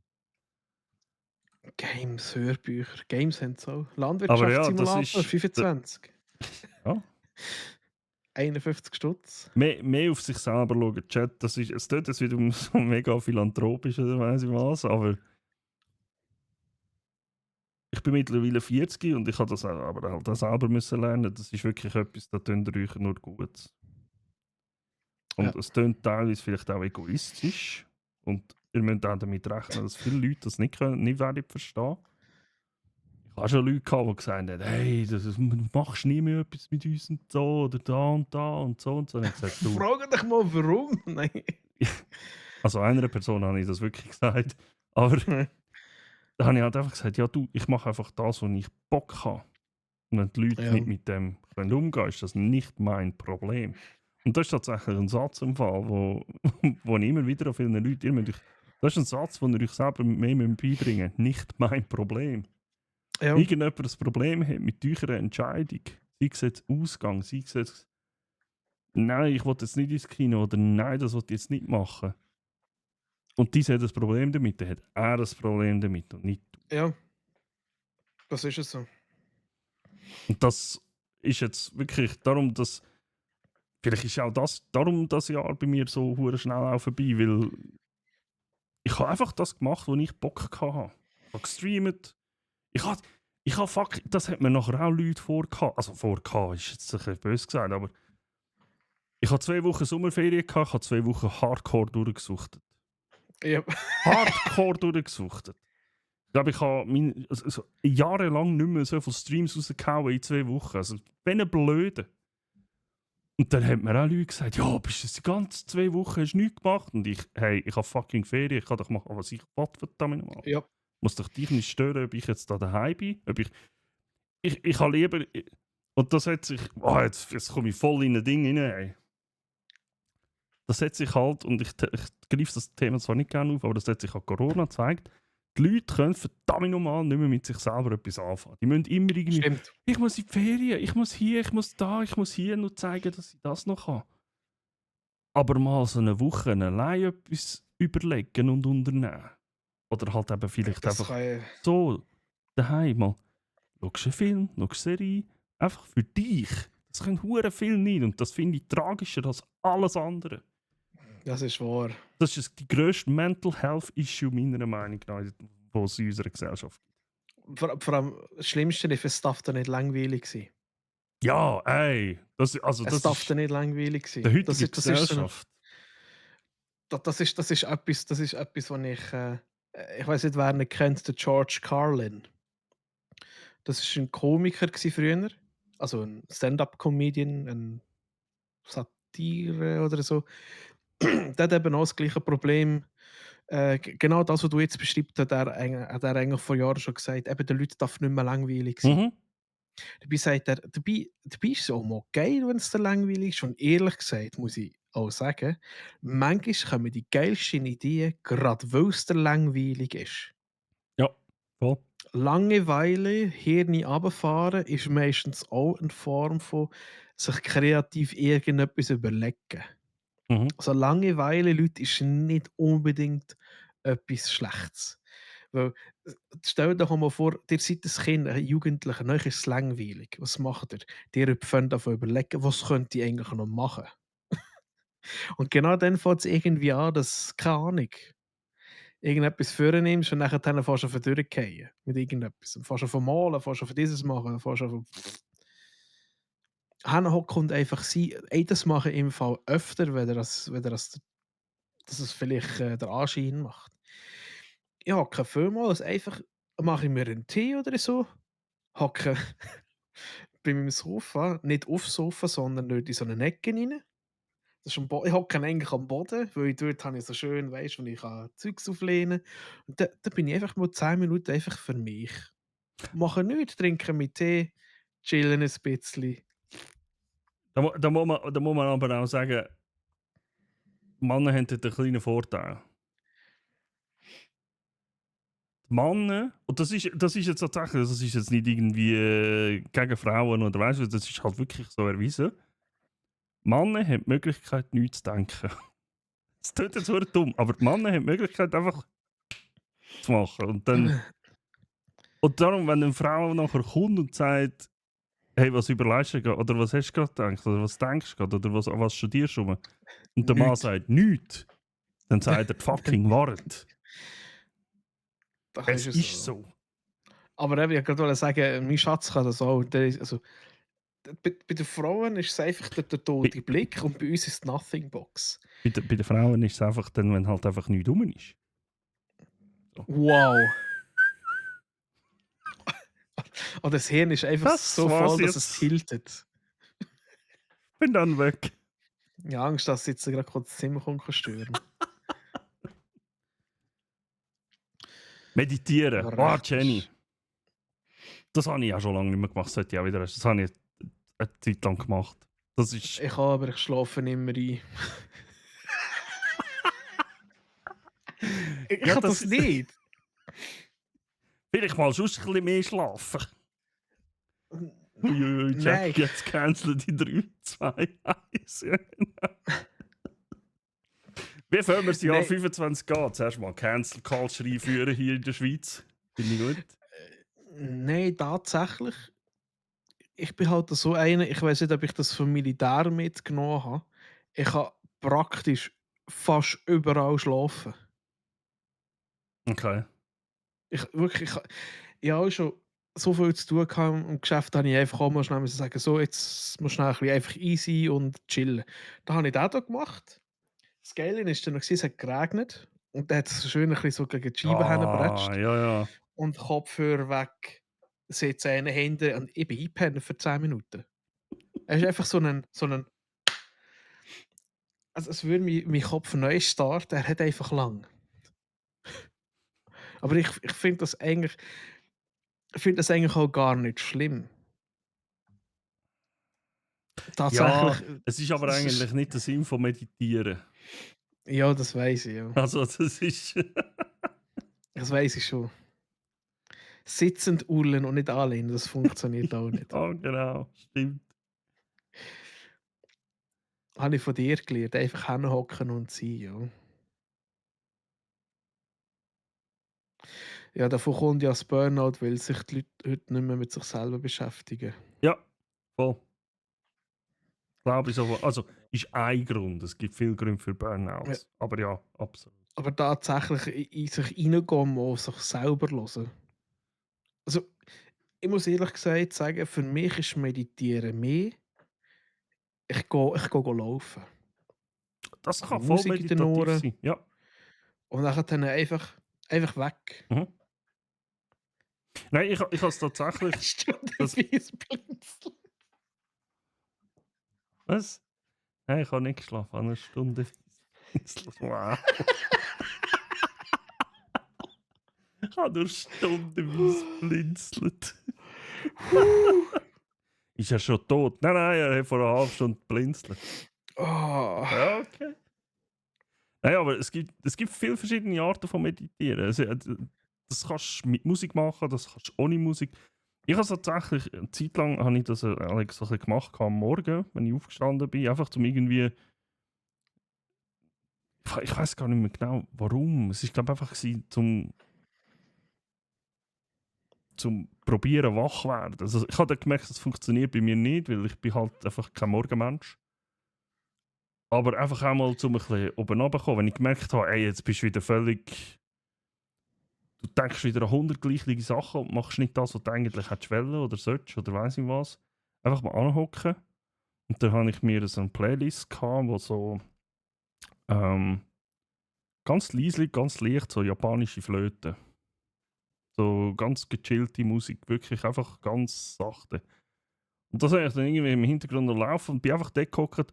Aber eben nicht jetzt irgendwie in mich reingelassen oder so, sondern einfach nichts. Einfach Ja. komplett einfach runterfahren. Nichts denken, an nichts studieren. All die Probleme, die sind auch nachher nur einfach mal an nichts denken. Das ist einfach chill.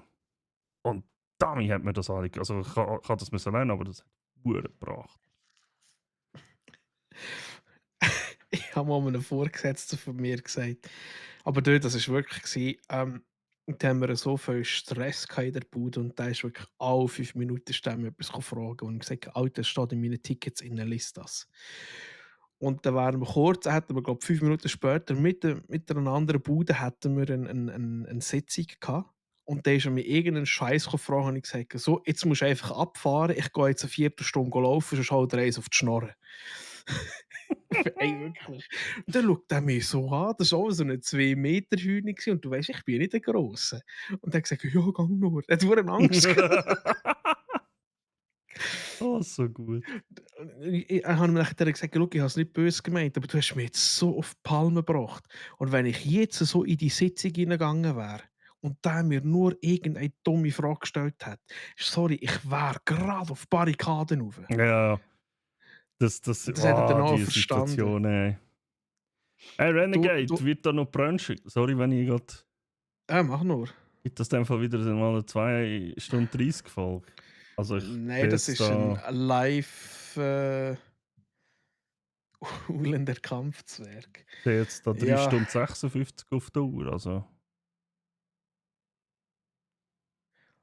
Letzte 24 Stunden. Blackjack V8 möchte mit dir zusammenarbeiten. Klicke, um zu akzeptieren. Was? Ullen?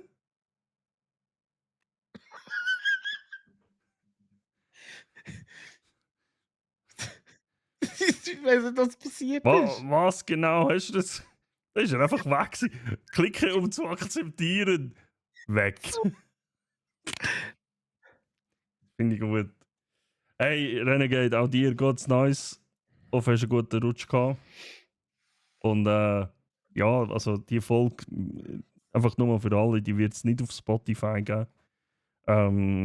Eigentlich hätten wir den YouTube-Livestream heute auf unserem YouTube-Kanal machen vom Broadcasten, wo ja auch alle Folgen aufgeladen werden. Aber YouTube being YouTube. Das hat eigentlich nicht so funktioniert.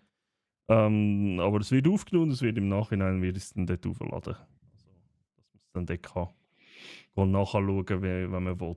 Wir haben uns aktiv dagegen entschieden, so ein Segment zu machen, wenn wir das letzte Mal, wo wir Gäste hatten, der Troy und der Decor, haben wir ja wirklich ein Podcast-Segment gemacht.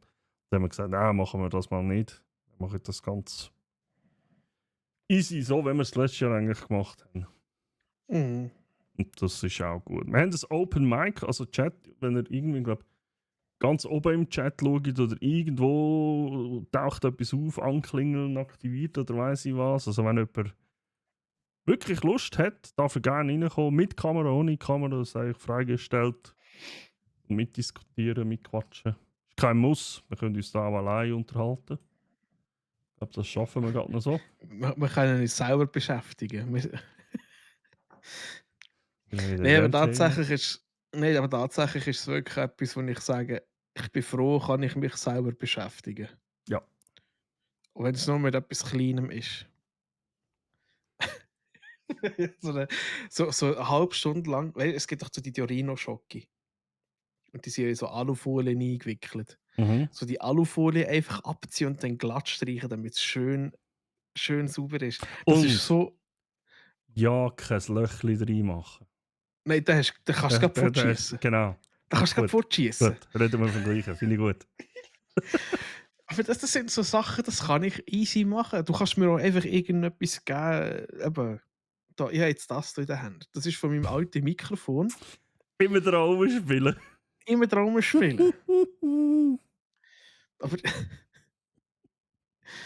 Oh je. So gut.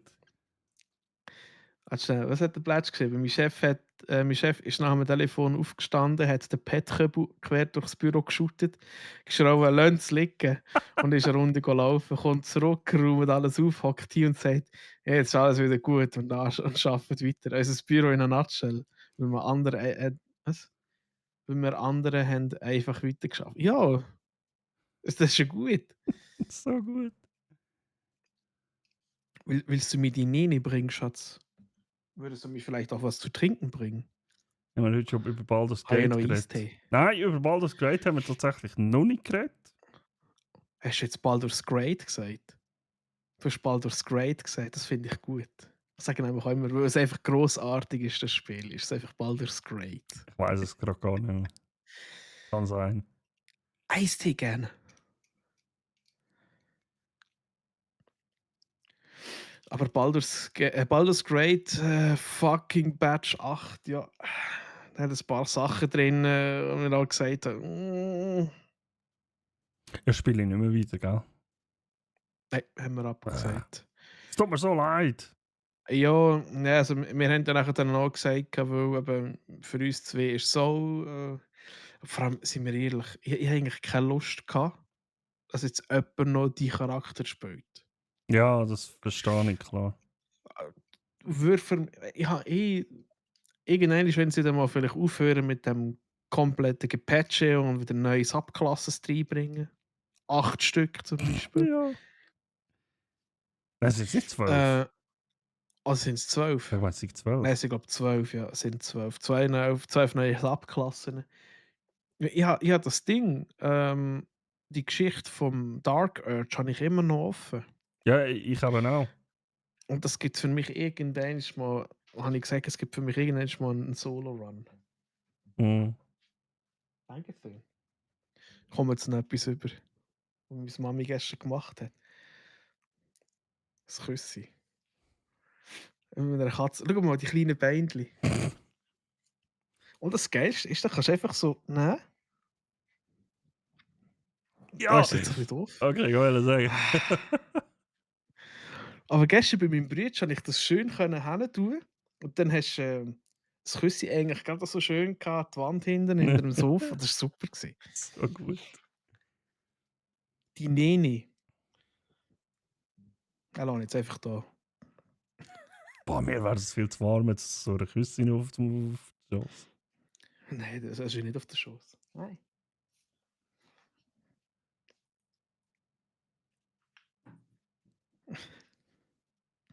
Entschuldigung. Gut, Ja, wir arbeiten auch alle mit Umgetöpelt. Kopfhörer. Wegen der Telefonat. Andere als Kommunikation hat ja den Nerv gehabt. Wenn man mit einem wird reden, schießt auf und dann Kopfhörer raus, das wird erklärt. Ey, So das- gut. die haben wir bei unserer Arbeit mal verboten. Nerv Weil wir gehabt. sie, ja, wenn wir sie reklamieren. Weil wir haben immer geschafft und andere Abteilungen haben uns immer um die Ohren herumgepfiffen. Und haben da wie Kleinkinder. Oh Mann. Dass sie Glück reklamieren. Und dann hat irgendwann mal, das ist der Chef und hat gesagt, so, am Wartungsoben dürfen ihr, weil dann arbeitet niemand, dann ist es mir egal. Aber sonst wird da innen nicht rumgeschossen. So geil. Und wir haben eine Zeit lang, aber da sind wir noch in einem anderen Büro gewesen und so. Da sind wir noch ins Büro, muss ich auch dazu sagen.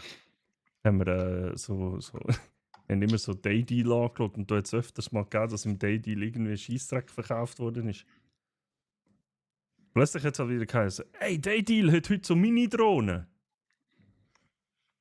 Ja, Und dann ist einfach am anderen Tag ist so eine Lieferung von 5 Mini-Drohnen ins Büro geflattert.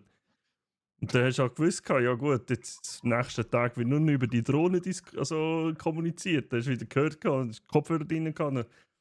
Ah fuck, jetzt muss ich diesem, dann hast du ein Zettel genommen, hast es geschrieben, hast es unten angeklebt, dann hast du die Drohne gestartet, bist zu diesem durchgeflogen und dann bist du wieder zurück. Hey, das ist so ein Scheiß. Und alle Scheiß haben wir uns durchgegönnt. Immer so irgendeinen Scheissdreck-Posten gehabt.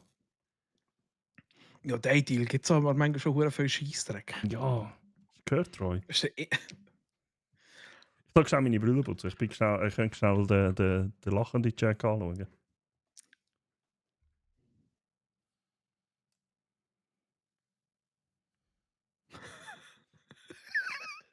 Was Ich kann das ist? stundenlang machen. Blackjack, dein Bild redet, du hast Standbild. Boah, Scheiße, nein, meine Kamera ist glaube ich kaputt. Scheiße.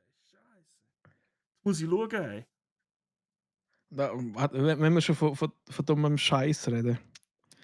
Ich kann jetzt wieder nicht mehr. Dings, geht mal heute auf den Deal schauen.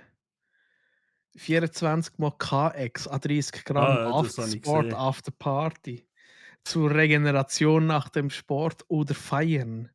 Kann körperliche und geistige Müdigkeit verringern. Hey, Troy, dir verkauft Drugs, hä? Das klingt genau nach mir. Mhm. Maximiert Trainingsresultate von Muskelaufbau und Ausdauer. Normalisiert die Funktion der Verdauungsenzyme und der Leber. Okay. Schwierig. Schwierig. Aber das ist eh alles Hokuspokus, haben wir das letzte Mal gelernt, oder? Bargut. Chat Bargut. Aber ich habe ja noch einen besseren gefunden, habe ich aber nur am Barracks mal geschickt. Zu Amerika haben sie eine riesengroße Verschwörungstheorie von Pokémon. Dass das alles satanistische Symbole sind und so, die dort drinnen vorkommen. Der Schwanz von Pikachu ist ein Z für Satan oder irgend sowas. Ja, oh nein. Oh, Ich habe mich einfach 5 Minuten lang verpisst vor Lachen. Es ist so gut. stupid Americans. Ja. Hört sich nach Hildegrand Akkumulator an, ja. Nein, Moment. Das ist fake, haben wir herausgefunden. Ah ja, stimmt. Der Detlef. Der Moment. Detlef Akkumulator. Moment. Fuck, wo habe ich gespeichert? Fotos und Videos ist er drin. Ja. Ah, der Konsortium Detlef Konsortium Akkumulator-Anhänger. Das passt gerade richtig. Es läuft gerade der Fellowship von The Lord of the Rings. Warte mal. Soll ja keiner anklingeln, also können wir es auch wieder beenden. Chat. Nehmt eure. Aha, ich könnte eigentlich eine Kamera wieder einschalten. Ha? Aluhüt. Aluhüt. Nein. Nehmt eure Produkte, die ihr wollt. Ich mache das zum allerletzten Mal. All eure Produkte, die ihr wollt, gesäubert haben, müsst ihr jetzt aber YouTube haben. Sind ihr ready? Komm, er hat gesagt, ist Casey dabei. Bitte schön.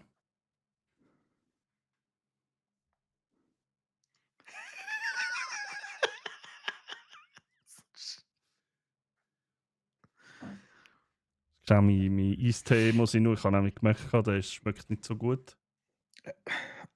Ich auch, warte schnell. Ja.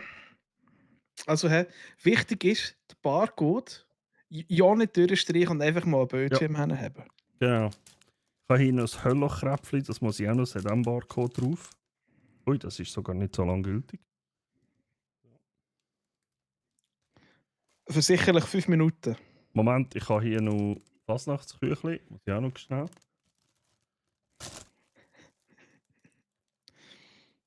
So.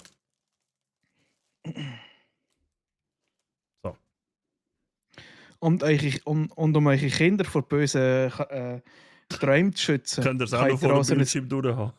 Nein, könnt ihr so ein Nini-Küssi bei uns bestellen. Ja, genau. Nein. Der Katzentraumfresser.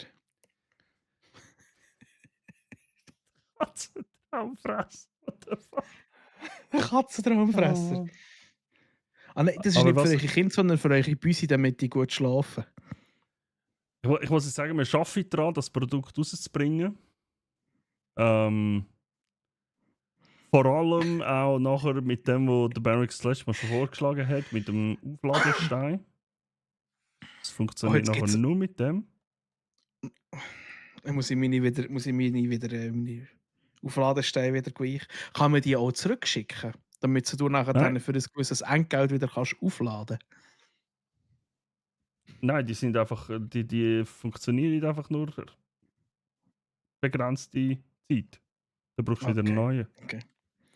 Bin ich auf dem Shopping-Kanal gelandet? Nein, ich will euch nur helfen. Die bösen Mir hast du schon gesagt, Barcodes. das ist das absolute Scheißding, das der Pledge immer erzählt.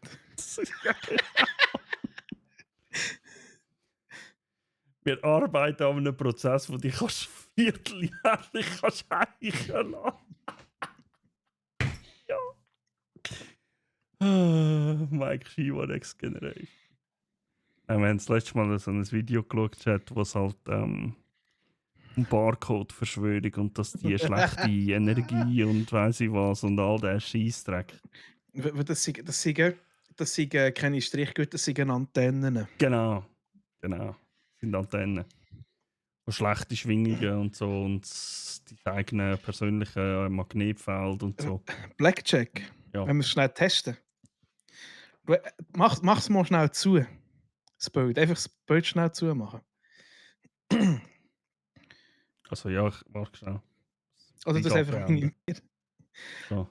Okay, also darf ich dein persönliche Aurafeld abfragen? Du, Ja, machst ich es, darf. du fasst es schon ganz falsch an. Nein, warte jetzt. Okay, Entschuldigung.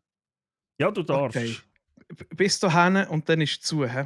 Also ich komme nicht weiter, ich kann sein Feld nicht abfragen. Genau. Jetzt mal einen Barcode vorne dran hin. Warte, ich muss es zuerst wieder Ja, auftun. ich fange noch einmal an, ja. Ich muss einen anderen nehmen, den habe ich ja schon zerstört. Warte, ich habe hier noch meine Brillenputztüchli.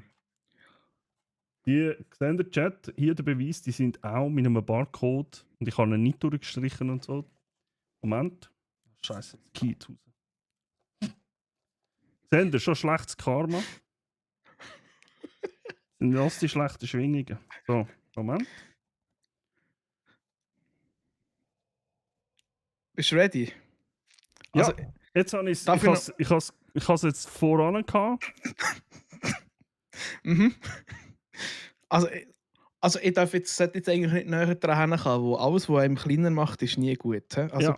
oh, schaut mal. Wie komme ich?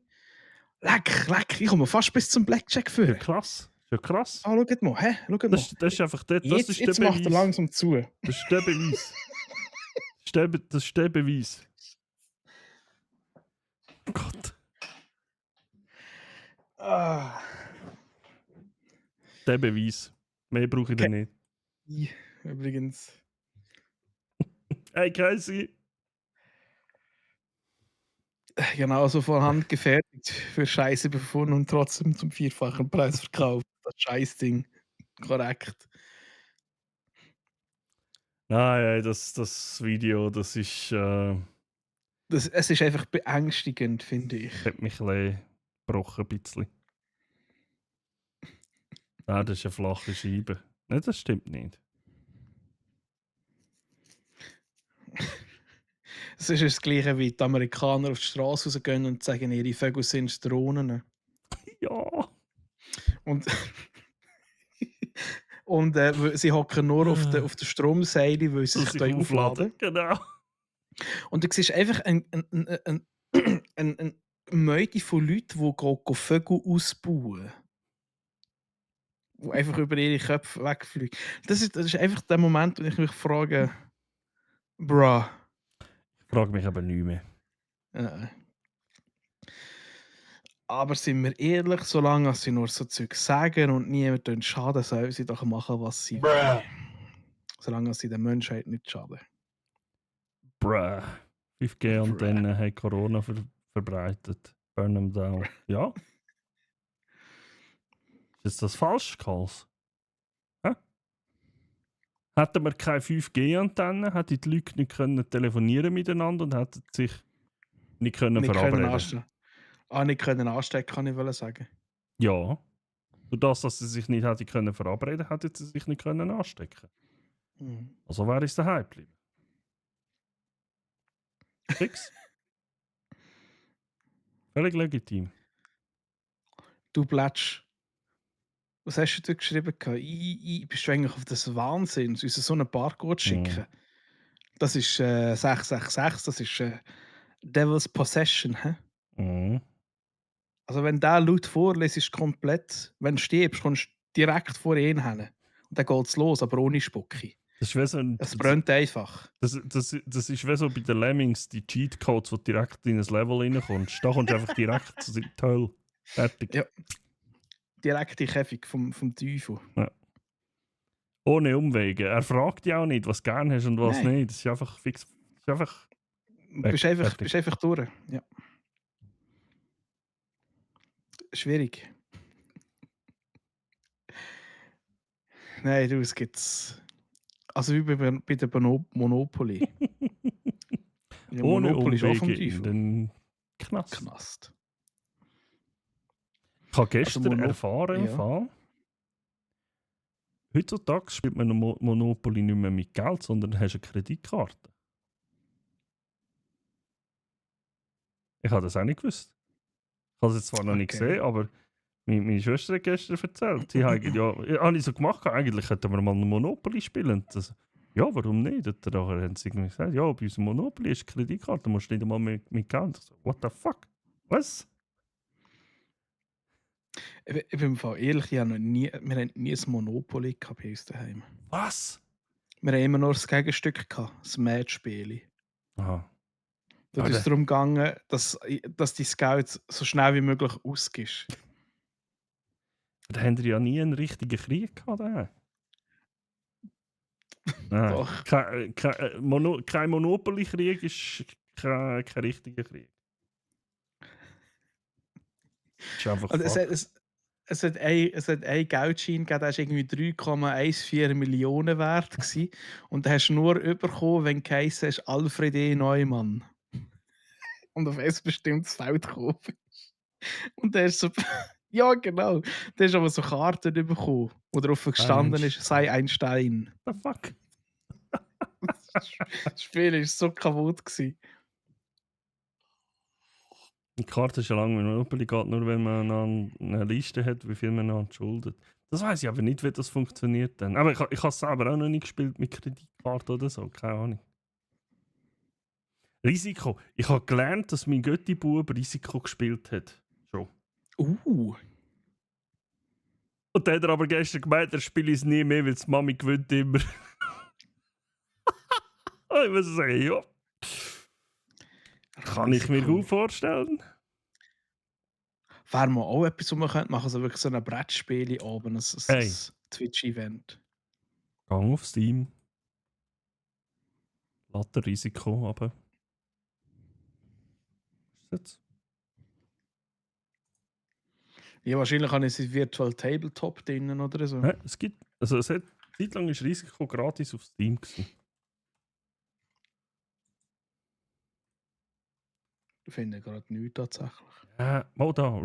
Das heißt Risk Aha. Global Domination.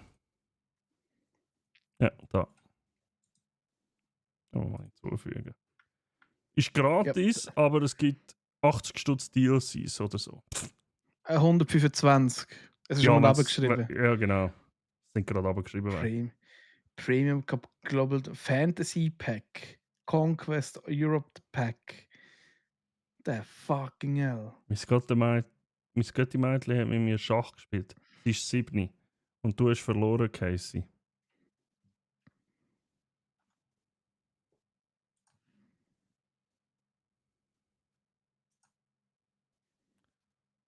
Verstehe den Reiz an Monopoly so nicht. Es ist mittelmäßig interessant bei alles. Was?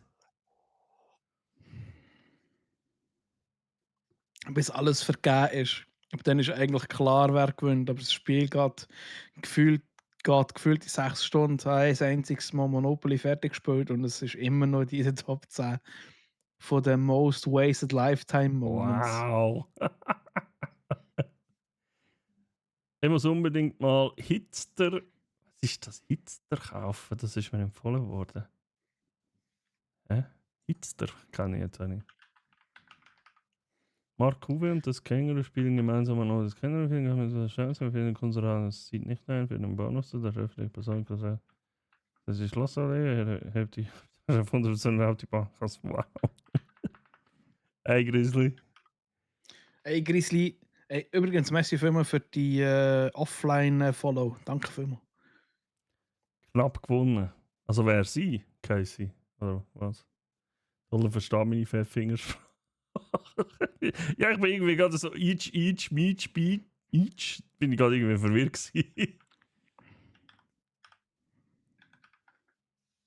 Das habe ich auf Weihnachten bekommen, aber noch nicht gespielt. Gehst du in Hitster und dann kommt das Team, meinten sie Hamster? Lol. Meinten Sie Hamster? Was ist Hitster? Also auf Steam gibt es das nicht. Ja, ich frage mich jetzt gerade. Weil der Renegade sagt irgendetwas von wegen er kennt es anscheinend, aber no idea. Knapp gewonnen. Ja, das auf Weihnachten bekommen. Ja, oder mehr nicht mehr gespielt. Ja, Uli was soll man- spricht die gleiche Sprache. Jetzt Hallo. ist mal wieder ein Online-Spiel. Okay, warte. I am 10 not Jahre stupid. und mich nicht mehr gespielt. It's Ja, Game. It's the game. Create an instant party with Hitster. Listen to amazing hits of the past 100 years. Take turns in arranging the songs on your timeline in the chronological order while taking a trip down memory lane. The first player to collect 10 cards earns the title of Hitster. Der Name ist nicht in die Sinn gekommen, oder was? es existiert ein Dungeons and Dragons Monopoly. Geil. What? Also gerade der der Grüzibär. Ich sage immer Grüzibär-Grizzly. Ich sag immer Grizzly. Das ist ein Brettspiel. Ja, ich habe es gerade gesehen. Du bist jetzt einfach bei mir der BG. Bär-Grizzly. BGs. Stay alive. Staying alive. Staying alive. Hey, gestern mal so richtig disst worden wieder von der Göttin. Ey. Irgendwie, ist irgendwie so eine Chartshow gekommen im Fernsehen, mit das so Ja. laufen. Und dann war es 12 Uhr, dann haben wir noch ein bisschen weiter geschaut und dann haben irgendwie Kids zu der Musik tanzen, die kleinen zwei, und der Götti-Bube nicht wollen. Und dann ist Cut Night Show gekommen. Dann hat er das Pech gehabt, dass er neben mir gehockt ist. Ready to go. Ich meine, aber- Er hat sicher das Video schon gesehen, wo der Vater mit dem Bub im Auto hockt. Dann kommt irgendein Lied. Sagen wir so. Etwa so bin ich mit ihm umgegangen. Alle so packt am Kopf so da. Come down, show, everyone, come down, go. Und diese, Hure geil Geil. gsi. Voll abgegangen zu dem. Dann kommt er, es ist hure warm. Ich, ja, wir haben jetzt auch Vollgas gegeben. Und danach ist irgendein Lied gekommen, ich weiß nicht mehr was, aber es war irgendwie so schon ein bisschen älter gewesen, 79er Jahrgang oder so, weißt du? Wieder so, ja, das ist 1979, und dann geht die Bube so. Ja, aber wie könnt ihr das noch. Sind denn die schon so? Also irgendwie so. Leben denn die noch? Und wir so, Kollege, 79, weißt du was? Hä? So, voll, ja. Wir sind alle fast intot schon, weißt du was? Ey, aber es ist krass. Wir haben auch schnell in die Charts schon reingeschaut, oder irgendwann sind irgendwie etwa 3 gekommen gestern. Und dann haben sie auch irgendwie, ja, das ist voll modernes, also voll cooles Lied und ja, das ist super gemacht. Und dann höre ich dort hin und dann denke ich so, Alter, das hat es einfach schon mal gegeben. Es hat einfach einen anderen Text drüber. Ja. Das Problem ist aber auch an den Chartshows gestern, es gibt keine neuen. Das sind Aufnahmen gewesen aus 22 und 21. Ja, sie haben schon alles durchgecatcht. Ja, nein, es ist so. Wir haben es im Programm, im digitalen Programm gesehen, im Fernsehen. Da ist so gestanden, Chart Show irgendwie Ausgabe so und so 2021 und nachher Ausgabe oder Episode so und so 2022 und so. Ja, knapp Scheintor, ja. Ja, es ist aber eben. Ich weiß nicht, ich habe mal einiges Dings schauen. Weil wir haben ja auch Lieder und eben unsere Podcasts und alles, die wir auf Spotify aufladen. Und dann ist mal irgendjemand von ZDF Neo oder so, ist mal so ein Doku gekommen, wie viel Geld das die wirklich überkommen, wenn sie etwas auf Spotify aufladen. Und ich habe 2 Minuten geschaut und dann habe ich abgeschaltet. Weil dort eine gekommen ist und gesagt hat, ja, sie findet das eine Frechheit, dass ihr Lied, das sie aufladen, wo sie Blut und Schweiß investiert hat, um das Lied zu komponieren, dass sie nachher dann eigentlich nichts dafür überkommt. Weil sie haben ja Arbeit reingesteckt. Dann habe ich gedacht, ja, finde ich okay. Dann lernt das Lied ab und dann ist es einfach irgendein geklautes Lied gewesen. Und sie hat einfach einen anderen Text übergesungen. Und ich gesagt, Ja. ist das die fucking Ernst? Das mache ich auch Hör viel auf heutzutage. diskutieren. Also, nein, da komme ich Schreikrämpfe über. Das ist wirklich, das ist schlimm heutzutage. So das Sampling und so ist, ja, ist nicht ohne. Weißt Oder wenn man dem sagt. ich rede vielleicht auch jetzt als Musiker. Als Musiker für die Musiker. Wenn ich so eine Band höre wie Leech zum Beispiel und alle sagen, du kannst nichts mehr Neues machen. Und ich höre eine Band, die heisst Leech.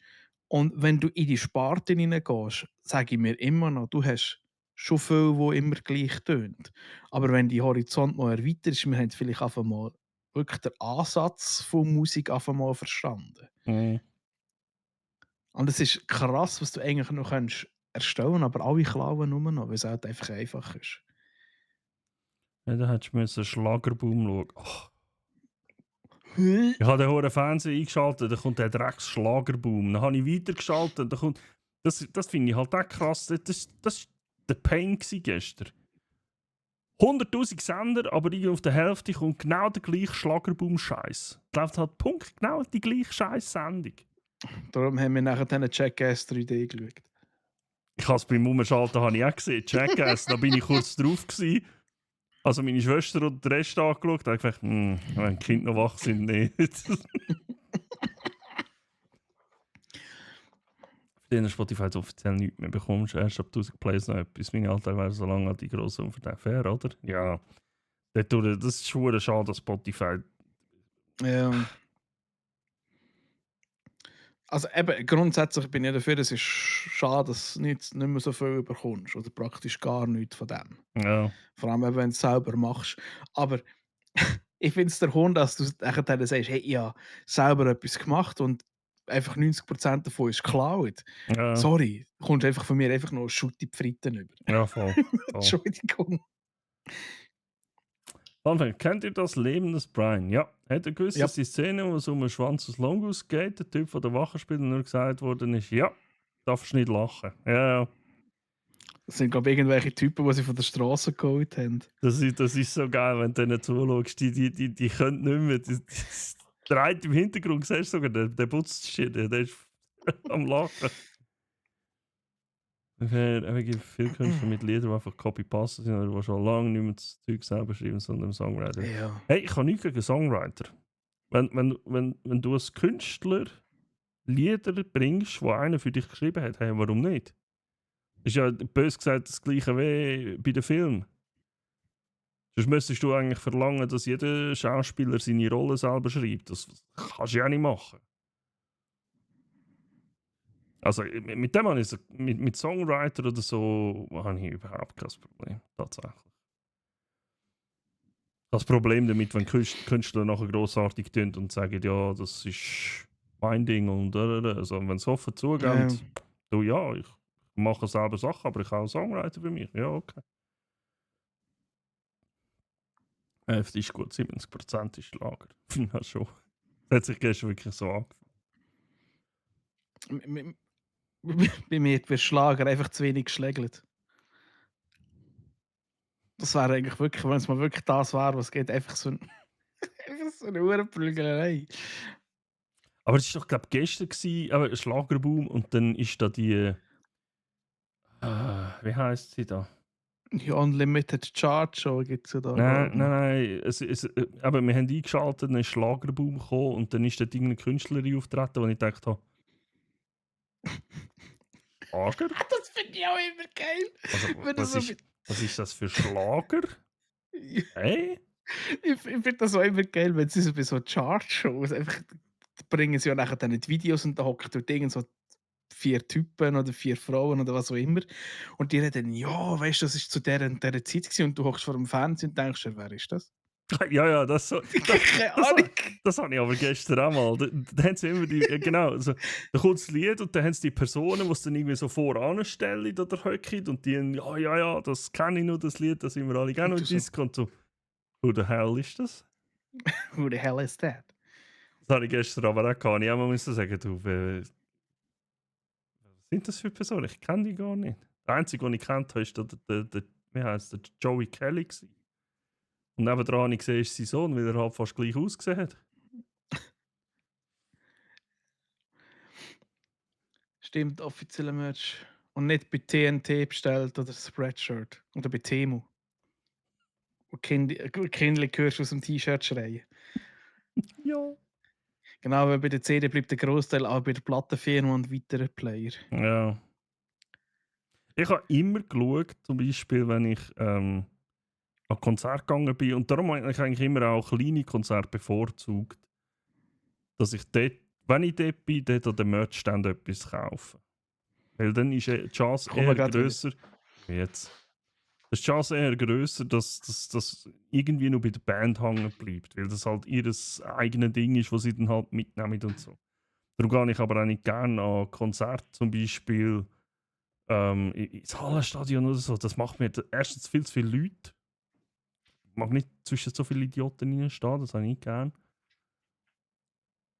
Und ich habe viel lieber gehabt, zum Beispiel so Sabaton in einem Z7 oder so, oder ich weiß nicht mehr genau, was es war. Und so. Das ist viel geiler. Viel geiler als in einem Hallenstadion. Beim Leach-Konzert hat es einen Stand gehabt, da habe ich mir die Bommelmütze gekauft. Musst du ein Und bisschen mehr in ihr die Mitte. Und ihr neuestes Album heisst Zapperlot. Das ist schon geil. What the hell?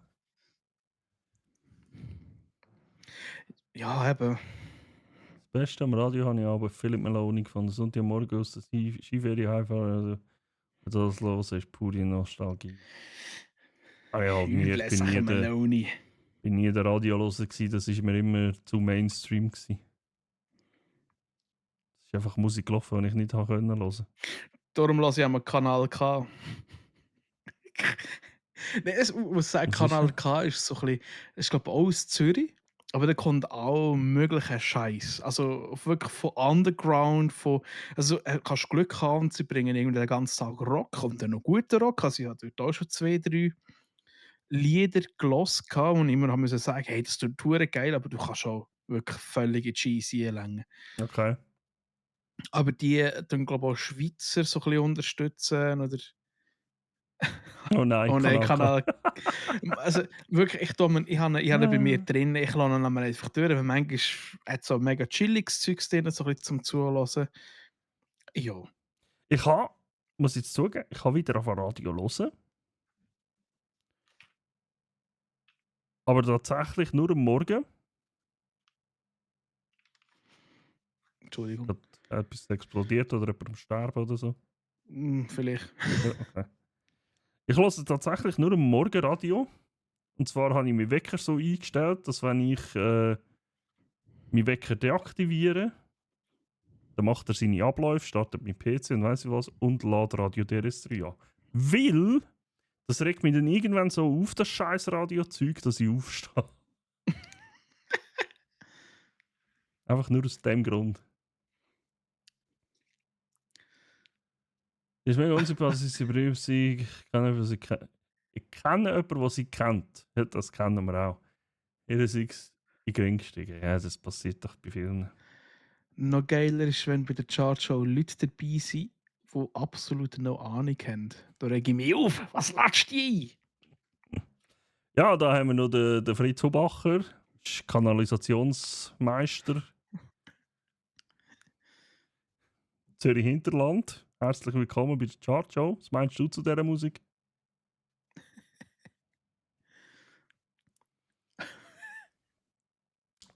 Das ist das erste Wort, das ich den Kleinen vom Brüder beigebracht habe. Letztens seine Götterkinder und Neffen sagen alle Sapperlot, was ich von ihm lerne.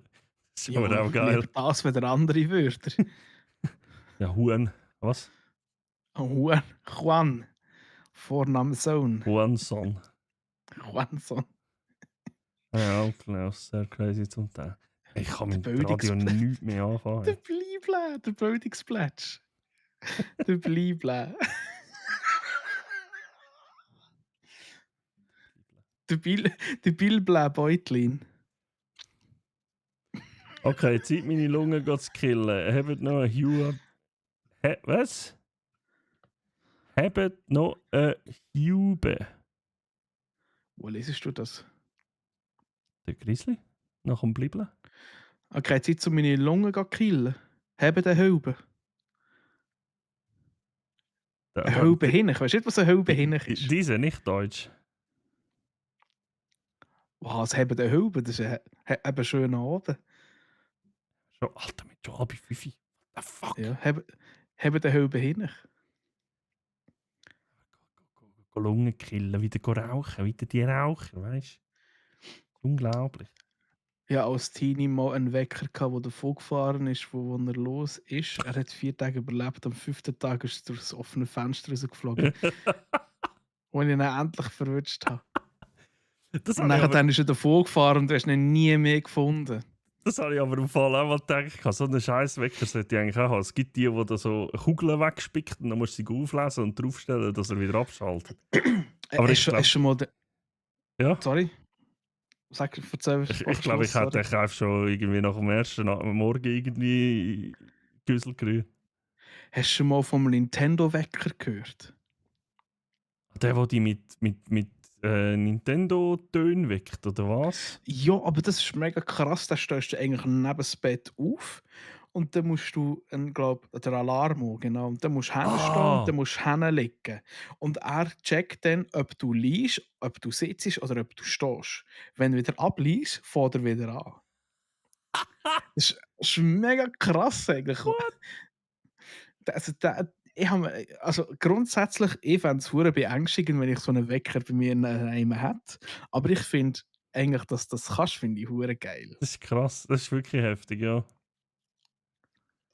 Singen links und rechts Relikan, das ist wirklich davor gefahren. Scheiße. Ich glaube, ich weiß sogar wählen.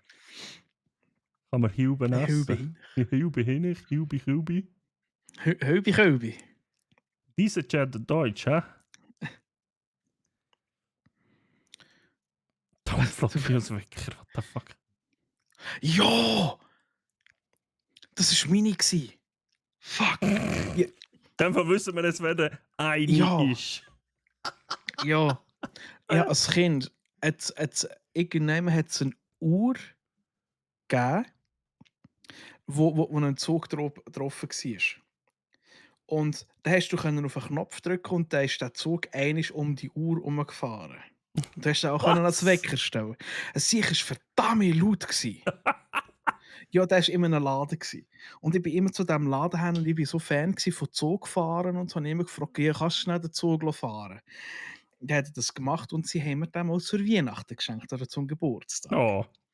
Und ich habe den Wecker gestellt irgendwie, oder habe irgendetwas gedrückt, mitten in der Nacht am Morgen um 3. Hörst du den? Hey, ich habe dann sich Batterien rausgelassen. Ich bin so verschrocken als Kind. Oh, so gut. Ja, aber der Flo, also mein Bruder hat auch einen gehabt. Einen Zugwecker. Das war einfach so an der Zug gewesen, und der hat dann auch ist abgegangen und so. Ah, hey, Scheiße. Dort hat es mich fast verjettet im Fall. Du warst der Erste, der die Kugel draufleimen, Blackjack. Ja. Definitiv. Ich hätte mit einem Federli angemacht, dass der einfach nicht mehr als 5 mm weg kann. Problem gelöst. Nicht rauchen. Nicht rauchen. Cardio Heat. Training. Du. Was für Gratin? Du Cretin. Gratin. Das ist irgendetwas Französisch, das weiß ich auch nicht. Irgendeine Beleidigung auf Französisch. Nehme ich eh nicht ernst. Ja, der Casey sagt schon, wir gehen gratten. Ja. Also meine Bedenken. Ich eben auch, also ich finde die Idee finde ich mega gut, aber wenn es vor allem der geht irgendwie noch go Zeugs abladen und weiss gucker was alles und nachher tut er noch übertragen an den Nintendo, wenn das du im Bett liegst und wenn nicht. Ja. Die wollen auch wissen, wann du Zeit hast zum Gamen. Eigentlich immer. True. Ja, gerade. Pikachu-Wecker ist auch mega laut. Die Töchter haben mal ein Fürbi gehabt, wo mit der Nacht angeschlafen. Die waren Drecksfürbis, ja. Ja. Mich schlafen. Nochmal. Ey. Wir haben früher so ein 90 cm Bett gehabt, weißt du? Also 90 cm über dem Boden und unten noch hast du Zeugs reinschauen. Mhm. Und wir haben eine Katze gehabt. Also der Fritzli hat er geheissen. Ja, Fritzli. Und mein Bruder hat in einer von diesen Schubladen hat die Furby rein, da ganz hinten. Oh geschoben. no. Und wir waren dort irgendetwas am Diskutieren, gewesen, der Flo und ich. Also mein Bruder. Also streiten. Nein, wirklich normal am Diskutieren. Und nachher hörst du plötzlich unter dem Nest, wie es macht. Und ey, die Katze hat einfach die ganze Schublade rausgeruht. Die Haare gestellt so. So gut. Vor das Kaputte war, wir sind nicht hintergekommen, wir haben jetzt kurze Arme gehabt und der nein. andere hinten hat geschnorrt und geschnorrt und geschnorrt. Ah. Ich hatte einen, der einen Helikopter abgeschossen hat. Ah, den habe ich auch schon, den habe ich auch gesehen. Du. Ich habe immer so einen Welle. Ich habe genau gewusst, sie sind verdammt nervig, aber ich habe immer so einen speziellen Weckerwelle. Oder auch die, das war damals auch so ein Ding, die der Zeit in die TV projiziert haben. Zzz. Oh, jetzt kommt er und hat so einen. Das wäre, glaube ich, der würde das machen im Fall. Der hat hat scheinbar. Aber ich glaube, der hat auch keine Batterie drin. Scheiße, jetzt schnurrt der sicher. Bis Ruhe. Und der hat hier ein Lämpchen. Schnurrt einfach vor sich hin. Ja, wir schalten jetzt den sicher ab. Ciao, jetzt. Jetzt. Einfach nochmal auf Demo drücken. Klassische Wecker Okay. mit dem Metall. Oh, die klassischen Wecker mit Metallglocken links und rechts, die sind vor allem die laut je nachdem. Das ist heftig. Die Oberamir hat einen und den höre ich am Morgen, wenn er abgeht. Ja gut, so wie du mir erzählt hast, braucht die den auch. Ja. Ey, der, also mein Bruder hat auch mal eine Zeit lang so einen gehabt, aber die sind halt noch krass. Du Mhm. bist auch mal wach. Die sind wirklich heftig, ja. Mein Bruder hat mal beim Konrad den Wecker Ja, genau so getroffen, einen mit Wasser gelaufen ist. Der hat in 2 Becherchen nicht genug Energie für den Nachgeben. Lol. Wieso haben sie verschlafen? Ja, mein Wasserwecker hat zu wenig Wasser gehabt. Bitte Bravo. wie? Bitte was? Du hast es eigentlich nicht You're geschaut. full of Brett Load. No. I'll tell you what, there was a quarry the other day. You know that sicher. was called a quarry? Sicher habe ich den... Hallo? Soll ich den Gerald der- ausschalten, wenn wir da reden sind? Der Gerald. Der Gerald. Er ist der. Wir haben da einmal in einen Teller von Münz gestellt, damit es noch Leute. Oh Gottes Willen!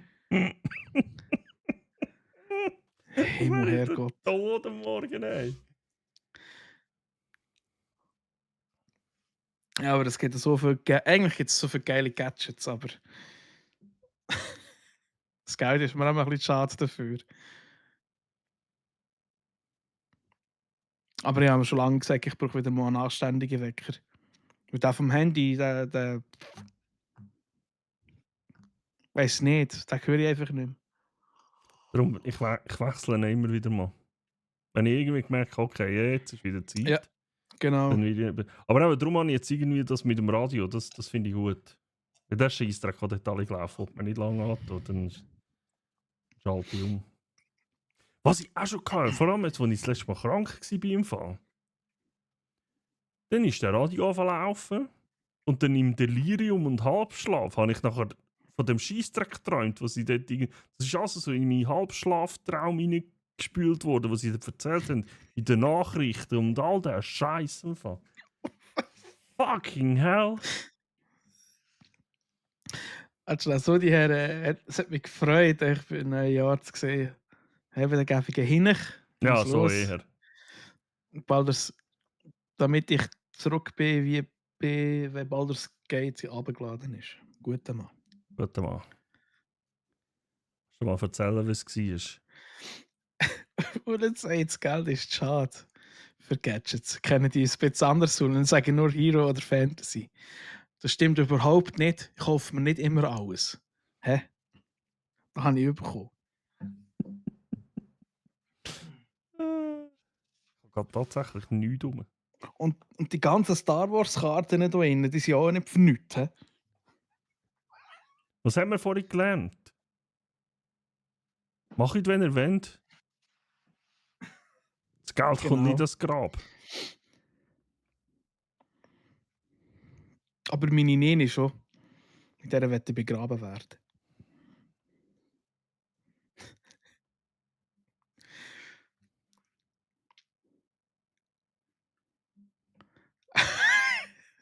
Was los ist jetzt wieder? Oh Gottes Willen. Spielt jetzt Engel soll nochmal. Es ist halt einfach irgendein klassisches Lied vorgekommen, da habe ich gedacht, weiterschalten, da kommt sicher etwas Besseres.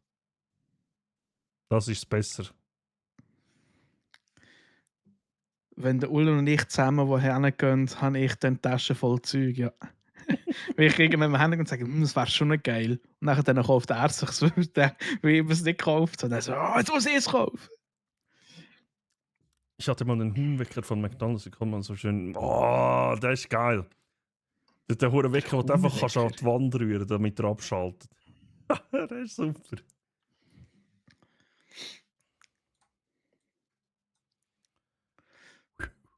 Ah ja, genau, übrigens, unser Broadcaster gibt es im Fall jetzt auf Instagram. Wir haben eine Instagram-Seite nicht, Chat. Noch nie erwähnt so. worden heute. Hast du die gemacht oder habe ich die gemacht? Nein, die habe ich mal so in einer Nacht-Nebel-Aktion schnell erstellt. Was habe ich denn mal gemacht? Ich hatte dir doch dort geschickt, dass fucking Instagram mich vertrollen hat. Ah ja, stimmt. Ich habe ja einen Account erstellt. Ah nein, ich habe etwas anderes gemacht. Ja. Ich habe einen Account erstellt, alles eingerichtet, ja, du die verifizieren und alles, Verifikationscode eingeben. Das nächste kommt, dieses Konto ist gesperrt. The fuck? Ich kann mich noch nicht einmal einloggen. Schreibe jetzt, wenn wir den Content liefern. Hä? Da mich ich. Ja, also vor allem so ist vielleicht noch so ein Punkt, wie die Leute sich können up-to-date halten oder so. Oder auch uns zusätzlich. irgendwelche Nachrichten schicken. Genau. Absolut.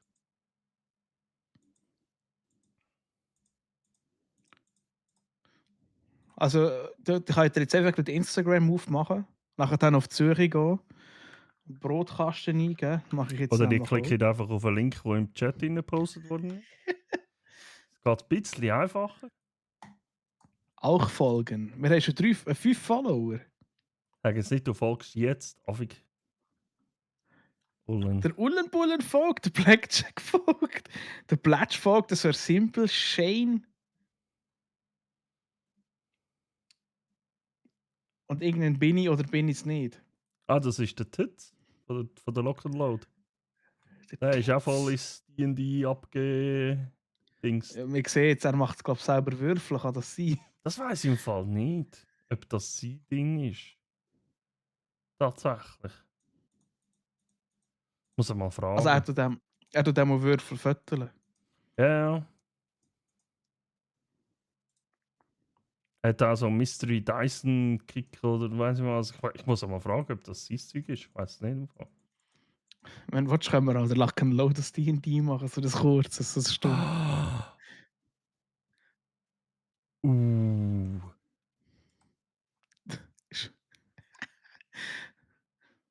brauchen einfach, wir brauchen einfach irgendeinen Raum, wo wir ein bisschen rumschreien.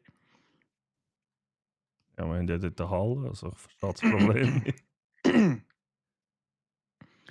Der schlimmste Wecker ist mein Kater, der mich am Morgen anschreit. So von wegen, es ist 1 ab der 6 Uhr, du bist 1 Minute zu spät, wo ist mein Fressen wahrscheinlich. Ah, das ist so geil. Und die Schwester in den Alligator, das letzte Mal, als ich dahinter war, ist das so, wir sind zum Nachtessen gewesen, da hat er halt auch den Hunger gehabt. Ja, nein, musst jetzt noch ein bisschen warten.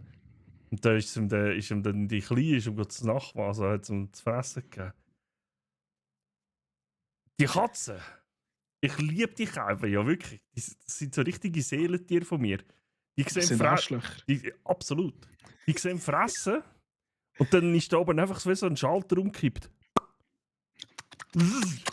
Nein, sie hat das Schällerli noch in der Hand und ist am Ja. Runtergehen. Und die hure Katze stellt sich auf die Hinterbeine und streckt schon so den halben Kopf in die hure Schüssel rein. Und hure scheiß Katzen. Dann gibt sie Vollgas, dort so ein Zeug. So, ob sie irgendwie den ganzen Tag kein Mäuse gefressen hat von außen oder so. Wir haben letztens auf einen Eierkarton entsorgt, hättest du doch was gesagt. Ah ja, wir brauchen Eier. Was? Ja, wir brauchen Eier. Karton und so. Oh Mann. Aber wäre das eine Idee? Soll ich etwas vorbereiten? Nur so etwas Kleines. Ey, also ich bin instant dabei. Du, Du du, sogar ein du weißt meine Devise, was das angeht. Habe ich Zeit, bin ich dabei. Egal was. D&D ist einfach... Mua.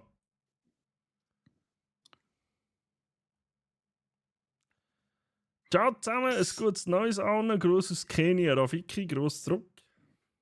Ich glaube, das kenne ich ja. Ich darf mich entschuldigen.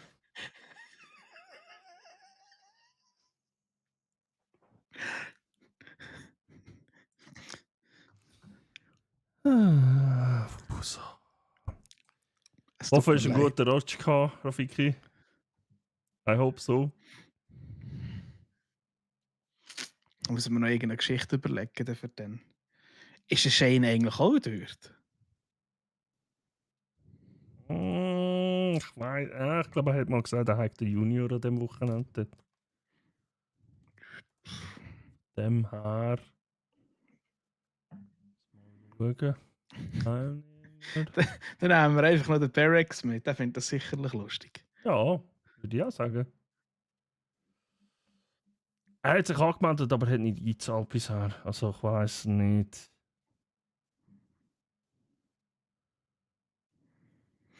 Klar, kenne ich auch. Siehst du? Besser als in Kanada, das ist ja niemand, genau. Oh Mann, Das ist Kanada. es tut so weh. Es tut weh. Es tut weh. Wie viel haben einfach eigentlich von uns schon bezahlt? Warum sind eigentlich immer so viel in unserem Welt Hoxin? Das abfahren, die Uhren sicher. Haben nur noch die OGs etwas drinnen verloren. OGs. Da haben wir irgendeinen Milugo, einen Melvin Katriner, einen Carazuno, einen Dig Lonely 420. Hey, fahr ab mit diesen Hurennamen. Wie die Clone 420. Ja, heisst halt wirklich. Der Werden wieder Steuern Ullenbullen. hin. Was? Der Ullenbullen. Ja. Tä. Ja, aber ich habe schon gesagt. Das stimmt. Der Ullenbullen. Es kann nur einen geben. Ich habe sogar noch 15 Franken Guthaben drauf. Geil. Habe ich wohl nicht ausgegeben gehabt. Finde ich gut. Finde ich gut. 7.3. bis 9. Also aber Alter, 650 Spieler. Das ist krass. Ich bin noch nie an so Ja. einer grossen gewesen. Die haben ja halt jetzt wirklich die ganze, also komplett alle Hallen. Und ich glaube, das Mal haben sie jetzt wieder mehr Platz auch für das Schlafding, oder nicht? Ich weiß im Fall nicht. Aber ich sehe tatsächlich ja nur eine Halle bei den Sitzplätzen. Ja, ja, An aber sie haben, Dreifachhalle. es ist ein Dreifachhalle, genau. Ah, ist das so eine, die könntest du unterteilen? Ja, genau. Hm. Und das haben sie eigentlich schon immer gehabt. Jetzt haben sie alles. Müsste ja eigentlich noch die Clan dann wechseln. Oh, nein, nicht unbedingt. Oh, aber jetzt, das ja. Warte mal, hä? Ah, nein, wir sind unten dran. X-Reihe, da unten. Jetzt. Ist einfach überall der Rolli drin. Eben, ja, wegen dem. Rum. Wir sind in der Nähe von der Boah. Bar, das gefällt mir. Aber das mal haben sie mehr dort unten. Oder? X36. Ich weiss, ich hatte das letzte Mal den letzten Platz gehabt. Ich war das letzte.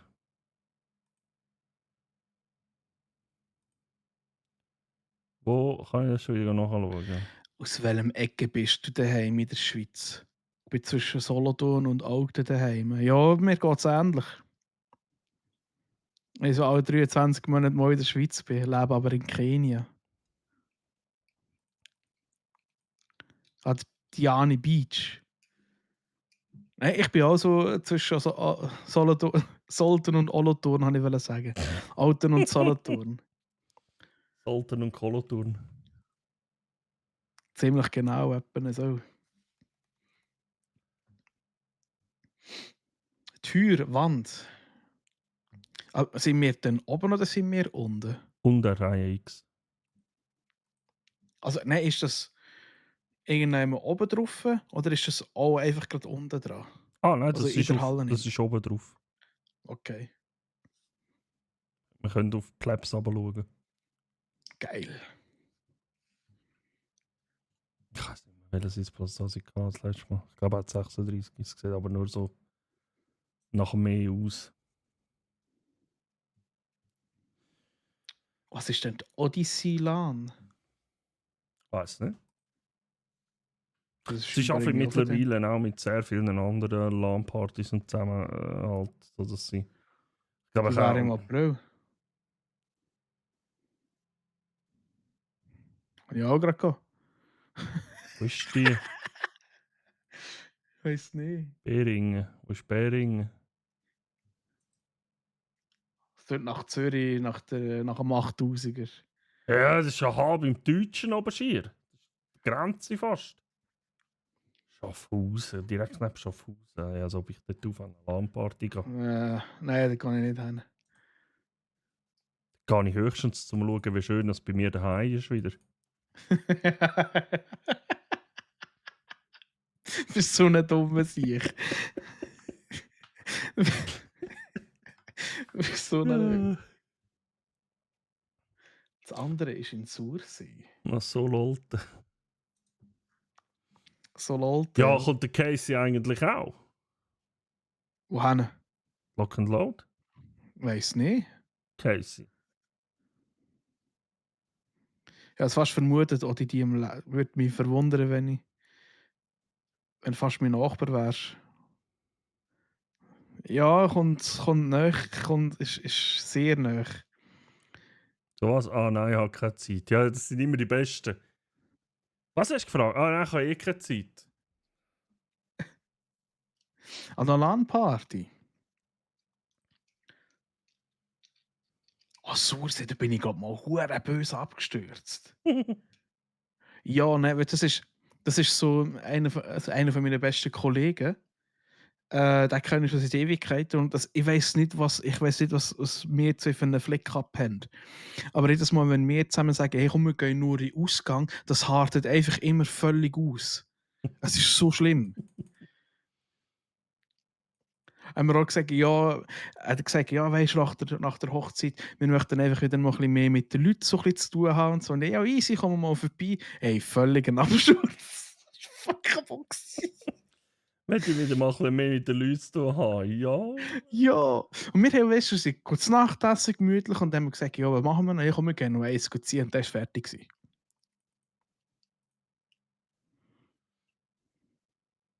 So. Einzige Richtung. mal schnell. Ja. Nein, ich freu mich tatsächlich ein bisschen drauf auf Ich auch. die Lock and Load. Das wird nice. Und ich bin ja wirklich gespannt. Sie haben immer etwas gesagt von, wenn dort, sie sind dort zur See, dort bei der Stadthalle schon seit Jahren am Bauen und machen. Und ich glaube, jetzt wird es dann fertig sein. Dass dann auch mit Übernachtungen und so, also mit Schlafzonen und so irgendwie ändert und weiss ich was. Aber mal schauen. Mal gucken.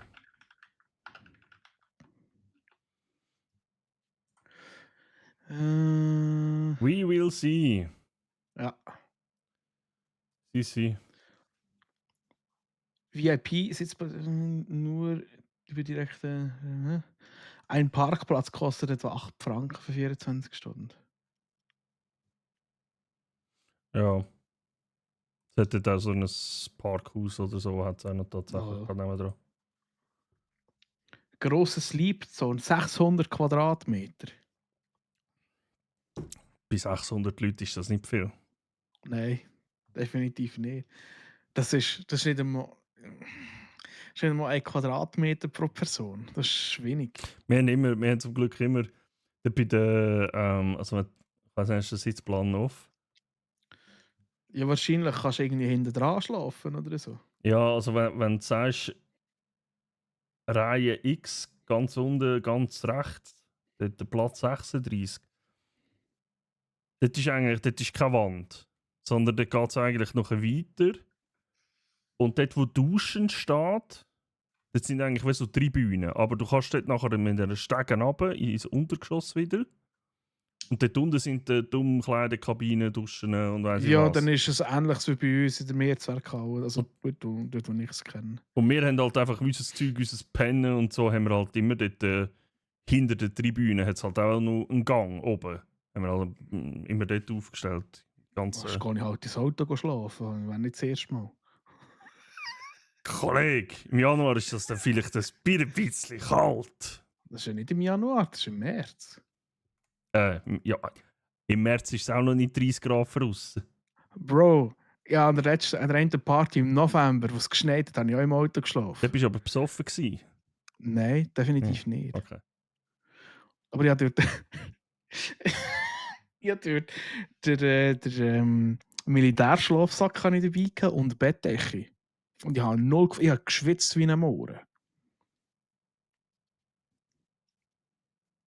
Sonst kommst du zu mir übernachten. Ja, weißt du, was wir machen? Wir gehen einfach Sursee.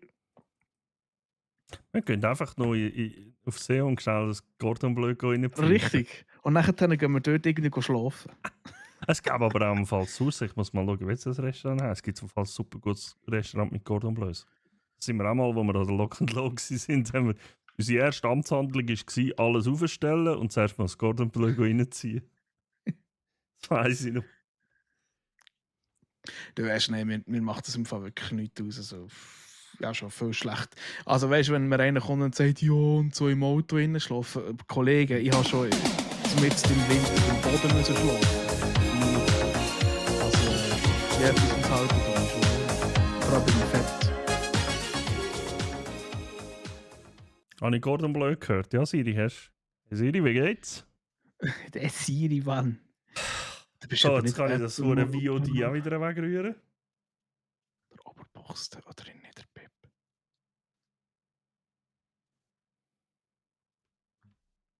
Circa 15 Jahre. Da war er ja irgendwie so 1,50 Meter Nein. gewesen oder so. Nein, das kann. Das muss ich ganz schnell überlegen. Bin ich jetzt gewachsen oder geschrumpft? Nein. Wenn ich die. Also, wenn dann nur an der Batterlan. Wenn dann nur dort.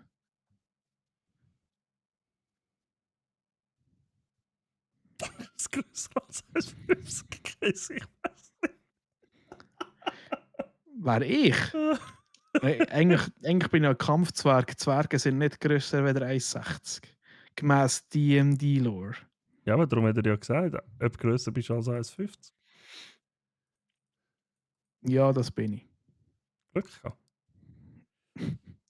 Hey Siri, guter Rutsch, also gutes Neues und so. Ja, voll. Hallo. Hallo. MDMA-Clan, sagt er etwas. Ja, das sagt mir ganz andere Sachen. Ja, mir auch. Nein, das sagt mir gerade im Fall wirklich nichts. Aber eben, das sind auch schon 15 Jahre her. Ich glaube, MDMA.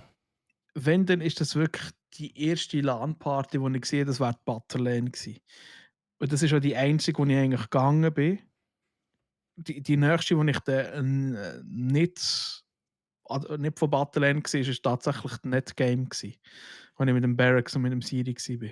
Aber da fick ich auch mal ein paar LAN-Party-Namen raus, weil ich bin Zeit lang, aber ja, 15 Jahre, 23, vielleicht schon nicht mehr ganz so heftig. Und wir haben einen Clan gehabt, wo wir eigentlich fast nur an LAN-Partys gegangen sind mit dem.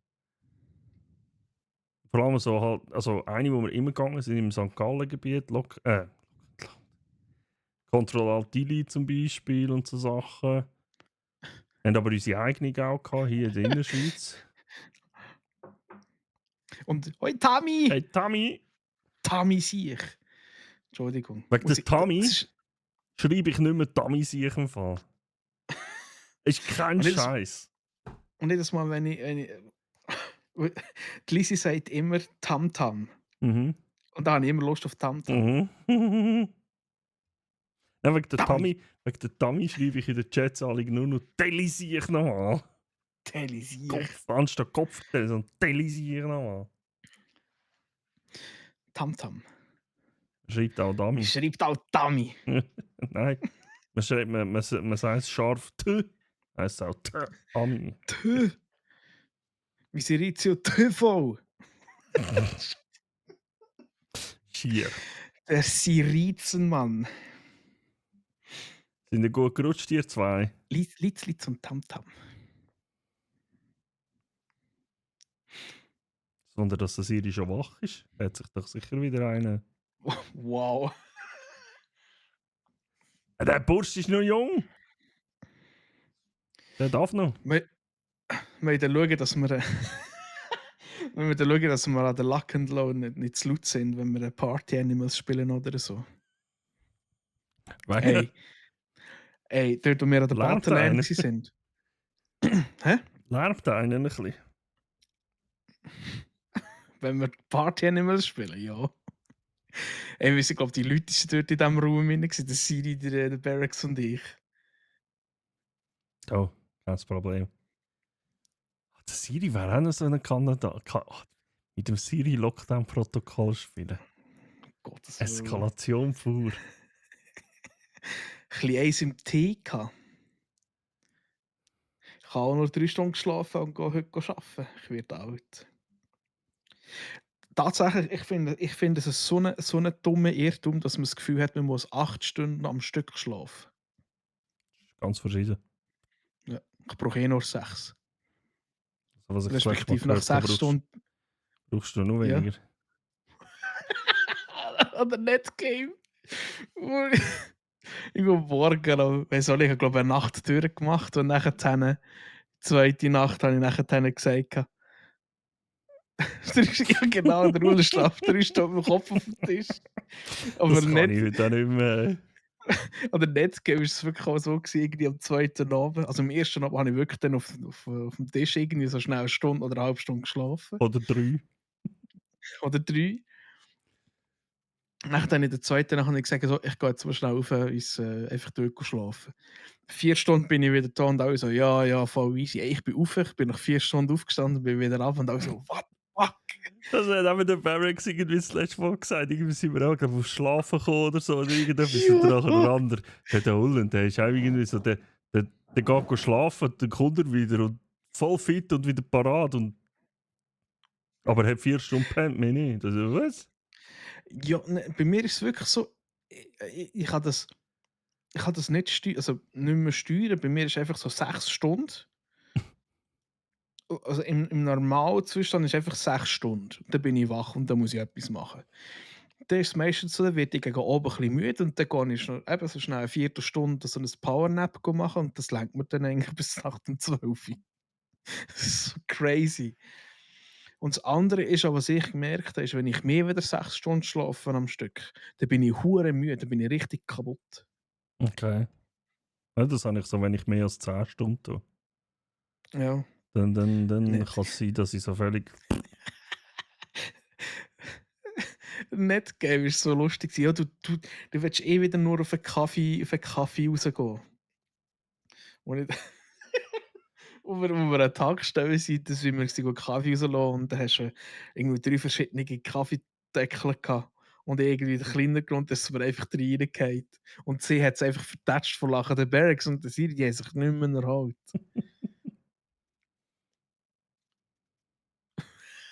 Schlaf ist nicht das Problem, aber die 17 Stunden wach und dann nochmal 12 Stunden wach nach 3 Stunden Schlaf. Ja. Das ist dann schon. Ja, klar. Also tatsächlich wirklich, ich vermeide auch, das habe ich jetzt an der Battleline habe ich das gemacht, vermeide wirklich so die ununterbrochen permanent wach sein, vor allem tut dem das einfach auch nicht mehr gut. Vor allem finde ich es auch hure gefährlich, wenn du nachher noch Auto fährst oder so. Ja. Ja, das muss ich heute auch nicht mehr haben. Also, ich bin gar nicht pennen und Genau. nehme meine Ohrenstöpsel mit, dass mich keiner von diesen nervt. Und dann, wenn ich wach bin, bin ich wieder wach und kann weitermachen oder so. Aber Ja, dann halt so, ist mir scheißegal. Etappen schlafen. Die Party war aber richtig geil gewesen. Alle aktiv im Spiel mitgemacht. Der Ul und ich irgendwo am Ecken im Krieg. Die anderen immer so, ja, gang den Vogel holen. Und einfach, da siehst du einfach wie Tami mich einfach von verprügeln oder ich den Tami irgendwie in eine Ecke hin. Wir haben uns gar nicht am Hauptspiel beteiligt. Aber wir müssen am Kühlregal haben, sonst wäre ich umgekämpft. What the fuck? Ja. Und es ist der Effekt gewesen, weil wir haben nicht wirklich getrunken oder gesoffen oder sonst irgendetwas. Wir haben schon ein bisschen geügelt. Also, weißt du, etwas. Aber das ist dann halt einfach der Moment, wo du so müde bist, wo du einfach alles lustig findest. Oh. Scheiße. Wo ich an der Land vom Kollegen war, sind 28 Stunden mein Rekord gewesen und dann nur 1 Stunde Schlaf. Oh. Bei mir Holy. ist es. Ja. Sorry, wenn ich ganz schnell unterbreche. Chat.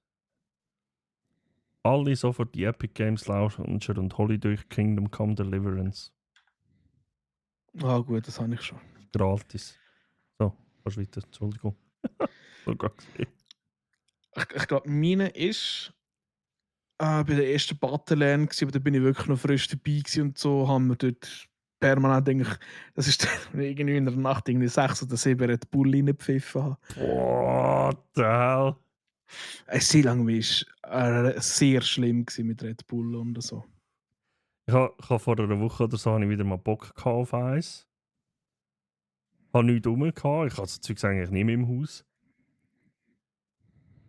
Ich habe vor 2 Tagen Pizza bestellt. Da habe ich gedacht, ja, easy, nehme ein Red Bull dazu. Das Essen im Kühlschrank. Das wieder nicht angelangt. Der Ullen Red Bullen. Irgendwann. Ja. Ne, also bei mir ist es wirklich. Also ich habe mir auch gesagt, ich muss wieder extrem reduzieren mit so Süßgetränken und so Soft Eistee. Ja, das ist das einzige Süßgetränk, das ich eigentlich wirklich immer wieder daheim habe. Das ist der Migros Eistee. Das ist nicht. Und genau. Aber eigentlich normalerweise eigentlich wirklich nur noch Wasser und Tee. Tamizio. Fuck, den muss man merken. Das ist Tamizia. Tamizio. Wir machen dir zusammen einen gemeinsamen Twitch-Channel. Siri, Tami, weißt du, so, Tamizio. Ihr könnt ja Just Tamizio CHTV. Just Tamizio CHTV. Holy crap, man. Und in ein ganz gutes neues Jahr. Ich glaube, 2024 wird anders als 2024. Beste Aussage. Ja, musst du wieder daran gewöhnen, das Datum anders schreiben. Das ist schon so. Ja, hast du in der Instagram-Story nicht gehört? Ich habe 5 Aufnahmen gemacht, niemand hat Aber gesagt, ja, wir kommen mit 2024. Fuck! Also weißt du, dass du mal falsch schreibst, okay. Aber das am 1. Januar die ganze Zeit falsch sagst. I don't know. Brutal. Different numbers, same shit. Ja, voll Calls. Das viel kannst du gut auf 5 machen. Das stimmt. Da weiß ich, warum muss ich jetzt gehen? An der Butterlan habe ich in diesen 70 Stunden keine 7 Stunden gepennt und nachher bin ich heim und habe 16 Stunden durchgepennt. Dafür hast du eine Stufe vergessen. So eine Das ist Top. eh... Oh, Das ist super. Also ein Butterlan war eh super gewesen.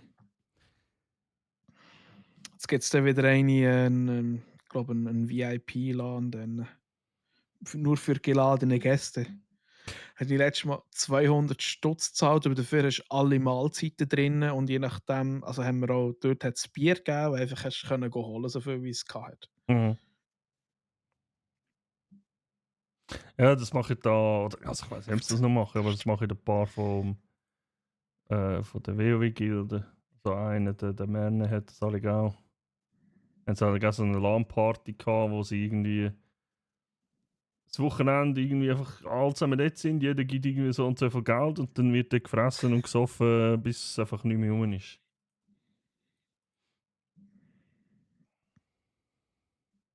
Es wird dunkel draussen, Blackjack. Was? Dein Vogelgen tritt ein? Was für ein Gen? Vogelgehen. Da habe ich geladene Gäste falsch verstanden. Ja, irgendwie so. Nein, ich weiß nicht, wie sie es machen oder wie sie es in die Hand haben, die Organisatoren. Ich aber auch schon mal in der Orga drin war, werde ich eigentlich jedes Jahr sicherlich angefragt, ob ich auch Lust habe zum Gehen. Aber eben ist schon relativ teuer, aber dafür bist du voll umsorgt. Du musst eigentlich gar nichts mitnehmen, außer die PC. Dabei frage ich jetzt dann eigentlich immer, ob er wieder kommt helfen. Er geht aber einfach das ganze Wochenende gamen. Nein, ich habe es tatsächlich angeboten, zum helfen. Ja. Weil du hast meistens so die besseren Schlafplätze. Das stimmt, ja. Das haben wir auch immer gehabt. Gut, sind wir ehrlich, meistens liege ich unter dem Tisch und schlafe eine Runde. Boah, nein, ich das auch kann ich gemacht. nicht mehr. Das haben wir früher immer gemacht. Ja.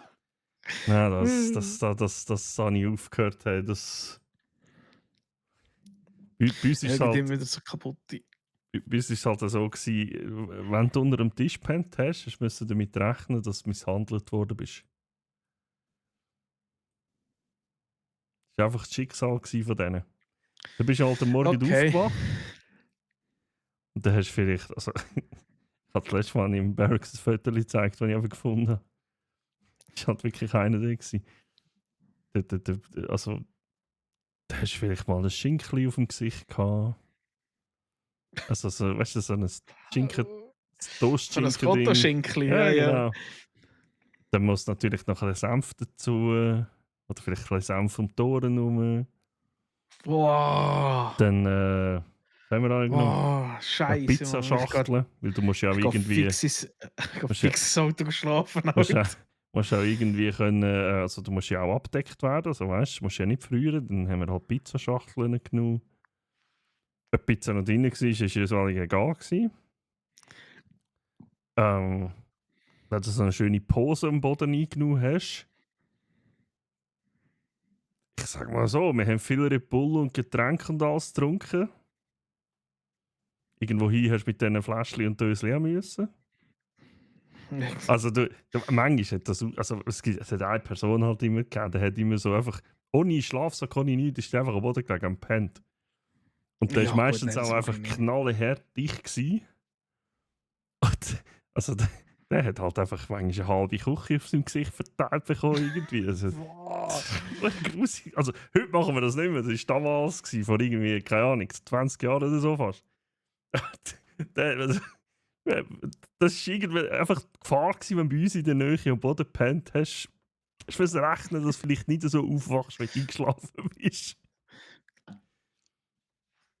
Das ist so grusig. Und das Foto kursiert irgendwo im Internet, habe ich es gesehen, aber ich habe es nicht gespeichert. Weil wir genau einen so eingedeckt haben. Guter Scheiß. Hey.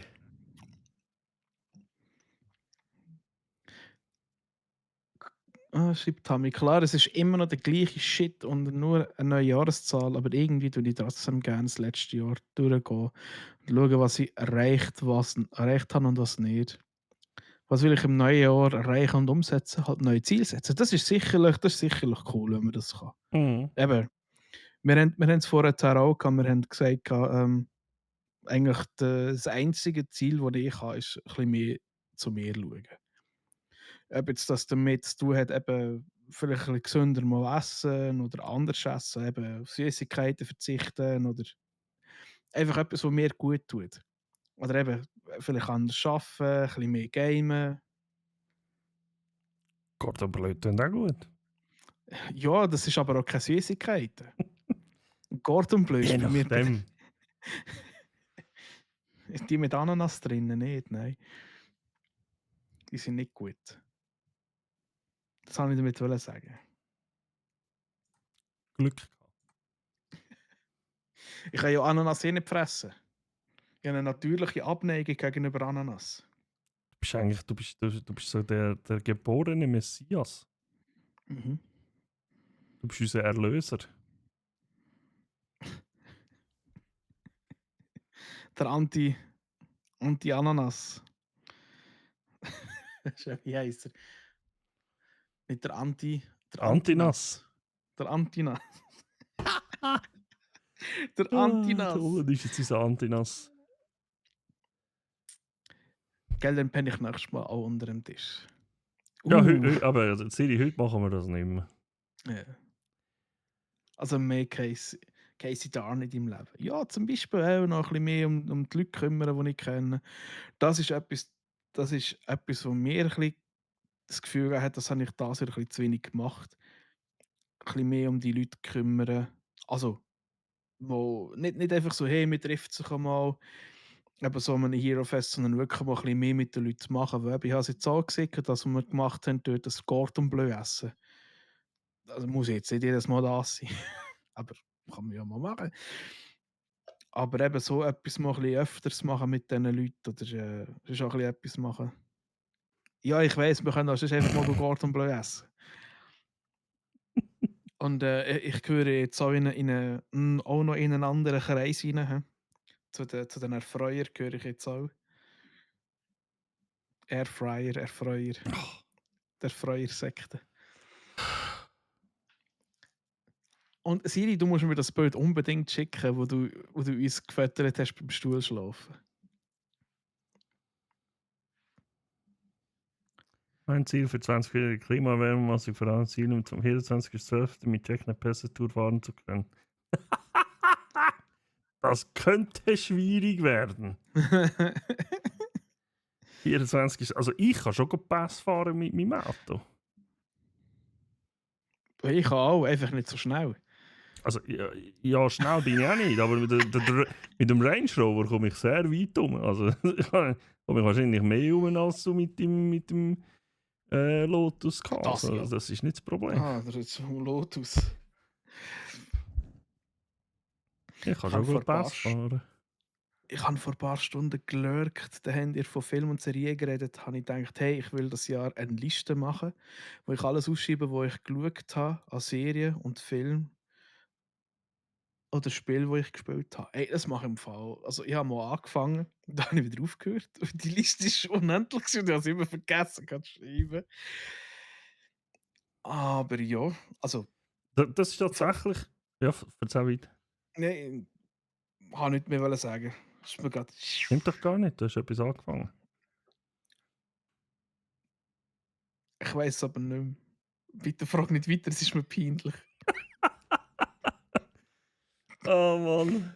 Aber wir haben ja unsere Webseite und wir haben, glaube ich, schon mal darüber geredet, ob wir da drauf vielleicht so eine Unterseite machen, wo wir nachher wie so unsere... Alles, was wir halt so geschaut haben und dann aber auch so eine Art kleine Bewertung abgeben, wo wir sagen, hey, ja, Stimmt, ja. das empfehlen wir oder ja, das war jetzt nicht so geil gewesen. Dass wir das alles dort draufpacken. Im Moment haben wir halt alles in unseren, also pro Episode hat jeder seine Notizen, das haben wir abgespeichert und so. Aber das wäre vielleicht noch eine Idee, wo wir uns irgendwie Da habe ich ja schon mal Listen gemacht. Ja, du hast mal irgendetwas basteln gehabt, ja? Hast du mir mal Ja, gezeigt. Für da das können wir ja könnten wir miteinander genauso auf aufbauen. die Webseite packen, genau. Das wäre mal so eine Sache. Und dann vergiss es reinzuschreiben. Ja, nein, eigentlich habe ich mir wirklich. äh, Das, ich probiere mich ja wirklich auch weiterzuentwickeln. Und diese Sachen, das geht manchmal gut, manchmal geht es besser. Und tatsächlich, also jetzt hier mit den Notizen aufschreiben und so für einen Podcast. Ich finde es eigentlich auch mega gut, was mir auch aufgefallen ist, bei häufiges Filmen schauen. Teilweise realisiere ich gar nicht mehr, was dort alles passiert ist. Mhm. Und durch das, dass ich so Sachen aufschreibe, bleibt es mir auch mehr. Ja, voll. Zum Beispiel ich habe jetzt der Hobbit habe ich auch einmal geschaut, das 1, 2 und 3. Und ich habe beim Hobbit 1, ist es im 1 oder im 2, wo sie beim Trollkönig sind, in der Erde. Das ist im 1.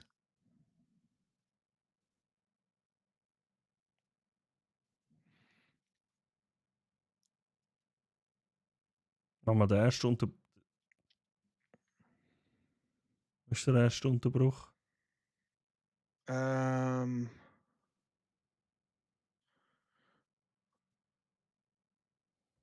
ich glaube, der erste Unterbruch ist dort, wo sie vor einem weißen Ork flüchten. Ist das dort, wo sie über Und die Klippen runtergehen? ja, also ich glaube dort, wo sie auf einer Klippe stehen und nachher Ah, muss oder irgendwo vergehen. auf einem Hang und nachher sehen sie.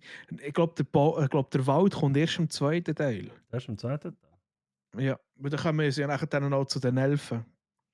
Und nachher kommen sie dort in die Stadt und gehen dann nachher eigentlich ins Ding rein. Mhm. Ich glaube, im ersten Teil ist das dort, wo sie zum Trollkönig kommen. Das kann sein, ja.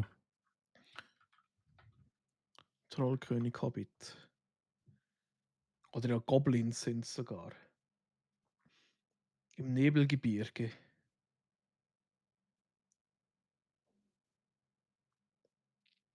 Wir sind nicht mehr beim Brunch. Schon bald beim Nacht. Mittlerweile sind wir beim Bruch angekommen, wo der Ullen anteist. Bruch. Nein, auf jeden Fall, das ist zum Beispiel etwas gewesen, wo sie ja dort eben durch die Schluchten durchgehen, wo nachher dann plötzlich die Berge anfangen sich bewegen und die Mhm. Steine gegeneinander anfangen prügeln. Das habe Steinriesen. ich nicht mehr gewusst. Okay. Wo das eigentlich so imposant ist. Voll. Und darum, das habe ich mir dann aufgeschrieben und dann habe ich mir sagen, what the fuck. Ja, Herr der Ringe. Aber etwas, wenn ich immer wieder ein bisschen mehr reingehe. Das ist einfach, Zwischendurch. das ist einfach Liebe. Herr der Ringe ist einfach Jawohl. Liebe.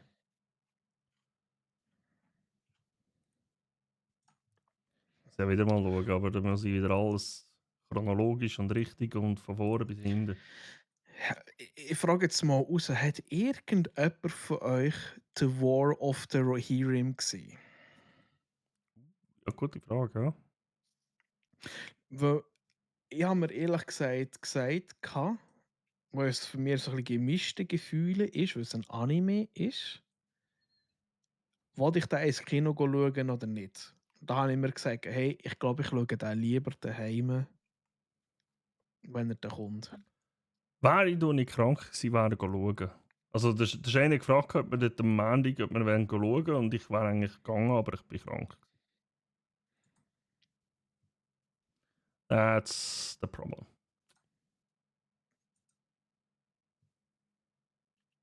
Hm. Der kommt jetzt dann auch nicht wieder gleich raus. Das ist auch so etwas. Mit den Filmen, kaum sind sie im Kino gelaufen, hast du schon auf irgendeiner Streaming-Plattform. Hey, ja, das geht hure schnell. Kaum gemerkt jetzt nach 2 Wochen, bringt nicht mehr 100 Millionen, zack, auf Streaming-Plattform und dann bringt er 100 Millionen. Ja. Zum Beispiel der Wild Robot. Den werde ich auch unbedingt noch schauen. Okay. Äh, also ja, der spricht mir irgendwie an, der finde ich irgendwie putzig. 3. Oktober und jetzt irgendwie kurz vorher ist der schon jetzt auch wieder auf irgendwelchen Streaming-Plattformen. Völlig kaputt. Völlig kaputt. Völlig kaputt, Chat. Völlig. Hä? Wo? Ich habe da irgendwo gesehen, dass der irgendwo auf Streaming-Plattformen rauskommt. Ah, Apple TV. Hey, aber Apple TV hat recht hochwertige Serien im Fall. Gute Serie. Ja, aber ich wollte Kein- trotzdem, ich wollte trotzdem nicht mit Apple. Kommt nur ein Darum Apfel mache ich zum einen auf Essen. Mr. Blatch und habe den Piratenhut angelegt halt einfach. Howdy ho. Was Heidi ho? Bin wieder in die See gestochen. Aber es stimmt schon, also es ist halt. Ja. Es ist halt Apple, gell? Ja, ja. Vor allem eben, da musst du auch wieder schon irgendetwas kaufen. Ja. Welcome to the Bay Pirate. Welcome to the Bay, Pirate. Ah. Ja, und eben momentan bin ich wieder häufig dran, mir Filme wieder mal zu kaufen. Weil eben, krass ist, eben, wenn du jetzt nicht den Piratenhut anlegst, wir haben jetzt auch, die Mutter hat uns auf die Weihnachten Mäusenjagd geschenkt. Mhm. Das ist ein Film, den findest du auf keiner einzigen Plattform. Ja. Null, nichts. Und irgendwie durch 7 Ecken genommen auf cd.ch hat sie den, glaube ich, gefunden. Und den haben wir uns gekauft. Und den hast du ihn auf jeden Fall, wenn du mal schauen willst. Voll. Also, es ist allgemein so ein bisschen die älteren Filme und so. Das ist schwierig, die manchmal zu finden. Ja. Es ist nicht mal nur auf Streaming-Plattformen, sondern halt auch sonst irgendwie Ja. willst. Das ist unglaublich.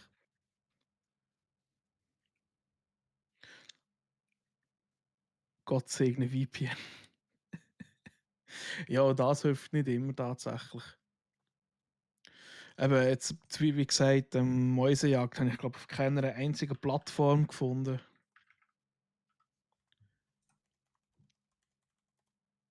Mal bei Paramount Plus. Aber ja. Ach, weiß auch nicht. Gacki Zeug. In der Zeit. Ja, ne, das ist echt dann auch wieder einer, wo irgendwie, weißt du, wie viel zahlst du für Paramount Plus? Keine Ahnung. Gott segne VPN. Ja. Kannst du Funktioniert, kostenlos ausprobieren. funktioniert halt auch nicht mehr überall simpel, gell? Paramount. Alter, was läuft hier für Musik? Zahlst du auch wieder 12 Stutz pro Monat. I'm a pirate with my ship called Proton VPN. Proton VPN. Und das ist dann auch dann das andere mehr. Weiss ich, die viel. Das finde ich auch so geil. Paramount Plus hat South Park getroffen. Wenn du auf southpark.de gehst, kannst du alle South Park-Folgen gratis schauen. Ach schon. Mhm. Und das war auch mal so gewesen, eine Zeit lang. Ja, gut, das Thema Streaming-Plattformen, gell? Ja, das ist es ist ein Fluch und ein Segen zugleich. Es ist nur noch ein Fluch heute. Es ist. Die Idee war gut gewesen, und dann sind halt die Huren Herren oben raus wieder gierig geworden und haben alle ihr eigenes Ding wollen machen und. Film- und Serienpiraterie war so tief unten wie schon ewig nicht mehr. Und dann, ich mache eine Streaming-Plattform. Ah, schau mal da, die See ist wieder gefüllt mit Schiffen.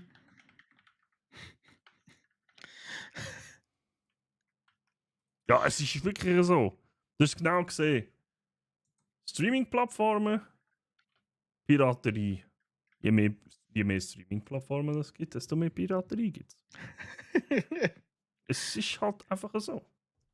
Ich würde es mal wundern, wie viele Streaming-Plattformen gibt es? Oh, hör mal auf.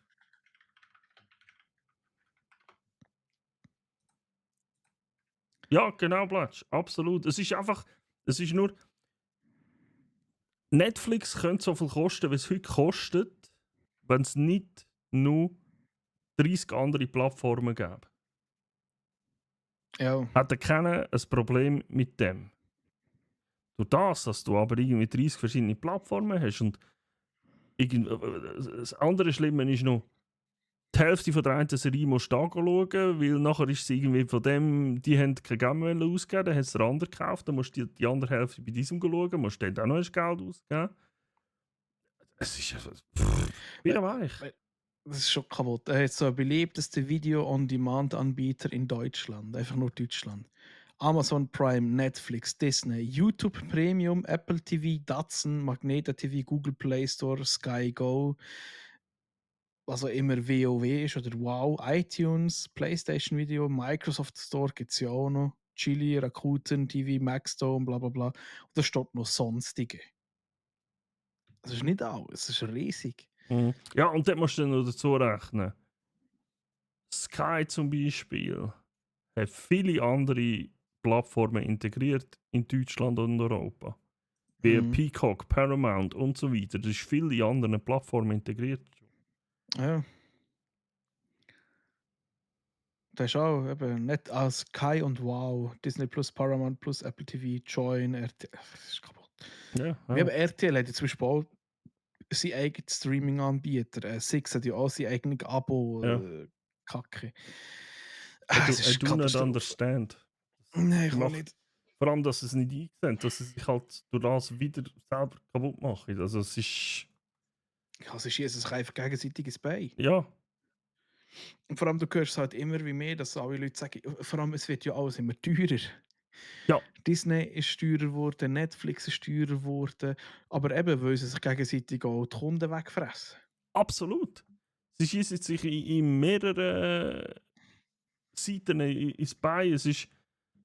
Aber sie fressen sich die Kunden selber weg, weil jeder teurer wird. Durch das, dass jeder seinen eigenen Scheiß macht, muss jeder selber schauen, dass er alles kann zahlen kann. Ergo muss er genug Geld verdienen. Ergo wird es teurer. Ergo springen mehr Leute ab. Es geht in die Piraterie rein, weil es teurer wird, weil es immer mehr Anbieter gibt. Es ist ein Teufelskreis, den sie sich aber selber geschaffen haben. Ja. Und da tut mir keiner leid, wo eingeht wegen dem. Muss ich ganz ehrlich sagen. Ja. So Piraterie ist so nicht. Mäusejagd gibt es bei Nox. Ja, eben, siehst du. Nox kenne ich nicht einmal. Ja. Mal, warte, noch habe ich schon mal gehört. Coraline nicht kann drauf. man ab dem 30.01. bei CD kaufen. Ja, dann let's go. Man zahlt dann trotzdem Werbung der grössten Fan. Ja, das ist sowieso. Und das ist einfach nur ein Zeichen mehr, dass sich die Ja, Plattformen eben. allein halt nicht können halten. Wenn sie müssen kommen mit, ja, wir bieten jetzt das Abo für 5 Stutz günstiger, aber du musst es noch Werbung ertragen. Ja, what the fuck, ich zahle, damit ich Werbung habe? What?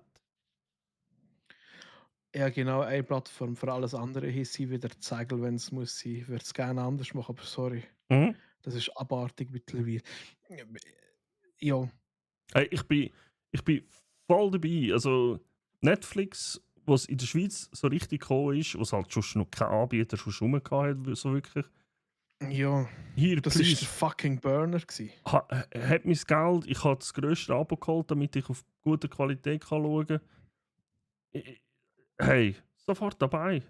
Und dann kommt plötzlich Ja. Disney und dann kommt der noch und Netflix setzt das ab und verschiebt das und kommt das nicht mehr über und hier.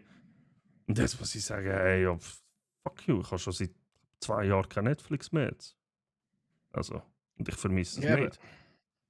Weil ich komme für den Preis tatsächlich von einem Monat vom grössten Netflix-Abo kann ich ein ganzes Jahr mein Zeug gratis beziehen, böse gesagt. Das ist halt so. Ja gut, du musst halt einfach deine eigene Infrastruktur so bezahlen dafür.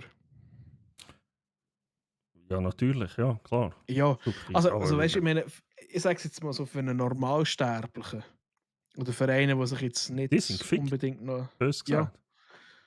Oder einer, der auch keine technische Affinität hat für so Zeugs. Mhm.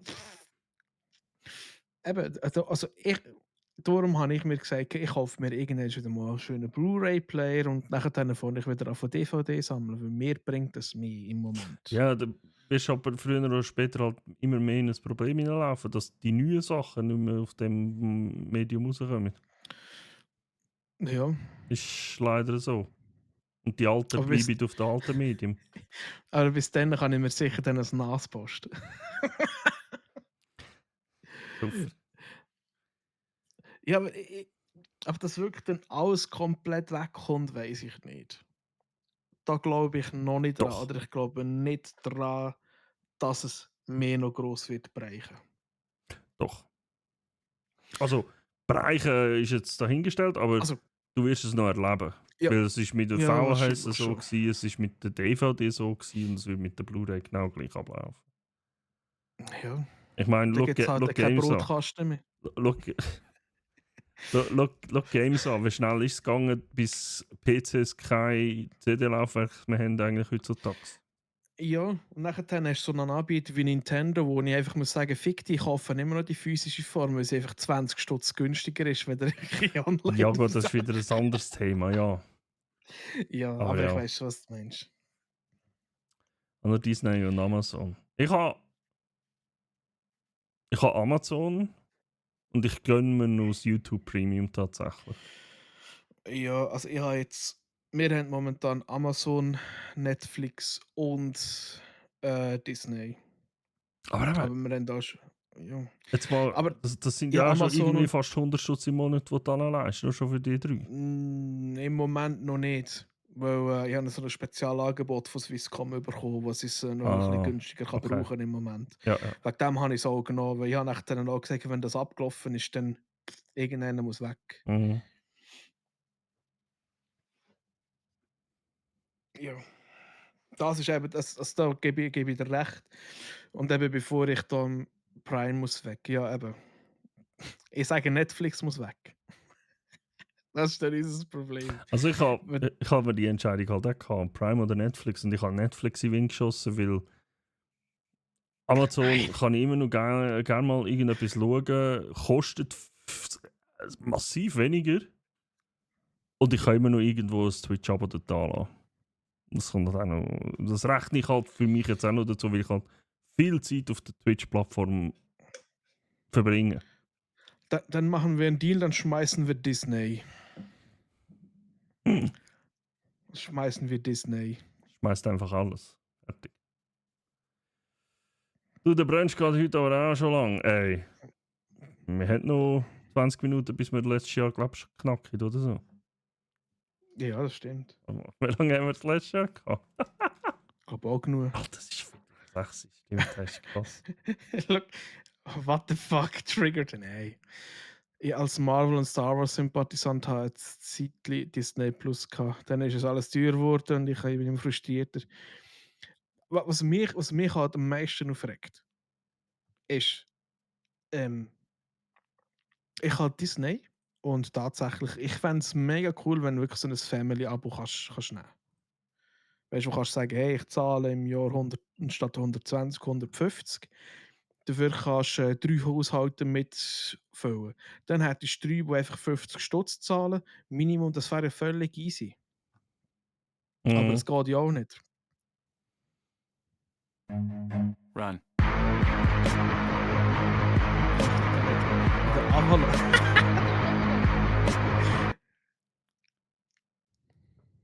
Grüezi zusammen. Jetzt bin ich gerade irgendwie schnell, jetzt habe ich irgendwie gerade einen Brain-AFK-Moment gehabt. Hey Avalon, vielen lieben Dank für den Raid. Grüezi wohl. Ciao zusammen. Ciao selber. Hoi. Wie geht's? Vielen Dank für den Raid. Hallo, hallo. Was ist denn noch so abgegangen? Was hast du gemacht? Was hast du getrieben? Fuck you. Wow. Barracks ist wieder einer Fuck von you. denen. Hey Avalon, willkommen. Fuck you. Ja, der Barracks ist meistens beim Avalon selber dann, das weiß ich. Und er triggert dann immer so schön am Schluss. Hey, Coolio, der Coolio hat glaube ich auch noch geschrieben, er ging essen oder so. Ich melde mich mal ab, essen. gehen Fondue Wow. essen. Du Siech. Ich habe Ja, im Fall das ist immer noch einfach ein so. Fondue daheim. Ich auch, ich habe noch Raclette da. Aber ich habe noch ein Fondue von unserem speziellen Scheisse, nein, Tag. das habe ich nicht. Das machen wir am Wochenende, das muss weg. Scheiße, das habe ich nicht. Ich kann habe das nur, nicht ich habe nur das Ding. Ich habe das fertig, also das Fondue, das kleine. Und ich könnte Oh, machen. das Gerberli. Ja. Das ist aber Äh, nicht schlecht im Fall, muss ich sagen. Ja, voll. Dave, ich Scheisse. wünsche dir auch einen guten, aber die sind wahrscheinlich beide schon weg. Aber PlayStation 0 laufen, ich hatte schnell zu voll, einmal zu weniger, was kaputt geht. Ja, und heute brauchst du ja eh nicht mehr, also ich muss sagen. Ich habe ein Netflix-Konto, Ja, das eben. mein Vater für sich braucht und zahlt, so kann ich über mein Mail gratis Netflix schauen, wenn ich will. Mhm. Und irgendeiner von euch beiden kommt dann irgendwann die Meldung über. Dieses Konto Ja. kann hier nicht benutzt werden. Ist uns leider auch passiert. Tatsächlich. Ja. Es ist einfach, ich finde es einfach mega schade.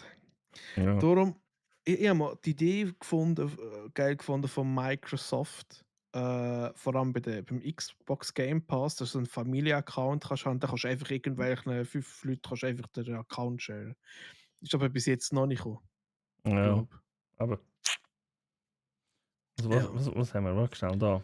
Wir haben letztes Jahr um 12 Uhr angefangen und haben 18:10 Uhr aufgehört. Also wir haben noch 20 Minuten. Finde ich gut. Der Barracks hat vorhin noch geschrieben, warte jetzt. Hey Blackjack, weißt du, was ich gestern gesagt habe, von wegen 5 Minuten noch Zeit? Gleich ist es soweit.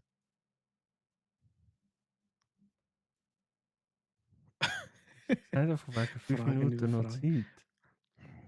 Barracks, kommst du wirklich noch mit so alten Sachen? Das ist ja noch von letztes Jahr. Ja, Hä? 5 Minuten noch Zeit? So, jetzt höre ich auch, nachdem mir der Barracks alle Alerts zum Tour gehauen hat. Ja, das Geile macht er auch. Das Sicht. hat er mir erst gesagt. Das macht er immer wieder. So, am Schluss. Hey, Avalon! Gisch, gisch, gisch, gisch, gisch, gisch, gisch. Ulen fängt sich heute noch eine. Wieso? Ich bin doch ganz lieb, Mann. Hey, aber also, jetzt weiss ich wirklich nicht mehr, was Bunch Barracks im Fall. Jetzt habe ich irgendwie gerade 5 Stunden 46 Stream im Kopf. Ich bin Durch den leer. Barracks-Tunnel gefahren. Ich höre nichts, Kopf. Gut. Ich kann mir das genau vorstellen. Barracks ist einfach alles am Auslösen. Stream schon lange beendet. Einfach Es Beep, läuft immer beep. noch aus. Hey, Alert, Alert. Jawohl, und ein kleiner Tipp. Einfach OBS zu machen. Ich finde es vor allem immer geil, wenn ich irgendetwas am Testen bin im Streamerbot und dann bin ich irgendetwas am Schreiben im OBS und plötzlich schreibt der Barrack so, hey, hoi und so, was machst du? Und dann schreibt er einfach, ja, wir wollen mitmachen. Und du so, ja, easy. Sehe ich schon überall. 5 Stunden und 46 Minuten Stream im Kopf. Grüße vor dem Chat. Ich verstehe jetzt, warum es der Troy nicht vorwärts kommt im Ding. Indiana Ding. Jones. Im Indiana Jones, ja genau. Ulin, hast du schon Hunger? Ja, Du lässt Lisi, einfach also nur so ein bisschen was Kleines könnte man vertragen. Also ich werde nur den Erfreuer testen. Also Ah. der Airfryer. der Airfighter. So, wir schliessen uns nicht, das ist ja auf dem Bot. Dann tu den Bot zu, also muss man dir jetzt alles erklären. Habe ich da Essen gehört? Ja, immer wieder. Das heisst nicht nur sonst Brunch. Der Bruch. Der Bruchkasten. Hey, jetzt haben wir so lange geschnurrt, die Playlist von mir ist fertig. Mir läuft da irgendwie allerlei Komisches mittlerweile. Vorhin ist Anime-Musik, kann ich mir so weiterschalten. Das komisch. Das habe ich mir ganz anders vorgestellt. Ah.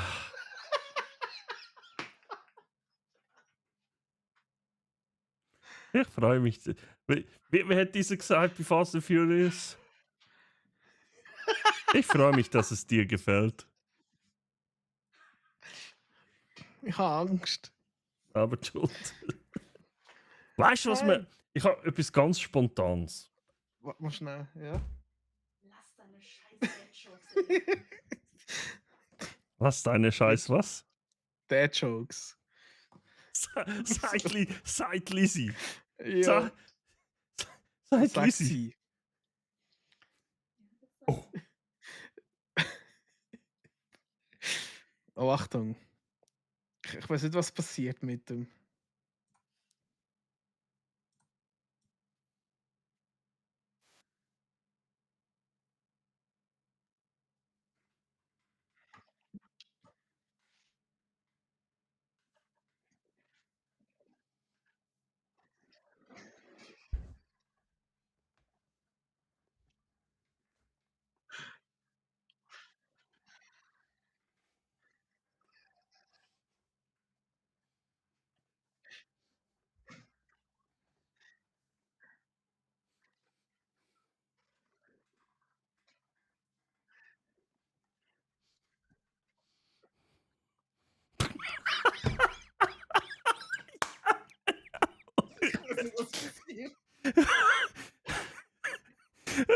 Das war ein Cape. Ich habe jetzt auch gerade gedacht, habe ich irgendetwas? Habe ich Du hast irgendetwas? dann Cape? Schnapp. Du hast hinten dran etwas. Ja, ich hatte das Hemd hinten dran.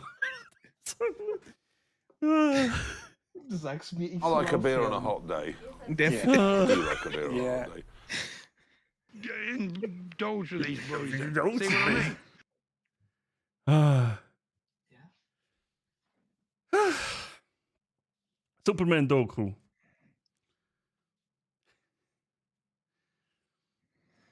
Ist es ein Flugzeug? Ist es ein Vogel? Nein, es ist ein Blackhullen V8.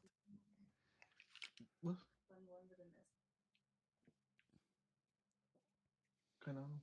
Vor allem, das ist der original alte Soundtrack-Chat von John Williams. Vielleicht.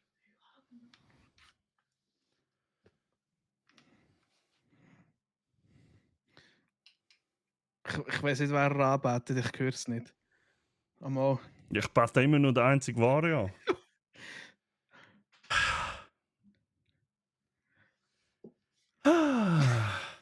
Das ist wieder so eine wie unser Techno-Beat, den wir kennen. Ja, genau. Fühlt das nicht, bin noch nicht so alt. Wow. Wow. Wow. Das hat nichts mit Alter zu tun, das hat mit Bildung zu tun, Avalon. Das ist aber schon der einzig wahre Jebus. Rette mich, Jebus. Ah. Aber und Superman, das ist ja John Williams, hä? Ja, genau.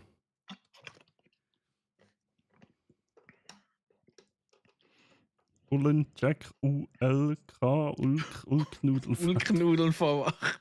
So 1291 bitte. Ja. Das ist nicht das Alter, das ist Geschmack. Recht hat er, der Blatsch. Und auch wenn man den Film nie gesehen hat, die alten, das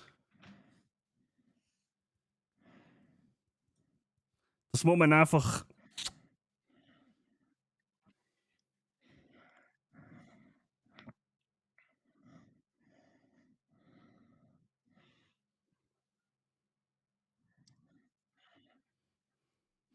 Schnitzeli-Man Schnitzeli-Man kommt und rettet euch.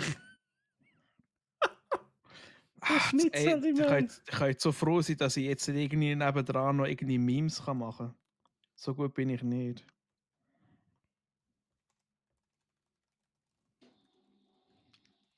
Du schaust jetzt so enttäuscht. Ich schaue nicht enttäuscht, nein. Ich bin gerade nur fasziniert vom Schnitzeli-Man. Ja, wer ist Schnitzeli-Man, du oder ich?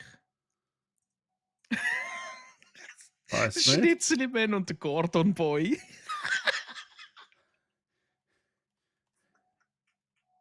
Der Gordon Boy.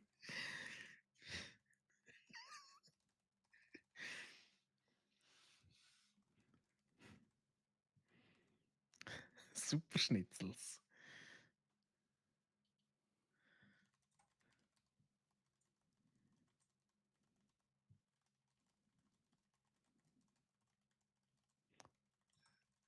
Das ist wieder so eine hure so eine hure cringe Clip, wo du keine Musik hörst. Ah, fuck, ja, stimmt. Aber keine Angst, im Recording innen habe ich Musik. Im Recording habe ich Musik. Ah. Es ist halt einfach wirklich keine Musik und dann siehst du, B fahre ich da weg. Vor allem, ich muss mich entschuldigen, ich höre es halt nur Ich versetzt. verzögert. So gut. Ah. So ein Scheiß.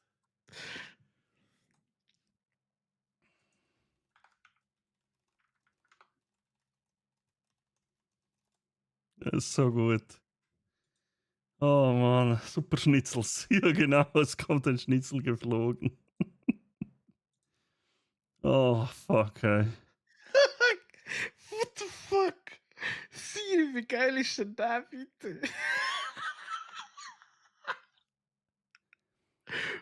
Also, Der Siri. ich werde jetzt sagen, ich ha den Wäsch gefunden. Was?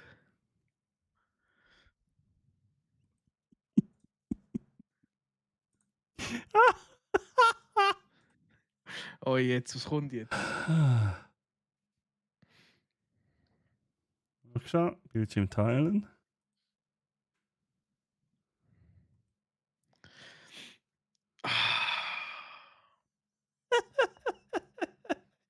Aber ihr müsst schon ein Bärtchen haben, bitte. Hä?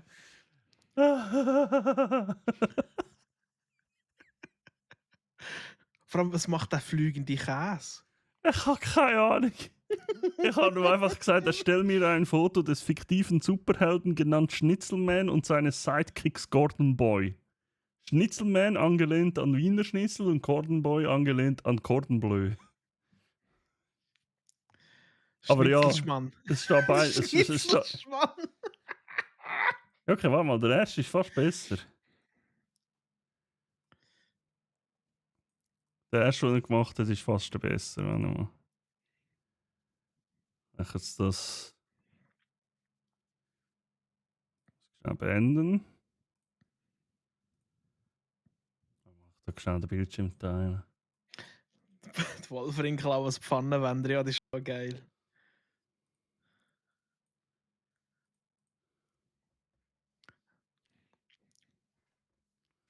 Super! Schnitzelman und einfach Cordon wieder Boy. Ah. Super! Super! Finde ich gut. Die Abenteuer von Schnitzelman und Cordon Boy. Finde Cordon-Bube besser. Schnitzelman. Aber so, so deutsch. Der Schnitzelmann und der Cordon-Bube. Cordon-Bube. Ah, Schnitzelschmarrn. Schnitzelschmarrn. Was? Was für ein Schmarrn? Aber jetzt ist die Frage, wer von uns ist der Schnitzelman und wer ist der Gordon-Bube? Ich würde jetzt den einfach Chat mal, entscheiden. ich würde jetzt mal einfach beziehen darauf, wie das alle Chats abläuft. Wenn ich reingehe, rufst du immer Schnitzeli und ich nenne dich dann mein Jordan de Bleu. Ah ja, stimmt. Der Gordon-Bube. Im Kampf gegen den Fritten-Freddy und die Joghurt-Jenny. Der Fritter. Der Fritter-Freddy. Ja. Wir haben schon Gegner, also perfekt. Perfekt. Der Plot festigt sich, wenn wir noch Geschichten und so haben dazu.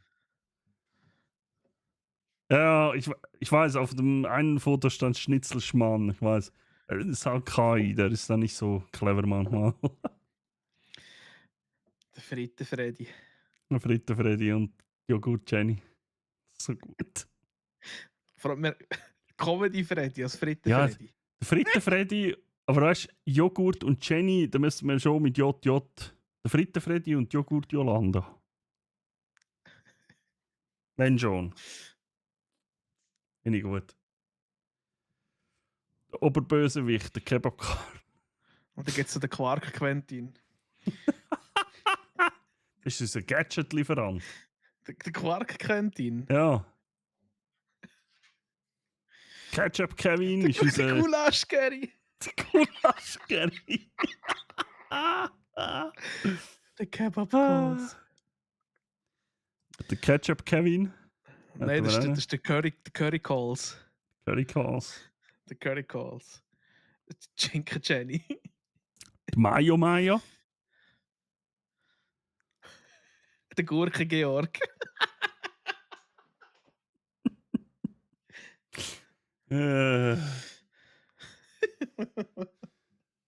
Da hätte ich der Burrito-Bär gewesen, aber das ist voll okay. Der Burrito-Bär und der Blattsalat-Platsch. Cocktail Calls. Oh fuck. Curry Calls, ritt auf seinem Karamell. Sonnenuntergang. Die Lizenztorte, Lisi. Linzer-Torte. Ah, Lizenztorte. So, jetzt müssen wir den, glaube ich, aufhören, Chat. Jetzt geht es ihm nicht mehr gut am Bub. Das ist Silberzwiebel in Sirizio.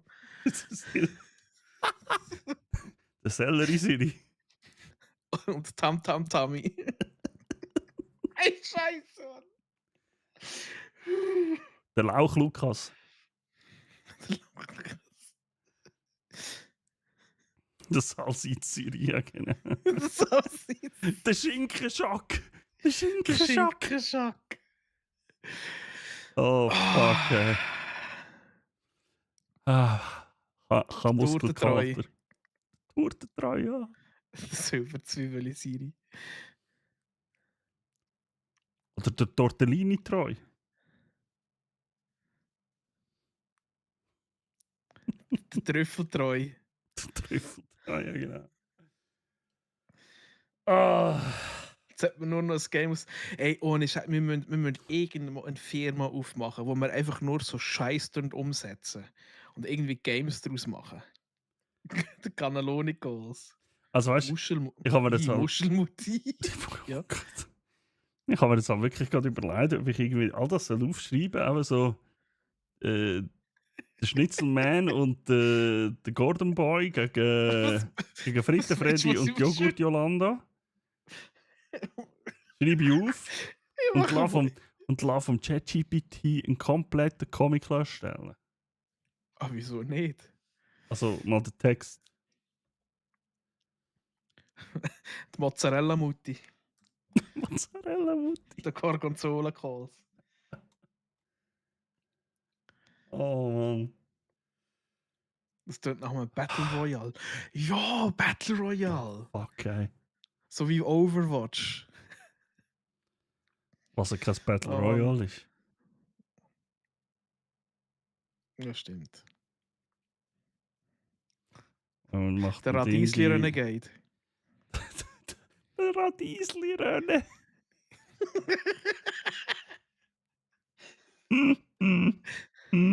Radiesli Renegade und der Fritte Freddy, Mann. Ah, oh Mann, ey. Seht ihr, Ulle macht nachher die Ende-Story aus dem wieder einmal. Ja. Der Herdöpfelschack würde aber auch noch passen, schon der Herdöpfelsack. Der Herdöpfelschack. Oh Mann, ey. Der Broccoli Barracks gibt es auch noch. Ah, also der Burrito Barracks, der passt mir. Der Burrito Barracks, der ist Den der ist nehmen wir. super.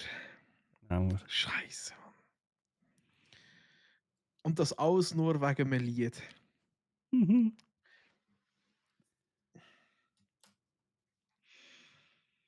Unter was soll man das aufschreiben?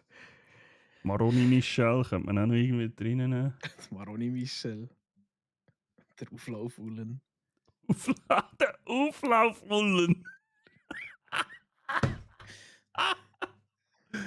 Oh nein.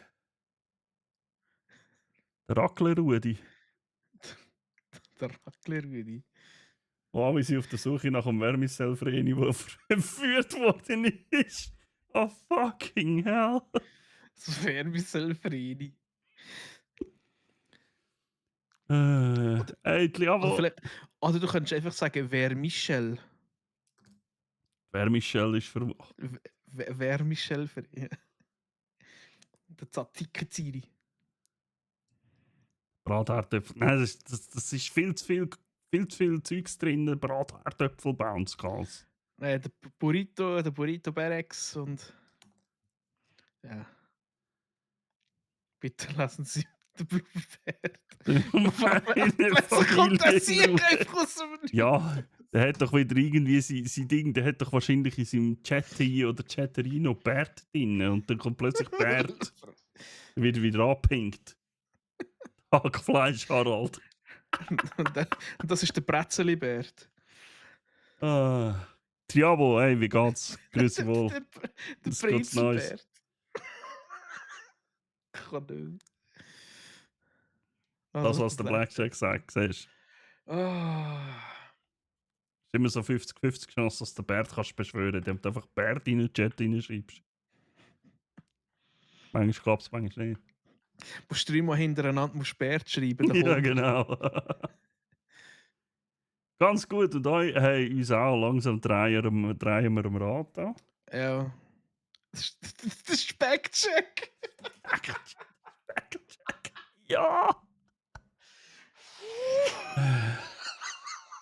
Das ist super. Oh, ich habe noch viel bessere. Sorry, Barracks, aber du bist es der Bacon Barracks. Der Bacon Barracks und der Burrito Bounce.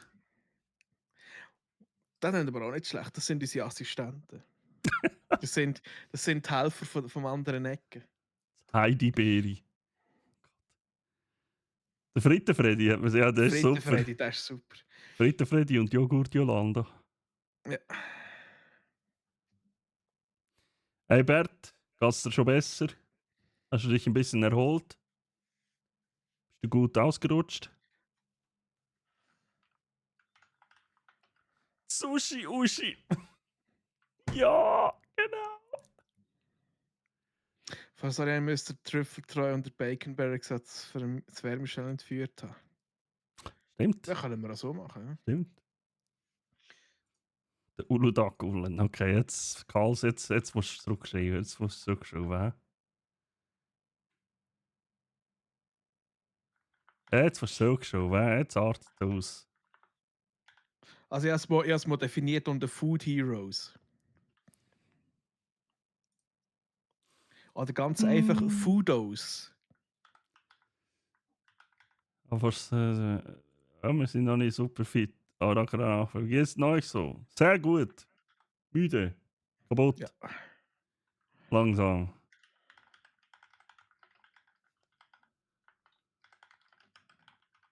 Der Baumrinder Benjamin. Was? What the fuck? Warum wir in der Der Basilikum Benny. Der Bechamelplatsch, ja voll. Der Bechamelplatsch. Es wird nicht besser. Es wird immer Oh. schlimmer. Ich wollte eigentlich vorher mal so einen dummen Vorschlag machen. Aber I don't know. Der Beaujolais-Platsch. Der Das hört nie Ragu-René. mehr auf. Der Das hört nie Ragu-René, mehr ja. auf. Taco Tommy.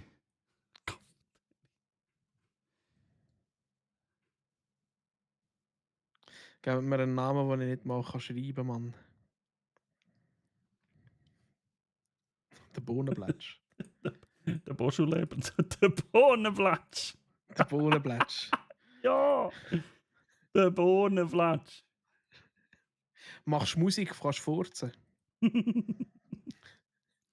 Jedes Böhnchen gibt ein Tönchen. Ja, stimmt, das wird sogar passen.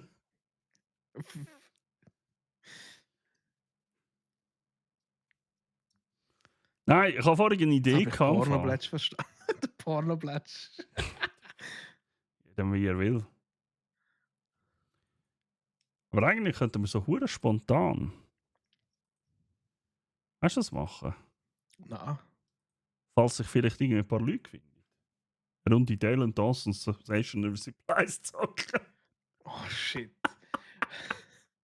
Ja, aber vielleicht später. Ich muss zuerst noch mal etwas zu essen machen dann und so. Aber Machen wir Offstream. Ja, das ist gar keine schlechte Idee. Könnte man Offstream machen nachher. ich glaube, das ist um einiges komplizierter als Lockdown-Protokoll, so wie ich gesehen habe. Ja. Aber da bin ich auch voll dafür, weil ich bin langsam. Gut, tschüss, gute. Hey, hallo? Eben gesehen. Jetzt können einfach alle und gesagt, hey, ich muss etwas zu essen machen. Es können alle. Ja, das ist schon so. Ich Der bin Barracks grad hat auch noch nicht mehr Lasagne im Ofen. Der Bachofenblätsch. Mache ich mir heute Raclette oder Fondue? Ich glaube, Fondue gibt weniger Aufwand. Wir tun heute mal den Freuer für uns kochen, mal schauen, was der tut. Ein guter Bert. Was auch Das ist immer der das gibt. Präsident, der Airfryer. Airfryer. Der Foodos. Foodos in Airfryer Town. Oh.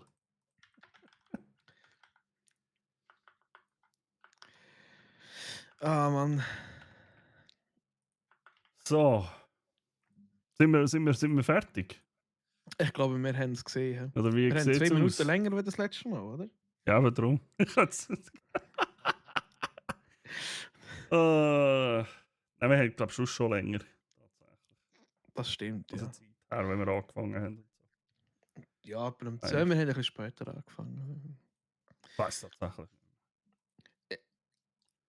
Ja. Wenn streamst du das nächste Mal? Blackjack? Wahrscheinlich Werbung. Du, ja. Ich habe das Gefühl, dieses Jahr wird es schon noch eins geben. Bravo. Nein, ich gar nicht. Ich habe im Moment Ferien. Ich habe keinen Plan gemacht. Also es kann sein, dass ich morgen halt irgendwie vielleicht irgendwie auf die Furzidee komme und denke, ja, weißt du was? Ich gebe ihm. Da bin ich am Morgen Tu schon wieder es. live. Vielleicht auch nicht, ich weiß es nicht. Ist, Morgen geht es auch ein bisschen ruhiger. kann auch passieren, ja. Der Meatballs Calls. Krass. Jetzt ist der Airfryer. Wow. Oh je. Der Ackleröne. Tex-Mex Barracks. Okay, der ist auch nicht schlecht. Tex-Mex Barracks. Muss noch beim Lisi Batterie rausnehmen und wenn ich schon in Rheinstadt fahre, noch beim McPlatsch vorbei. Ja, die Batterie habe ich beim einen auch noch nicht draussen. Das sollte man vielleicht auch noch mal machen. Machen wir Feierabend? Ja, ich denke so. Hä? Chat, es war mir ein Vergnügen.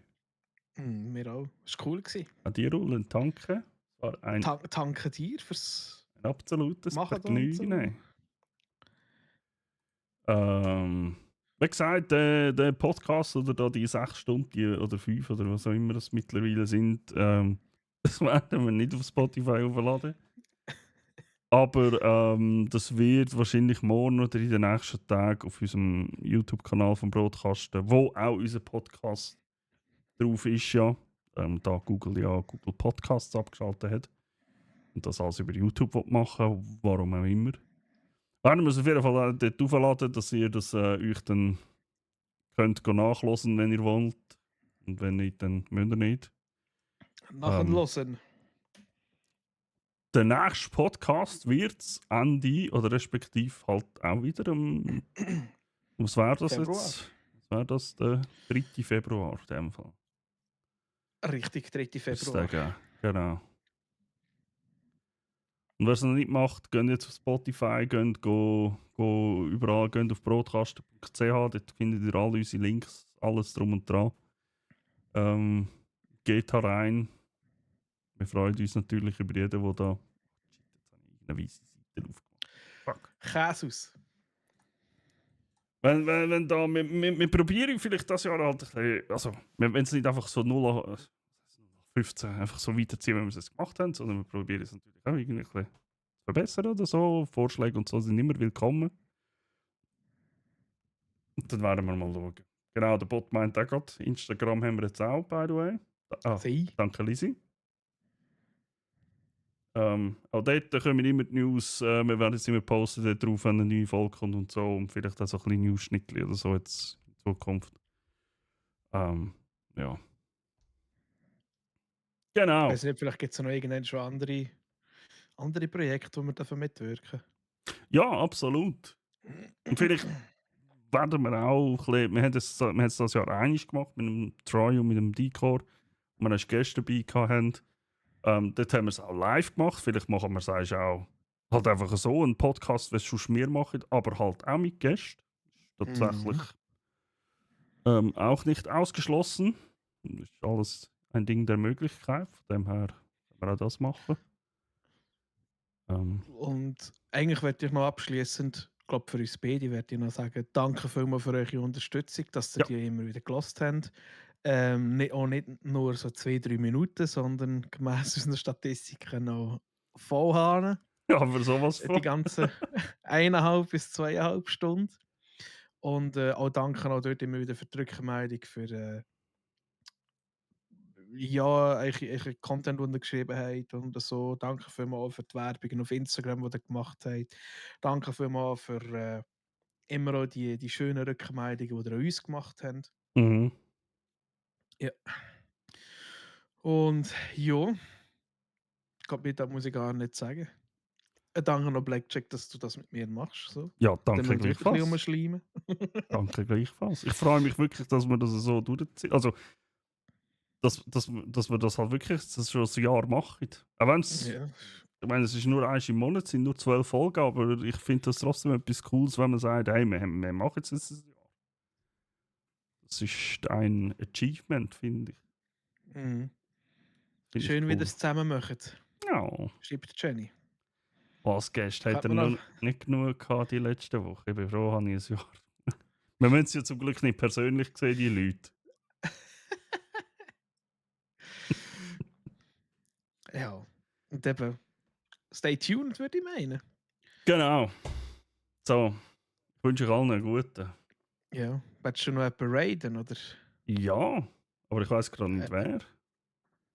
Wer könnte man? Muss mal schauen, wer da überhaupt ist. Mein Also Browser. heute ist recht mau bei meinen Followers. Oder bei denen, die ich followe, besser gesagt. Was haben wir da? Schon mit der Blackjack ist live. Ich gehört, das ist nicht so geil zum Zuschauen, machen wir nicht.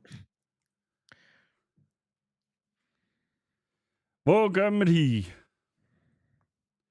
Wer haben wir da? Haben wir irgendjemanden aus der Schweiz, wo wir einfach so überfallen können? Ich gebe jetzt einfach mal Tag Schweiz ein. Zack. Ah, da kommt da schon irgendwelche Valorant, Fortnite-Kacke. Sorry, wenn ich das so sage, Chat. Ich mache mich wieder unbeliebt, ich weiß.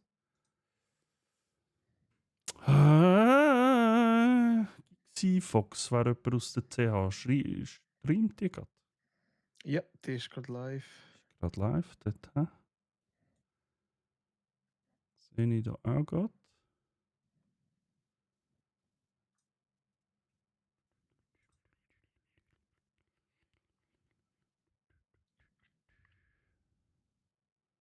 Da war einer aus der Schweiz. Der Schweizer, 7. Chat, das ist der 7. Schweizer. Der Schweizer 7. Der 7. Schweizer. Sonst mehr gibt es nicht. Mehr sind wir nicht in diesem Land. Nagini. Cosplay, wer ist denn da? Nein, League of Legends. Diabo, das wird selten bis gar nie passieren. Du kannst schon so Gift drauf nehmen. League of Legends gehen. Dings. Nein, aber hey, Jenny, Ihren Vorschlag, ich glaube, das machen wir. Was machen wir für einen Raid-Text? Irgendeine dumme Idee haben. Schnitzeli Man und Gordon Boy raiden oder so, keine Oh Ahnung. Gott. Oh Gott.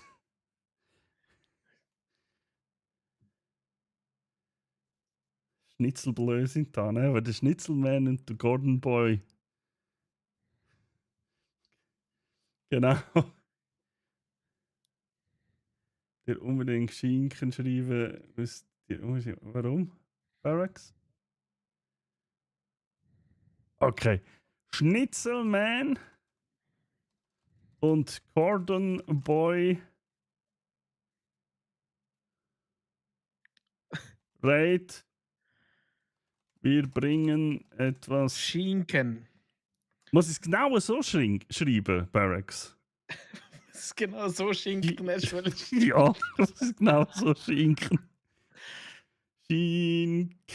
E-E-E-E-N mit. Das langt so nichts Wort. Okay, jetzt muss ich noch schnell irgendwie so ein bisschen Emotes haben. Das ist einer dabei, der heisst Hans Wurstgesicht.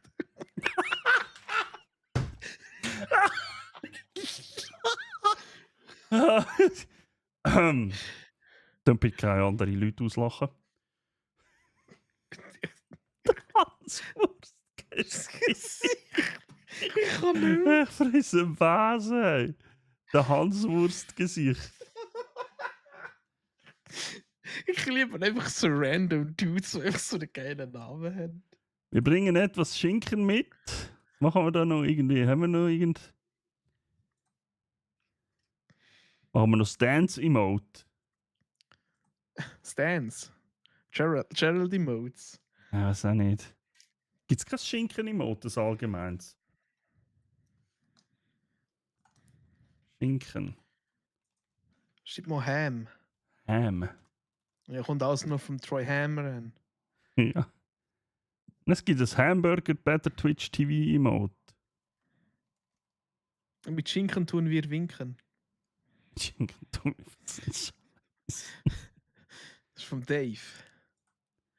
Der Demolition Dave, sage ich ihm nur. Okay, nein, wir machen jetzt einfach so. Schnitzelbein, ein Cordon Boy Raid. Komm jetzt da. Das ist nicht kompliziert. Wir bringen etwas Schinken mit. So. Das ist. Ja, let's go. Das ist unser Raid-Text-Chat. Würde uns freuen, wenn ihr das ein bisschen reinhaut dort. Und dann Weiß ich nicht. Weiß ich nicht. euch auch benannt. Geile Schüssel. Der Hanswurst-Gesicht. Das ist Ja. wirklich im Chat der Hanswurst-Gesicht. Vor allem hast du das Bögli von ihm angeschaut. Das ist auch, er hat auch ein Gesicht wie ein Hans, wie ein Schinken. Ja, Hanswurst. Hanswurst. Ja. Oh man. Oh man. Alright. Chat. Okay. Die Spannung steigt gerade laut Musik. Starten mal den Raid. Ich wünsche euch was. Vielen lieben Dank, sind ihr da gewesen heute. Es war uns ein inneres Blumenpflücken Habt ihr Vergnügen. schon Squid Game gesehen? Das war mega geil. Hallo? Merci Ja, vielmals, dass nochmal. ihr da gesehen. Eins in den Chat, wenn ihr Und Squid bis- Game Fans Bis, seid. Bis die Tage und so. Und ja, Hölbi, genau. Hölbi. Ja, genau, stimmt. Nur ganz schnell. Wer nachher will oder Bock hat, ein bisschen Dale und Tassen spielen, kommt ins Discord. Geht etwas essen, macht. Dann kommt nachher bei mir ins Discord, dann können wir ein bisschen Dale und Tassen spielen, wenn wir genug Leute sind. Das wäre mega nice. Das wäre Green. geil. Ich wünsche euch was. Bis die Tage. Tschüss, Mütz. Hau den uns ab. Ciao. Ciao. Ade. Jetzt reden. Los. Mach. Denke, dass